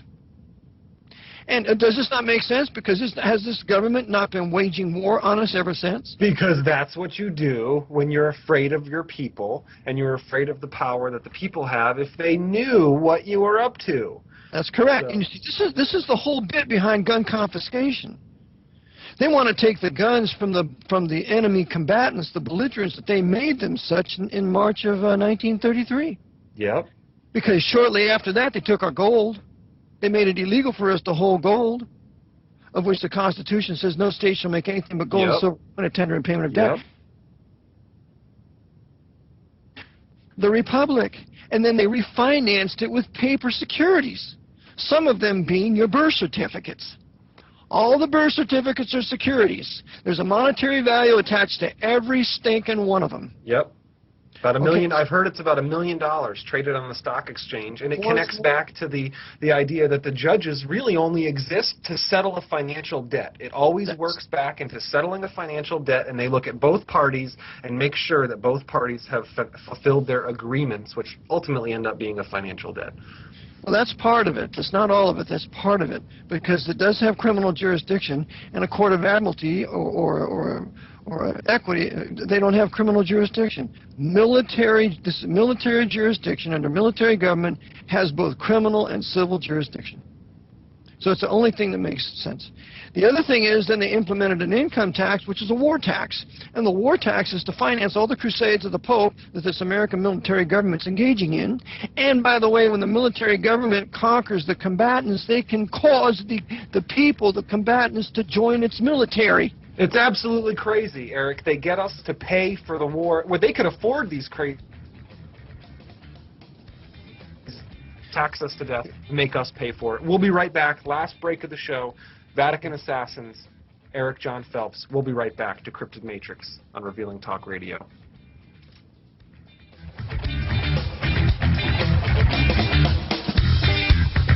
You're listening to Revealing Talk Radio. If you've ever wanted to host your own talk show, Revealing Talk Radio, the world's newest premier radio network, has an opportunity for you. We are looking for many topics. Whether your interest is in business, sports, helping others, alternative news, or simply promoting a product, Revealing Talk Radio wants you to become a talk radio host today. Go to revealingtalkradio.com or call 407-796-2102. Variety is a spice of life, and why not spice up your life with the Joe Show on Revealing Talk Radio? Monday through Thursday, 10 p.m. Eastern, 7 Pacific, the Joe Show goes live and brings you a variety of guests. We have guests such as celebrities, authors, comedians, musicians, and so much more. All this only on the Joe Show, live Monday through Thursday, 10 p.m. Eastern, 7 Pacific, on Revealing Talk Radio.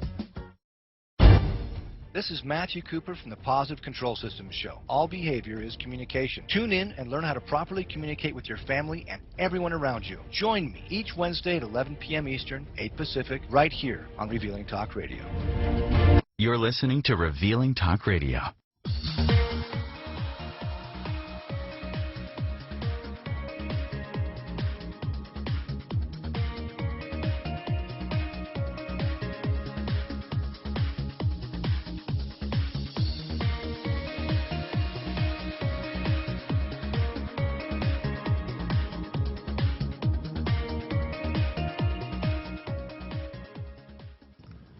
All right, we are back. Eric, we have got 15 minutes left. Time flies when you're having fun and blowing minds, but we'll try to get through it. I know you have a ton more that you probably wanted to cover. We'll see what we can cover here in the next 15 minutes. This is great stuff. We're just talking about military jurisdiction, military government, and how they basically have made everyone in the United States enemy combatants. They did it under the cover of night. I just found out today, confirmed by Eric John Phelps, that I, as well as you, the listener, are an enemy combatant of the United States of America. Do continue. That's exactly right. Okay, so I'm going to read a few more things from Berkheimer's work here. As far as principles are concerned, it says, the Constitution has placed, and this is page 53 in Chapter 2, right to establish military government. Paragraph 10. The Constitution has placed no limit upon the war powers of the government, but they are regulated and limited by the laws of war. One of these powers is the right to institute military governments. Then he has first over a conquered foreign territory, which is not us, but then it has second, paragraph 19, within districts occupied by rebels treated as belligerents.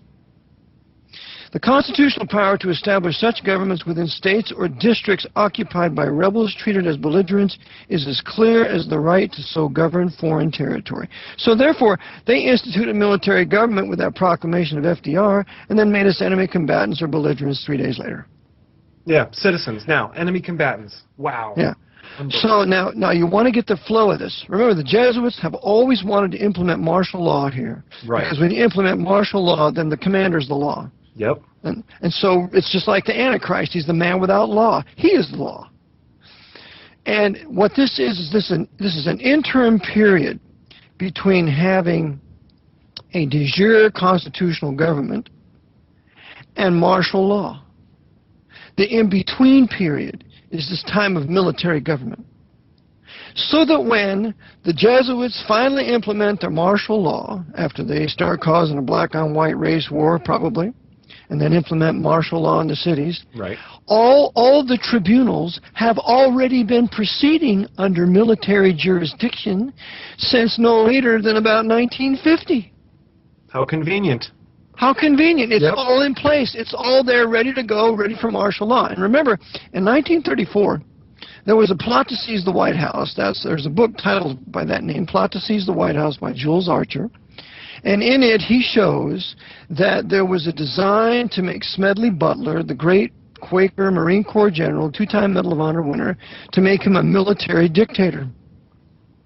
Smedley Butler was approached by an agent for John W. Davis. John W. Davis was a high Freemason. He was also one of the original founders of the Council on Foreign Relations.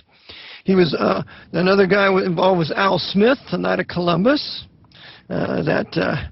Agent for Patrick Cardinal Hayes, the Archbishop of New York City. Yep. And then there was John J. Raskob, Knight of Malta, who causes the Great Depression. The same guy who coaxed the farmers to get into Wall Street, caused the Great Depression, builder of Empire State Building. It's the same Raskob who wants to make Smedley Butler a military dictator.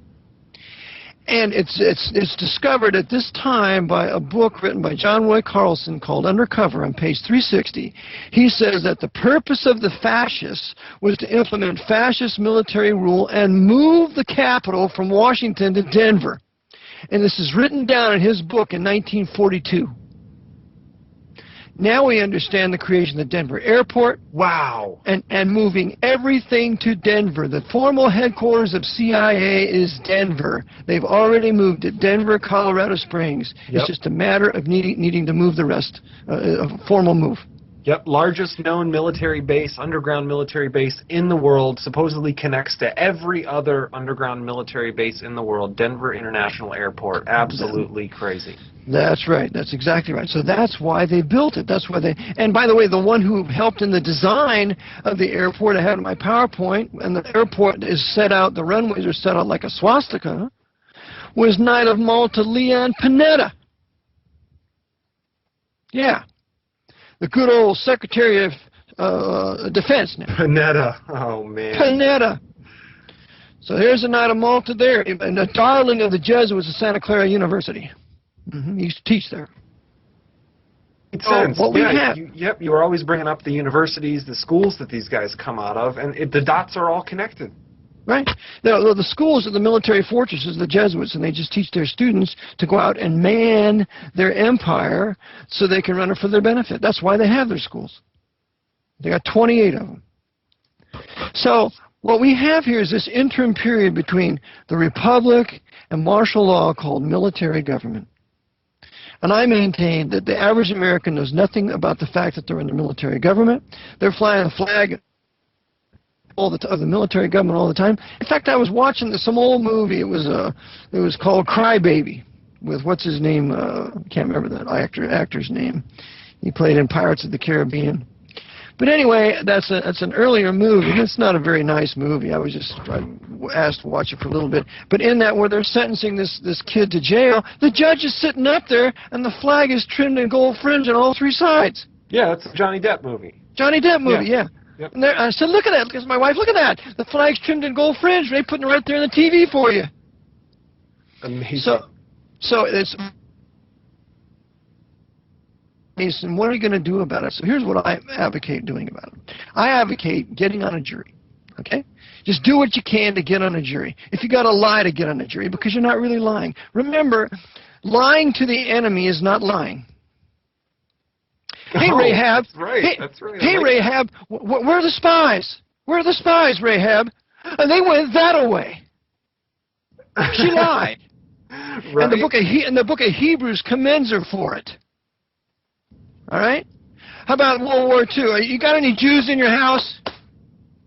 No. Well, of course I do. I'm saying, well, I'm not saying, yeah, I do. I hide them down in my basement. Just go down and get them. No, I don't have any Jews here. Just take a look. And after I hit them and the Nazis leave, the Jews, I'll help them escape and go where they're going. You see, I don't owe a criminal government the truth. I like that. I like that training. I give criminal government the truth. They are criminals, and they've taken over your government, and they hate your guts, and you're a belligerent combatant in their eyes, and they want to destroy you. They want to fleece you for every dime you have, then they want to draft you and shove you in their military so you can go fight the Pope's crusades in Iraq and everywhere else in the world. That's all your purpose is to them. They're criminals, and you don't owe them the truth.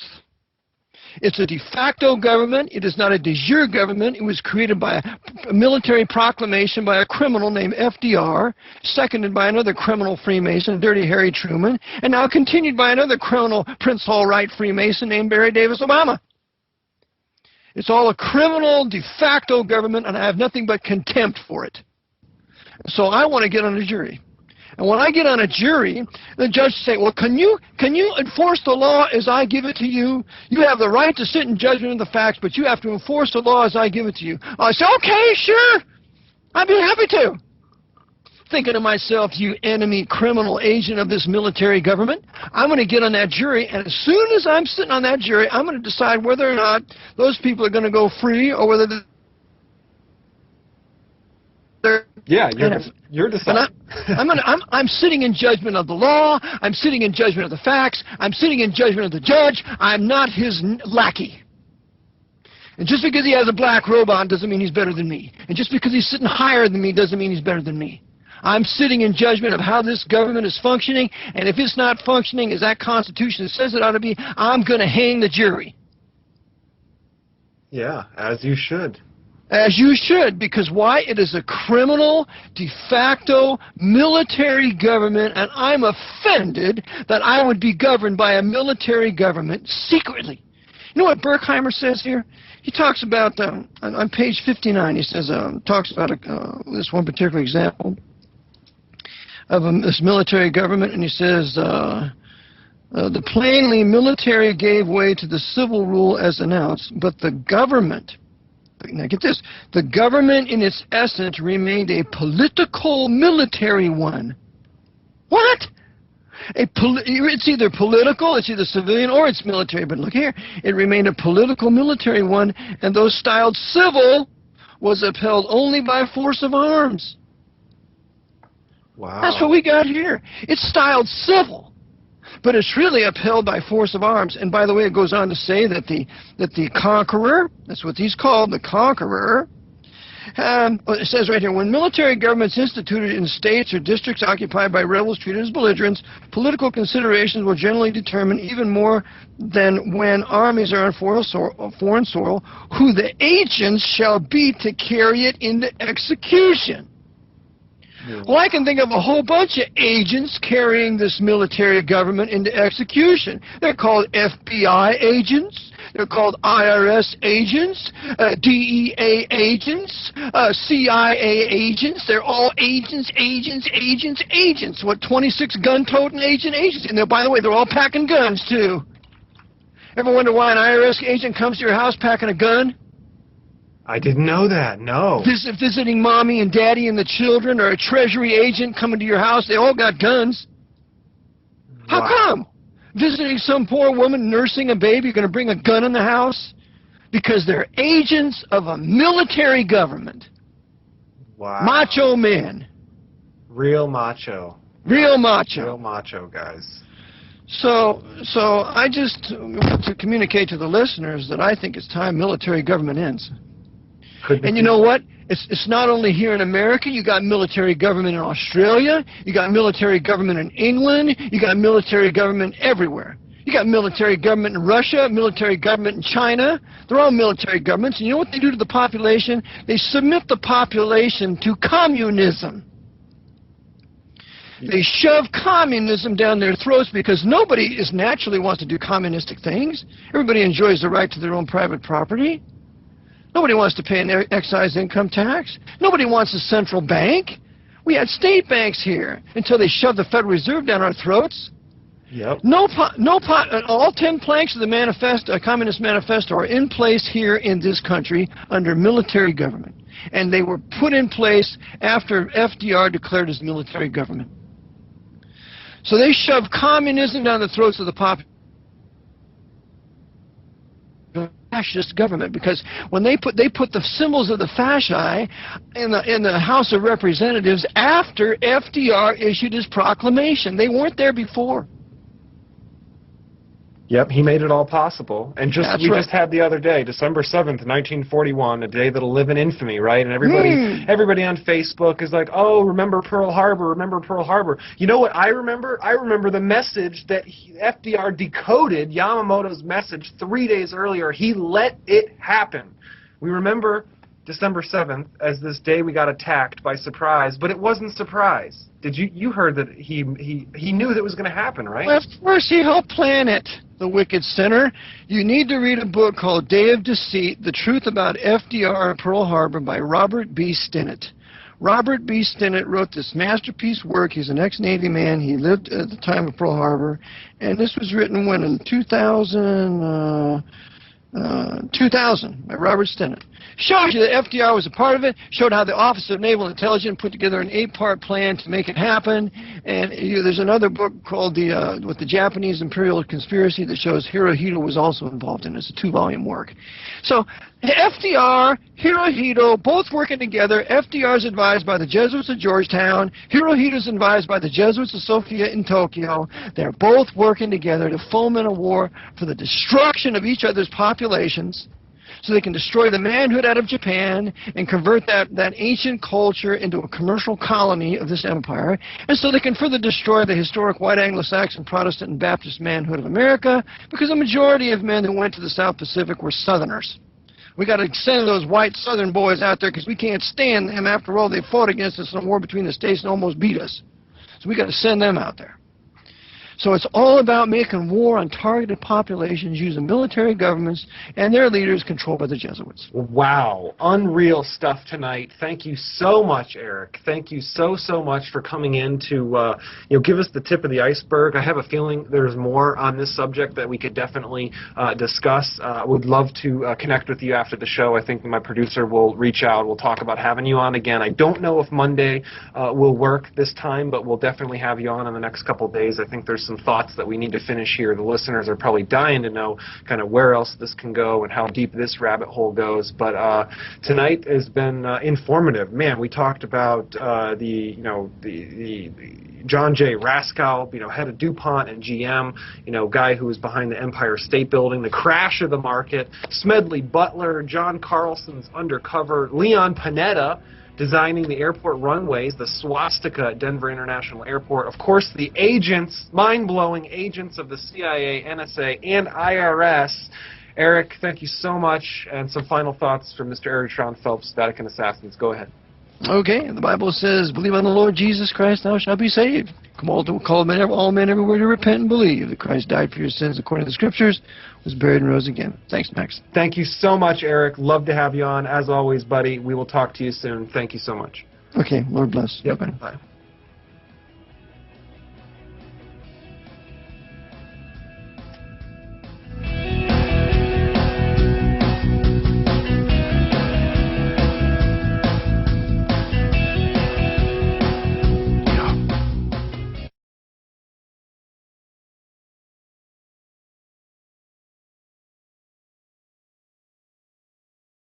Last episode, if you were lucky enough to tune in, it was very interesting. We talked at length about military law, martial law, the differences between the two, how the Jesuits started the crisis, what is the market crash of 1929. Obviously, they wanted to present a solution to this problem that they created in the first place. That solution was FDR. And then we continued to see names bumble around. John J. Raskow, he was with DuPont, General Motors, behind the Empire State Building, Al Smith, Nicholas Brady, Harry Truman, a ton of other Jesuit coadjutors that I'm sure we'll explore further tonight, along with straw man concepts, with how your birth certificate is traded on the stock market. It has an associated value to it, and how we're all just corporate entities wherever we see our name referenced in all caps. So tonight we have a very special guest. Eric, buddy, how are you?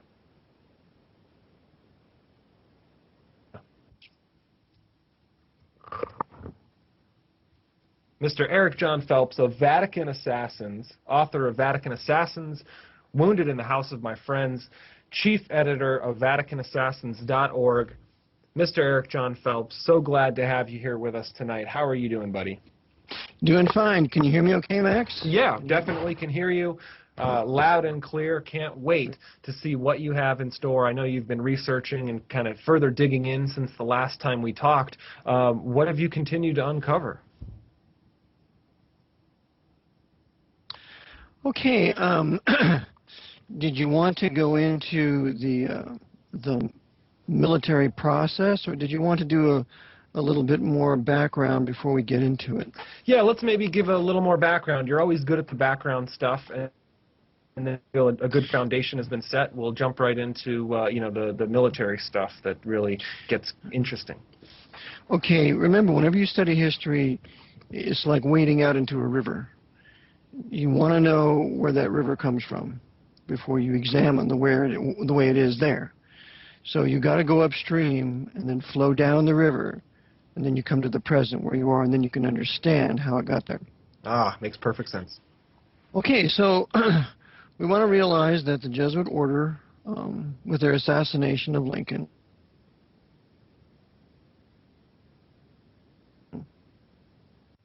saw the assassination, and he was the one that was the confessor of Mary Surratt.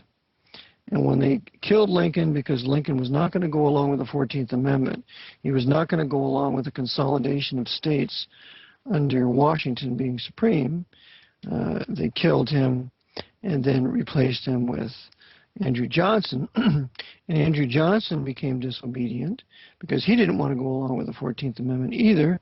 So the House impeached him, and when it went to the Senate, and remember, when the Senate is on trial as trying the president, they all dress in green. And they acquitted him by one vote, which was Solomon G.P. Chase's vote. Interesting. Okay. So then Johnson became an obedient servant after that. And then as this new government starts to progress in 1868 with the 14th Amendment, they create a new republic. The republic that was created by George Washington and those other white Anglo-Saxon Protestant Calvinists and Baptist Calvinists died on July 28, 1868. And so it's utterly ridiculous to celebrate this republic. It should be celebrated on July 28th, not July 4th. So we have a second. So we have a second republic. This is what I call the Second Republic, and it serves as the foundation for what will become the Pope's Holy Roman 14th Amendment, Socialist, Communist, Corporate, Fascist American Empire. This new republic now will have a center city in. Are you there, Max? Are you there? Oh yeah, I'm here. Yeah, okay. Definitely. I thought I lost you. In 1871, Washington, D.C. was incorporated because Leo XIII has said that it's the duty of every Roman Catholic to model the government of the country in which he lives after the papacy. So this is exactly what the Jesuits were doing. They centered power, and then the states really in substance became provinces, conquered provinces.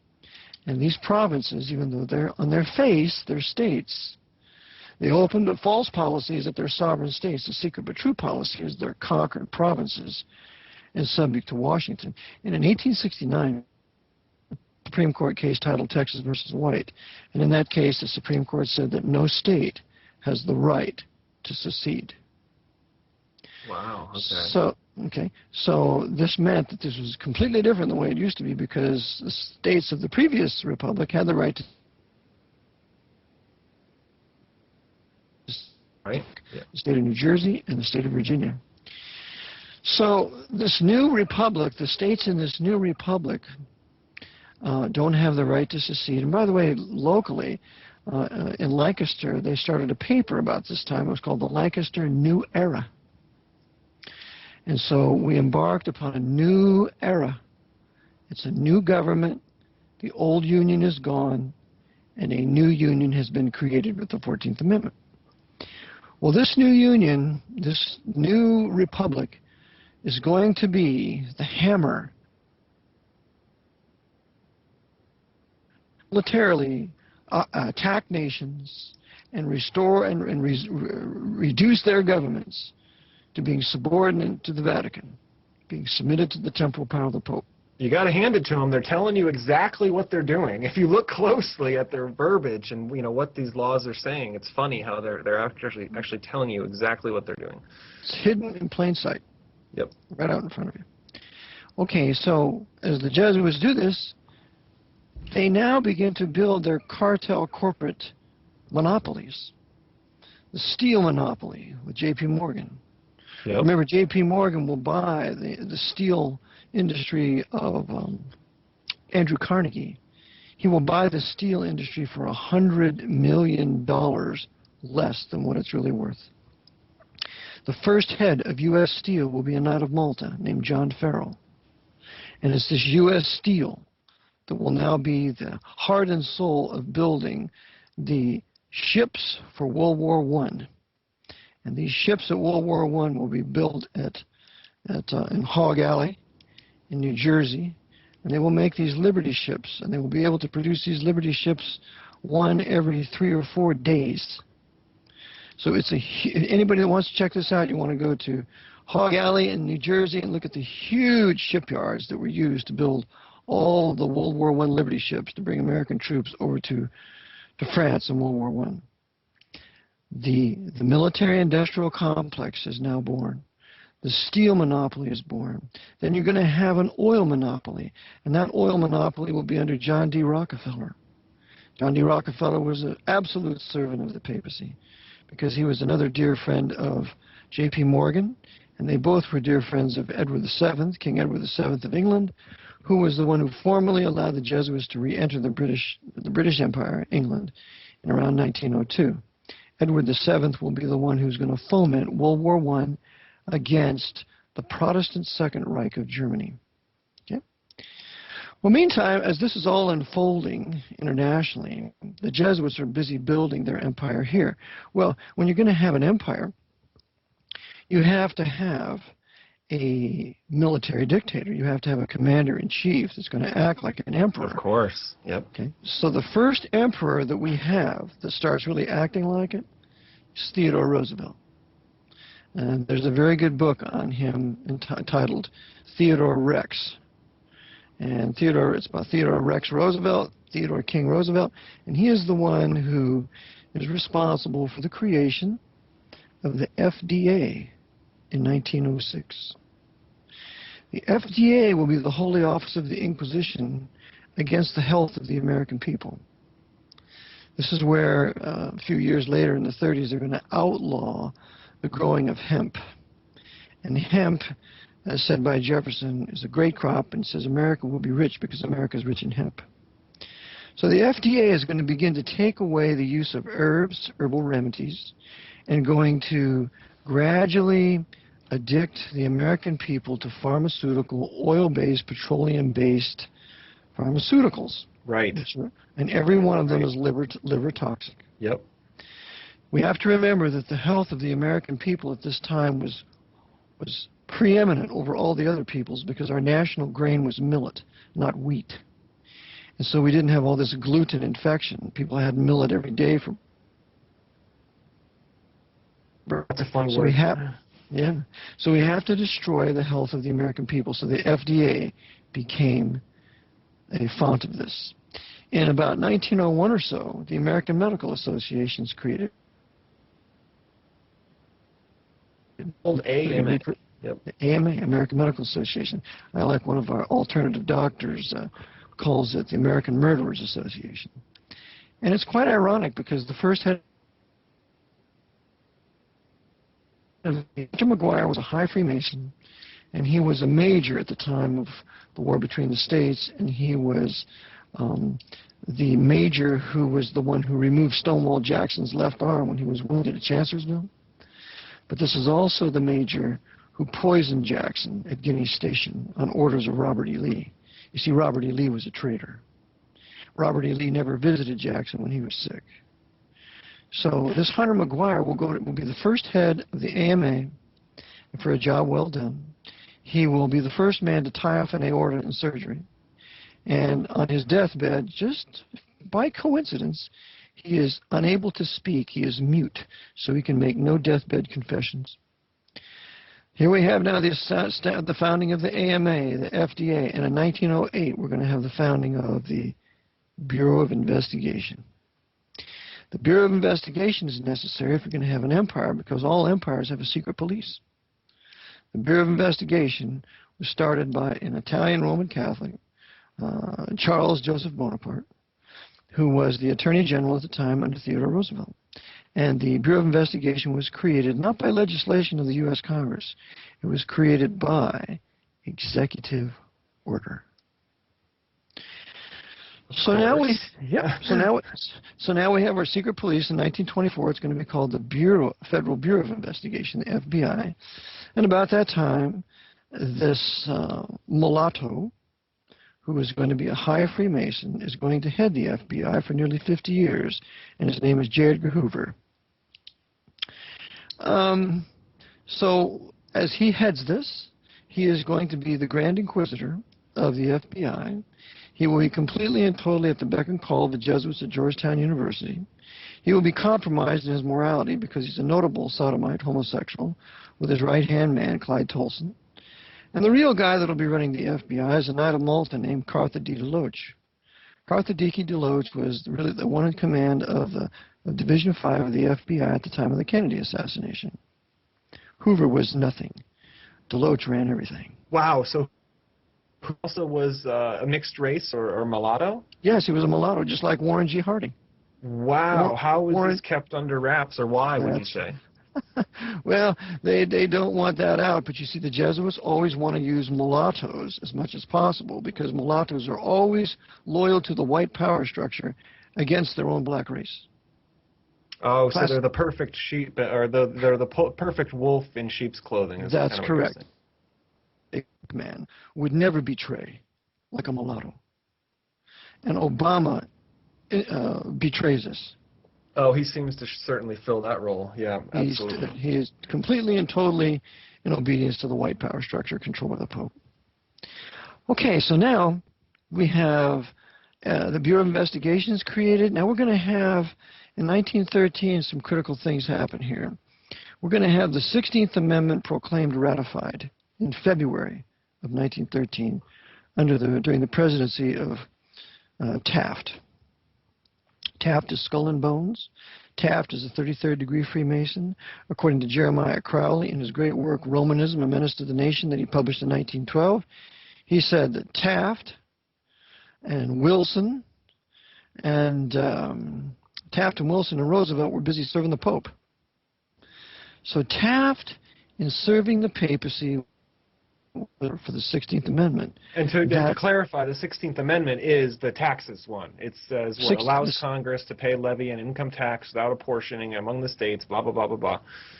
That's right. The 16th Amendment removed the problem in the Pollock case of 1895.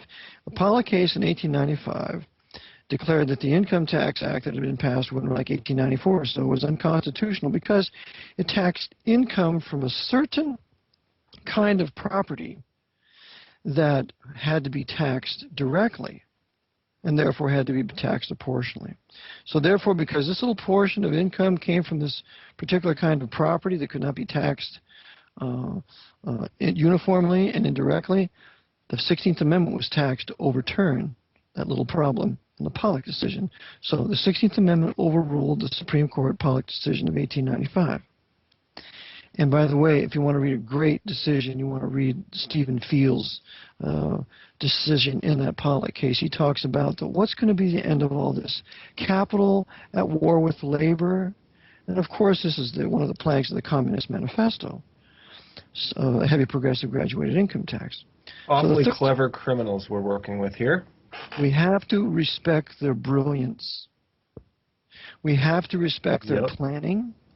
We have to respect their ability to control men of power. So, the 16th Amendment is declared to be ratified. I don't believe it ever was really ratified, according to Benson's work, The Law That Never Was. But it was declared ratified, so now they have in place the income tax, which is an excise privilege tax on income derived from privilege. They now have that in place to be their war tax to finance their crusade that's up and coming called World War I. Of course. Okay. Spending it before it even exists. Setting up the system to spend the money before it even exists. Right. Absolutely brilliant.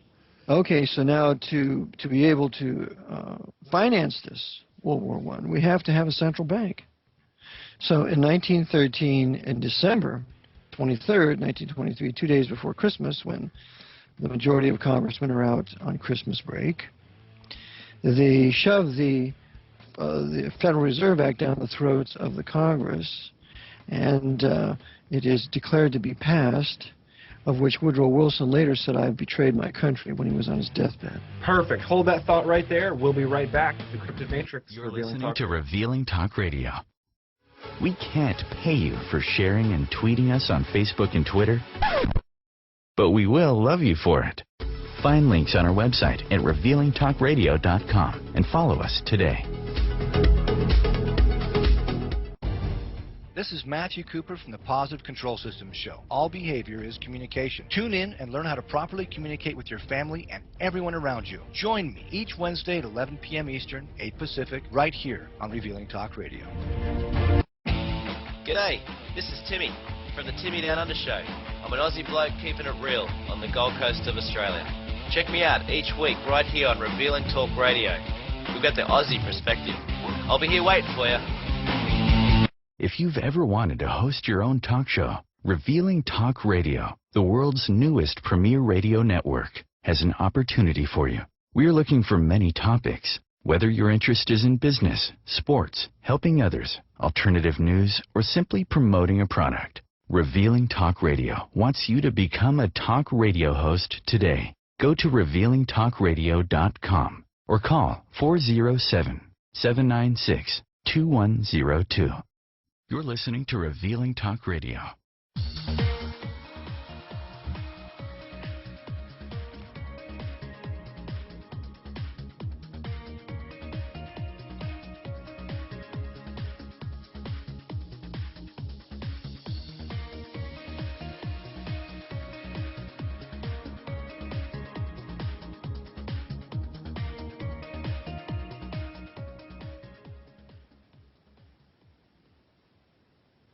for you tonight. Thank you for tuning in, ladies and gentlemen. It's Revealing Talk Radio, the one and only, with Mr. Eric John Phelps of VaticanAssassins.org, also the author of Vatican Assassins, Wounded in the House of My Friends. We're back tonight talking about the birth of a war, ladies and gentlemen, how a war is conceived, planned for, and then birthed. We were just getting to that lovely point of World War I coming into existence. I think Eric was elaborating a little bit on how the foundation of this came together and the semantics behind the financial situation. So yes, thank you, Eric, for joining us. Okay, we'll continue. The Federal Reserve Bank was created in 1913. 1914, World War I begins. The U.S. will enter into World War I in 1917, but World War I is going to be waged for several purposes, pursuant to the desires of the Vatican. And by the way, the Knights of Columbus were big pushers of getting involved in World War I. And this was one of the ways they tried to sell to the American Protestant people that the Catholic Knights of Columbus were really patriots, and they were really Americans, and they were on our side. But the fact of the matter is World War I was a papal crusade.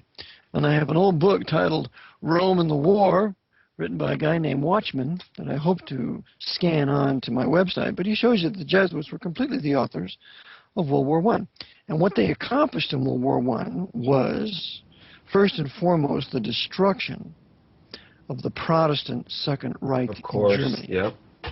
That had to go. Their coadjutor, Kaiser Wilhelm II, to facilitate that.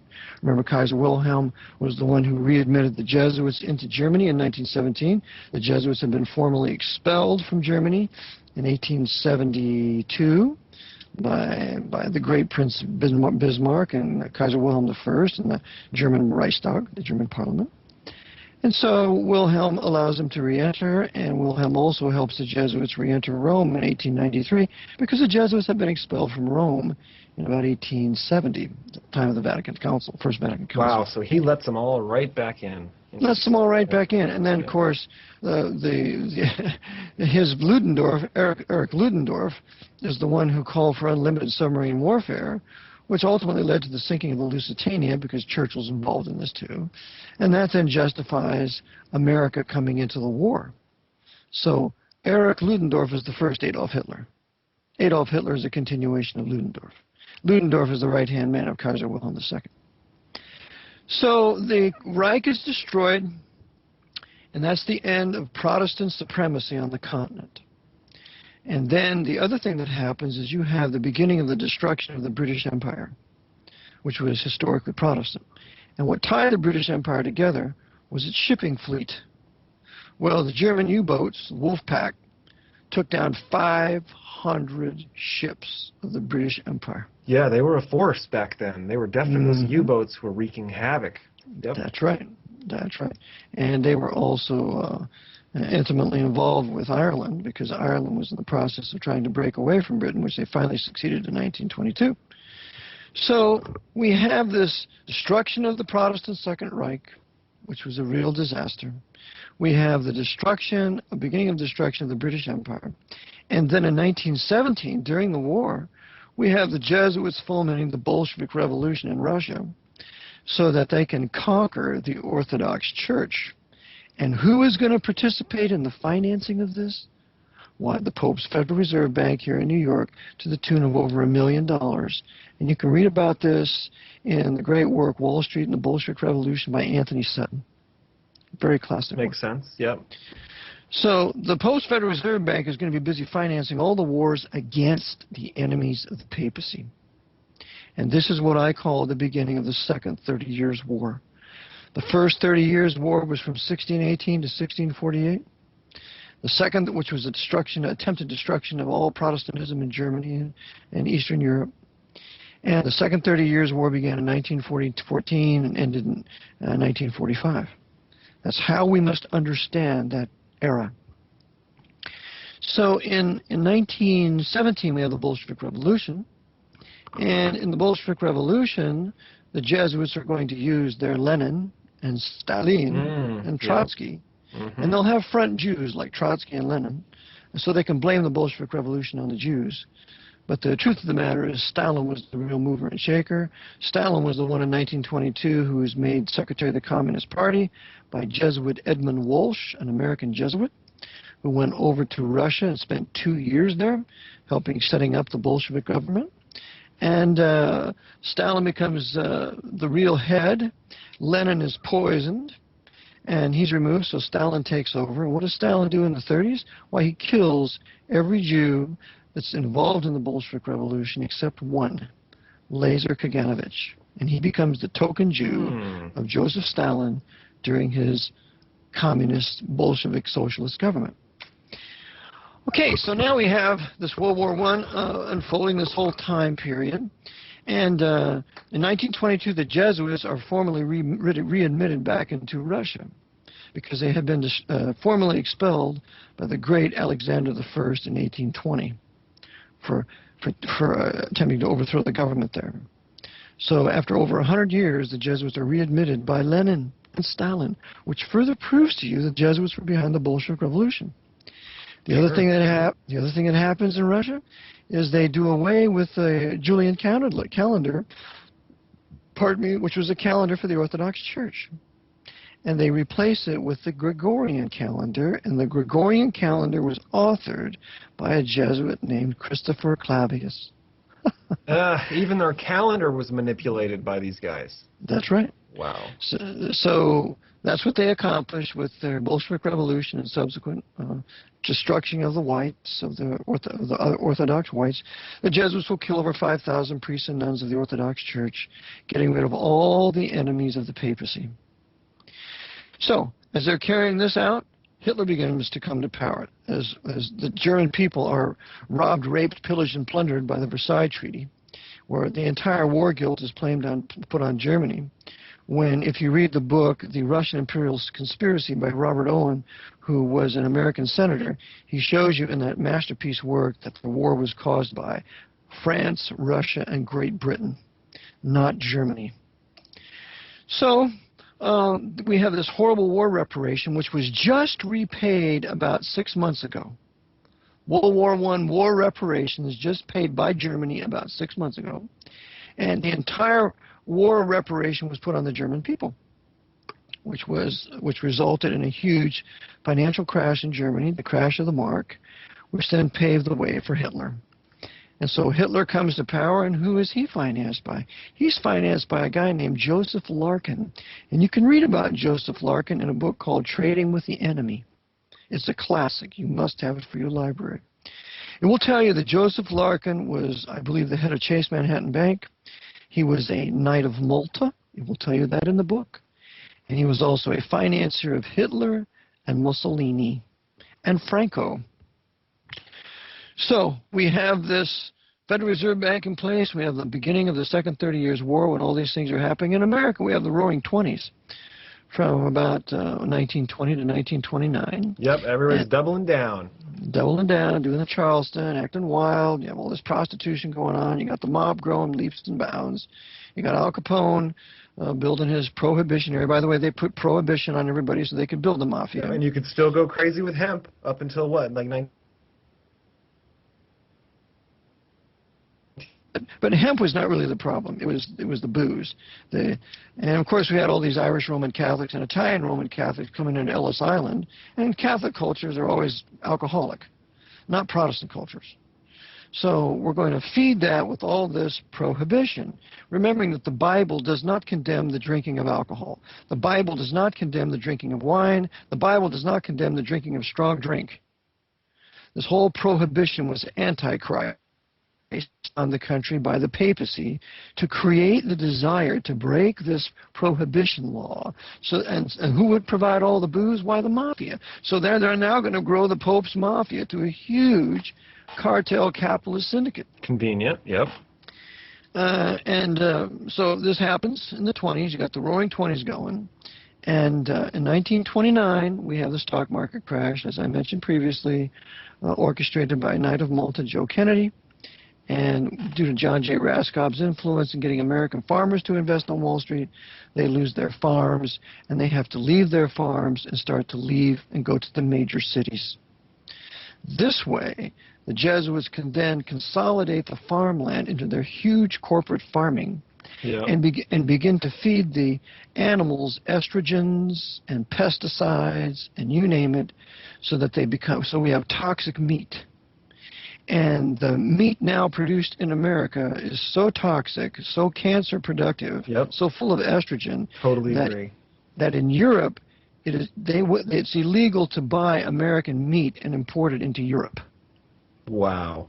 I've also heard it's illegal for microwaves in Russia. Russia has banned microwaves because they're so dangerous. They're so dangerous, that's right. Because microwaves incite viral growth, pathogenic growth, and Royal Rife proved this in his lab. That's how he grew his cancer. Yeah.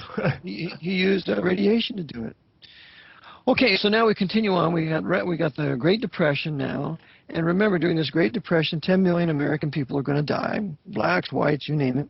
They're going to be moved off their farms, moved into the cities. We're going to have the Dust Bowl. It's a horrible, terrible period of time. Young boys getting on trains, riding trains the length of the country to find work and jobs. We have all sorts of crime. It's just awful. And so what happens also in 1930s, early 1930s, 32, we have World War I veterans who have been told they're going to get paid their $1,000 checks. And $1,000 in 1930 was like $10,000 right now, because it was gold and silver dollars. And they were supposed to get their checks promised to them by Congress 10 years after World War I. But they refuse, and they're not paid. And so these World War I veterans march on Washington, and they erect these shanties. This huge shanty town that they create is called Hooverville. Well, Herbert Hoover gives the order to General MacArthur, he's a colonel at this time, to end Hooverville. So MacArthur burns out the World War I veterans, burns out Hooverville. Here's the election of FDR. Okay? Because FDR said he'd never do such a thing. So FDR is elected in 32, because remember that the whole feeling of the country. People are desperate. Crime is everywhere. You got the mob in all these places. You have you have all sorts of things. People are starving. And so what we have is a national crisis. And so the way he resolves his national crisis is in 1933, when he takes office on March 4th, and this is going to be the last president that's going to be inaugurated on March 4th. Every other president afterward, who's really now the military commander, he's going to be inaugurated on January 20th. They will amend the Constitution so that every inaugural after FDR's will take place on January 20th, because we have a change in government under FDR, and that is the institution of military government. Wow, so that was the big turning point, is FDR, and it is totally different since then. That's right. FDR is the Julius Caesar of this country. FDR is the conqueror. FDR is the man on the white horse, calling for change, and he has this winsome smile, just like Obama. Obama calls for change, he has a winsome smile, he's likable in his personality. This is FDR, but they're devils in what they do.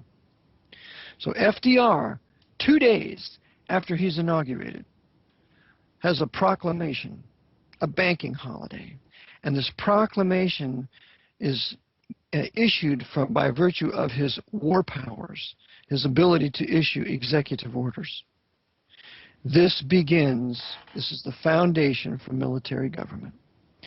3 days later, the Congress, the Democratic Congress, controlled by Catholics for the most part, and Walsh of Georgetown University, they amend the Trading with the Enemy Act that was passed in 1917. And they amended in one word. Instead of forbidding trading with the enemies outside the United States, they're now dealing with enemies within the United States. And the ironic thing about this is the country's not at war.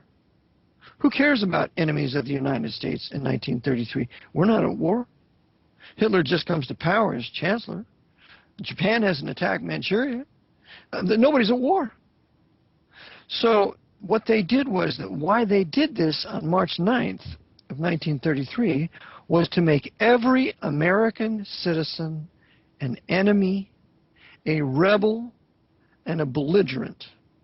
That's the only way military government can be exercised. It's exercised over rebels who are declared to be belligerents in conquered territories. Wow, so we're about 80 years into this tooth, is what you're saying. This is about 80 years ago they took over with this, declaring everybody an enemy combatant. Yeah. That's correct. Because you can't have military government unless the people that you're governing are declared enemies and rebels and belligerents. So that's what was instituted then. FDR will then embark upon 15 pieces of legislation that will further centralize power. Shortly after this, in April, he is going to confiscate the gold. And when the gold is confiscated, he makes it illegal to own gold or gold notes, which is in complete violation of the Constitution, because no state shall make anything but gold and silver coin a tender in payment. So now every state is bankrupt. They can't pay their debts. They're conquered territories. And when they take the gold, what FDR is going to do is they're going to melt the coins down and they're going to store the gold in a military fortress for the military government. And that military fortress is called Fort Knox. Okay? The gold will later be moved out of Fort Knox into the basement of the Federal Reserve Bank in New York City. In 1934, FDR, according to Dr. Peter Beater, a Roman Catholic attorney in Washington, D.C., had over 1,000 cases. He used to have his reports, and I have 40 of his 80 tapes. Conveyed legal title to the Federal Reserve Bank of all America's gold that was in Fort Knox. So I have pictures in my book of the 660,000 gold bars that are presently in storage at Fort Knox right now. Pardon me, the Federal Reserve Bank basement. So they give, and then in 1935 they passed what's called the Banking Act. And the Banking Act was put together by Mormon Freemason Mariner Eccles, who was the head of the Federal Reserve at the time, and also a man by the name of A.P. Giannini. A.P. Giannini is a Knight of Malta. Dang. A.P. Guinea, another Knight of Malta. The Knight of Maltas are everywhere. Knights of Malta, I should say. Eric John Phelps, Vatican Assassins. We'll be right back. We've got to cut to a quick break. Revealing Talk Radio, The Cryptid Matrix.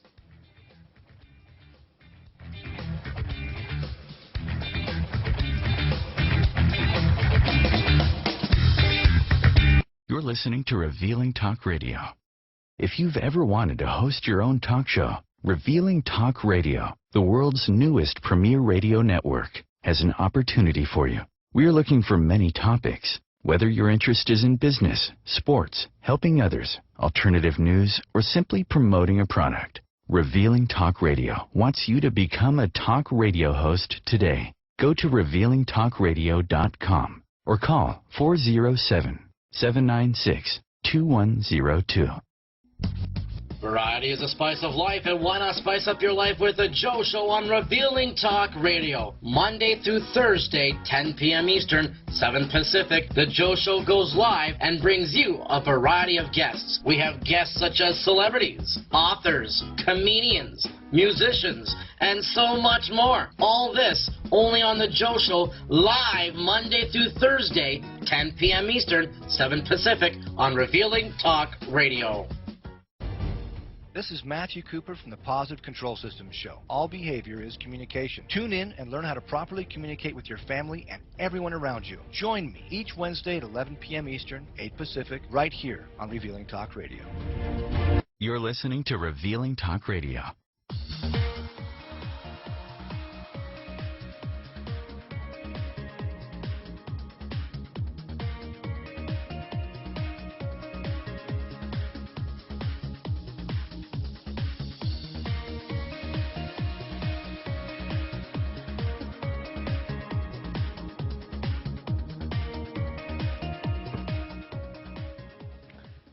Thank you for tuning in tonight. Revealing Talk Radio, Decrypted Matrix, another amazing interview. Part 6 tonight, ladies and gentlemen, with Eric John Phelps of Vatican Assassins. Just finishing up our thoughts as we cruise into the last and final section of tonight. Again, time flies when you're having fun with Eric John Phelps. Continue that thought, Eric. Okay. So now we are in, the Banking Act of 1935. Yep, exactly. This is really intriguing. This is where all power is finally consolidated into the hands of the Federal Reserve. They have all financial power. Remember 1934, so FDIC is put out. We have the Social Security Act. We have FDR's New Deal, so that no bank can open up unless it's a member of FDIC. So all the state banks now were completely taken over by the Federal Reserve Bank. We now no longer have any state sovereignty in its banking system. Oh, well, Eric, I thought that was for my protection, the Federal Deposit Insurance Corporation. They're going to save my money for me. Of course, that's right. Okay, so now with the Banking Act, with A.P. Giannini, we have to remember that he's a Knight of Malta. He's an Italian immigrant, Italian Roman Catholic. He is the founder of the Bank of Italy in San Francisco. And remember, Charles Chiniquy, the ex-priest and turned Bible believer, born-again Christian man, he tells us in his 50 years of the Church of Rome that San Francisco, that lovely gem of the Pacific, has been in the hands of the Jesuits since 1850. And so this has a tremendous connection to the Comstock Lode, all the gold mining, Virginia City, you name it, all run by the Jesuits.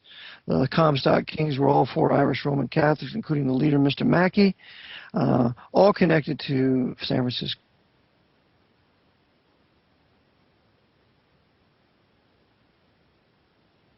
That Bank of Italy later is changed in its name to the Bank of America. Bank of Italy is now Bank of America? That's right. Wow. So A.P. Giannini, as the head of Bank of America, made a huge killing in real estate and housing when he worked together with Mariner Eccles with the Banking Act. So the Banking Act's put in place, and FDR signs it into law. And what we have as a problem, though, now when it comes to the law, is that the Jesuits cannot implement a military jurisdiction in the courts until they first do away with certain common law. So what we are living in presently at this time in 1935 is what's called the Lochner era. In 1905, there was a Supreme Court case called Lochner versus New York. And in that case, the Supreme Court protected the man's right to contract, his natural common law right to contract. So it was protecting common law rights. And so even though the privileges and immunities of 14th Amendment citizenship did include the Bill of Rights, there were still certain common law rights that were protected by Supreme Court decision. So those Supreme Court decisions had to be reversed. So the Lochner versus New York had to be reversed. So in 1938, on April 25th, the Supreme Court, packed by FDR, full of radical socialists, communists, Fabian socialists, decided the U.S. versus Carolyn Products case, handed it down on the 25th, and in that case, they overruled the Lochner era. That was the end of the Lochner era. There are no more common law rights protected by decisions of the Supreme Court. So, and when you're in federal district court, you can't claim, I have the common law right to work, sir. And if I have the common law right to work, the money that I derive from that common law right to work is not income within the meaning of the term income. It's not profit or gain from a source, and I'm not in privilege. I'm just exchanging my labor for my money. So therefore, it's not income. Therefore, I don't owe the income tax. And remember, the American people didn't pay income tax on their labor until after 1938. Right, yep. So now we're going to have another tax. We're going to have another Supreme Court case, and it's going to be handed down the very same day, April 25th, 1938, while everybody's preoccupied with War Admiral and Seabiscuit and their races, while people were busy watching the horse races. The Supreme Court was shoving these decisions down our throats. And this next case is classic, and it's called the Erie Railroad Company versus Tompkins. And Erie Railroad was a Pennsylvania railroad here, and in that case, they decided that there would be no more federal general common law, which means there will be no more federal common law process, which means there can be no more juries that will decide both the law and the facts. They will only now be able to decide the facts.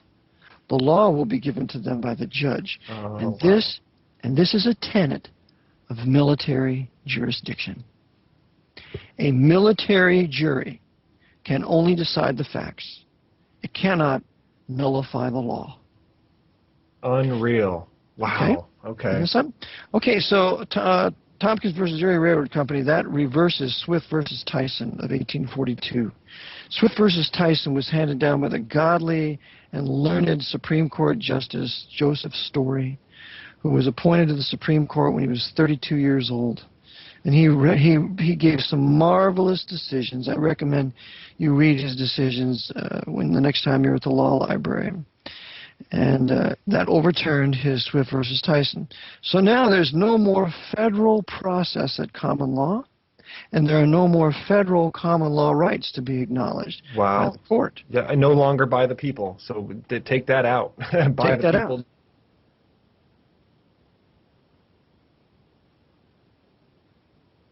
Therefore, I don't owe the income tax. Sorry, you don't have a common law right to work. That ended in 1938.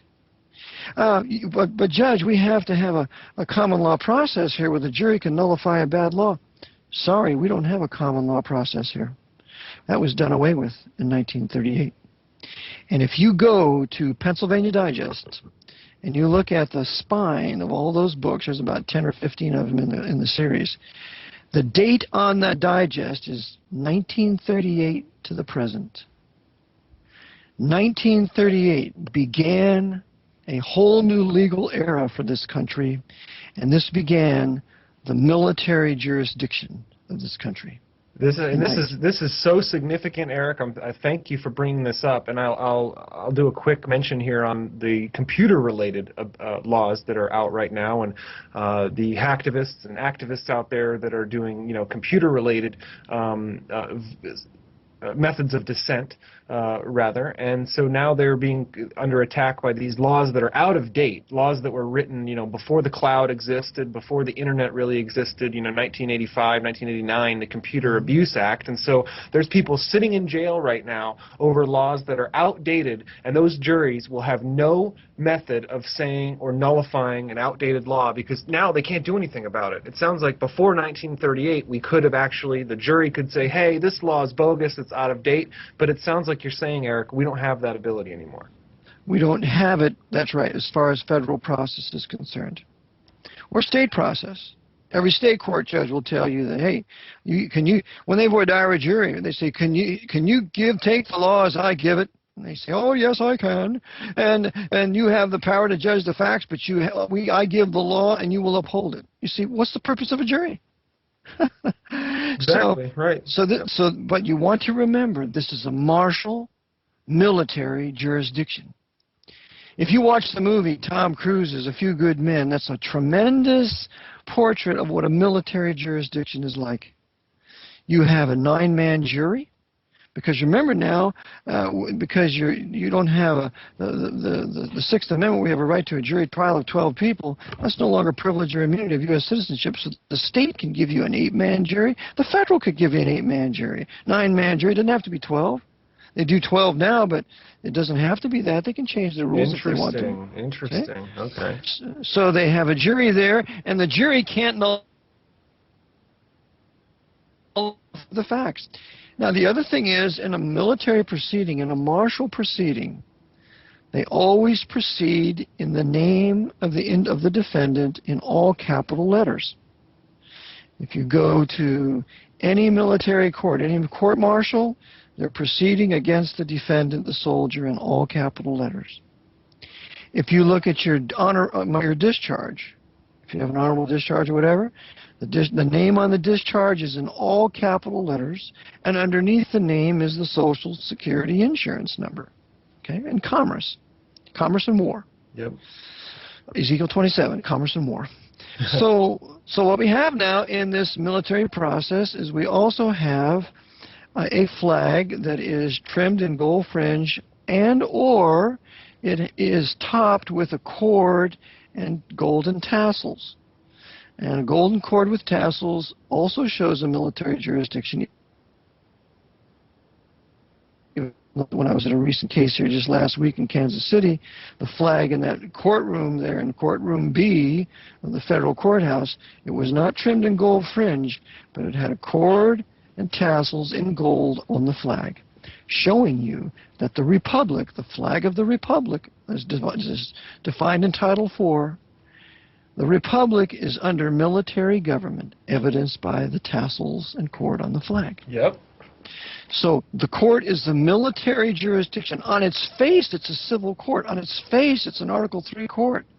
In its form, it's a constitutional Article III court. But its substance is it's a martial proceeding. It is a military jurisdiction while we're now under military government. So that's what they've done to us. And the judge has a tremendous amount of latitude. His whole purpose is to maintain the peace and keep order. So he's about 50% of everything he decides is up to him. Yeah. So we have tyranny. We have military government. This is absolutist tyranny. I have no respect for the courts. You say you have contempt of court? Absolutely. I have contempt for all of them. And so one way to deal with this is you need to get on a jury, and you need to hang the jury, no matter what the charge is, because, you see, it's a military jurisdiction, and it's not our fault that they did away with the common law jurisdiction. And this is fascinating stuff. I've got to ask you, Eric, right before, because we got a couple minutes. Maybe you can elaborate just a little on how this could be hidden, because some of the listeners might be thinking, well, why don't the prosecutors know this? And why don't the big-name attorneys, why don't they know this? Why isn't this used more often? How do know it. They don't want you to know it. Look, the attorney, he makes a fortune in court. He makes a fortune in the military jurisdiction. Why would he want to betray its secret power? The judge, he's hailed as someone great when he goes out to dinner. Oh, judge, we measure reservations here. They don't know that he's a tyrant, that he's an agent for Washington's military government. You have no idea. You have to keep this quiet, and you can only do it with secret societies like Freemasonry and so on. And they're the ones that really implemented all of this. FDR, the Freemason, Dirty Harry Truman, the Freemason, he has his proclamation on December 16th, 1950, where he has an emergency proclamation for the Korean War, and that proclamation is still in effect. It's that Truman proclamation that the Vietnam War was waged on, and every war thereafter, and that's why Congress has not declared war ever since. Yep. That makes perfect sense. And now under this military government, the Congress has a complete and total legislative absolutism. It can pass laws on anything. It's not limited what it can spend money on. It can spend money on anything it wants to because we're under military government. Wow. The Supreme Court is the great regulator of the statutes that are passed. And its purpose is to keep the peace. But the Supreme Court is under military government also, and so it's just merely regulating what's going on. What can you tell us about Chief Justice John Roberts, right, real quick before we go? Is he a Knight of Malta? He's got Yes, he's a Knight of Malta after he okayed and voted for the Obama Unhealth Care Act, a 2,500-page act that nobody read, and betrayed all of his conservative constituents. The first thing he did was take a plane to Malta, and he went to Malta, and he was inducted in the Knights of Malta. Yeah, it makes sense that he must have served his masters well, because he was just a prosecutor with the initial terrorists that came out of the 2001 attacks, 9/11 attacks, and then he was escalated, made the commissioner, I think, of the 9/11 report or something like that. He was put in a convenient place to cover up facts, I remember, that were involved with the commission report, and now he ends up Chief Justice. I mean, they made him Chief Justice. That's right. Of course, it makes complete sense. It was 6 Roman Catholics on the court, and no Protestants, and a couple of Jews. So the Jews are in the CFR, busy serving the Pope. So they have it all. It's their military government, and this is their interim between the Federal Republic, the de jure government that we once had before 1933, and the martial law they seek to impose in the not-too-distant future. So we need to realize this is what was done, and we need a president that will revoke the executive order of March 4th, 1933, and the executive order of December 16th, 1915, that will completely do away with military government right then and there. Basically, we need a president that has some cojones to stand up to these thugs, these gangsters that have taken over. Eric, an amazing hour we had. Thank you so much for joining us. We fit it in perfectly, I think, to this episode. We squeezed in just enough stuff. Thank you so much. It's always great to have you on the show. Pleasure to have you, Max. Lord bless. Yep, take care. Bye-bye.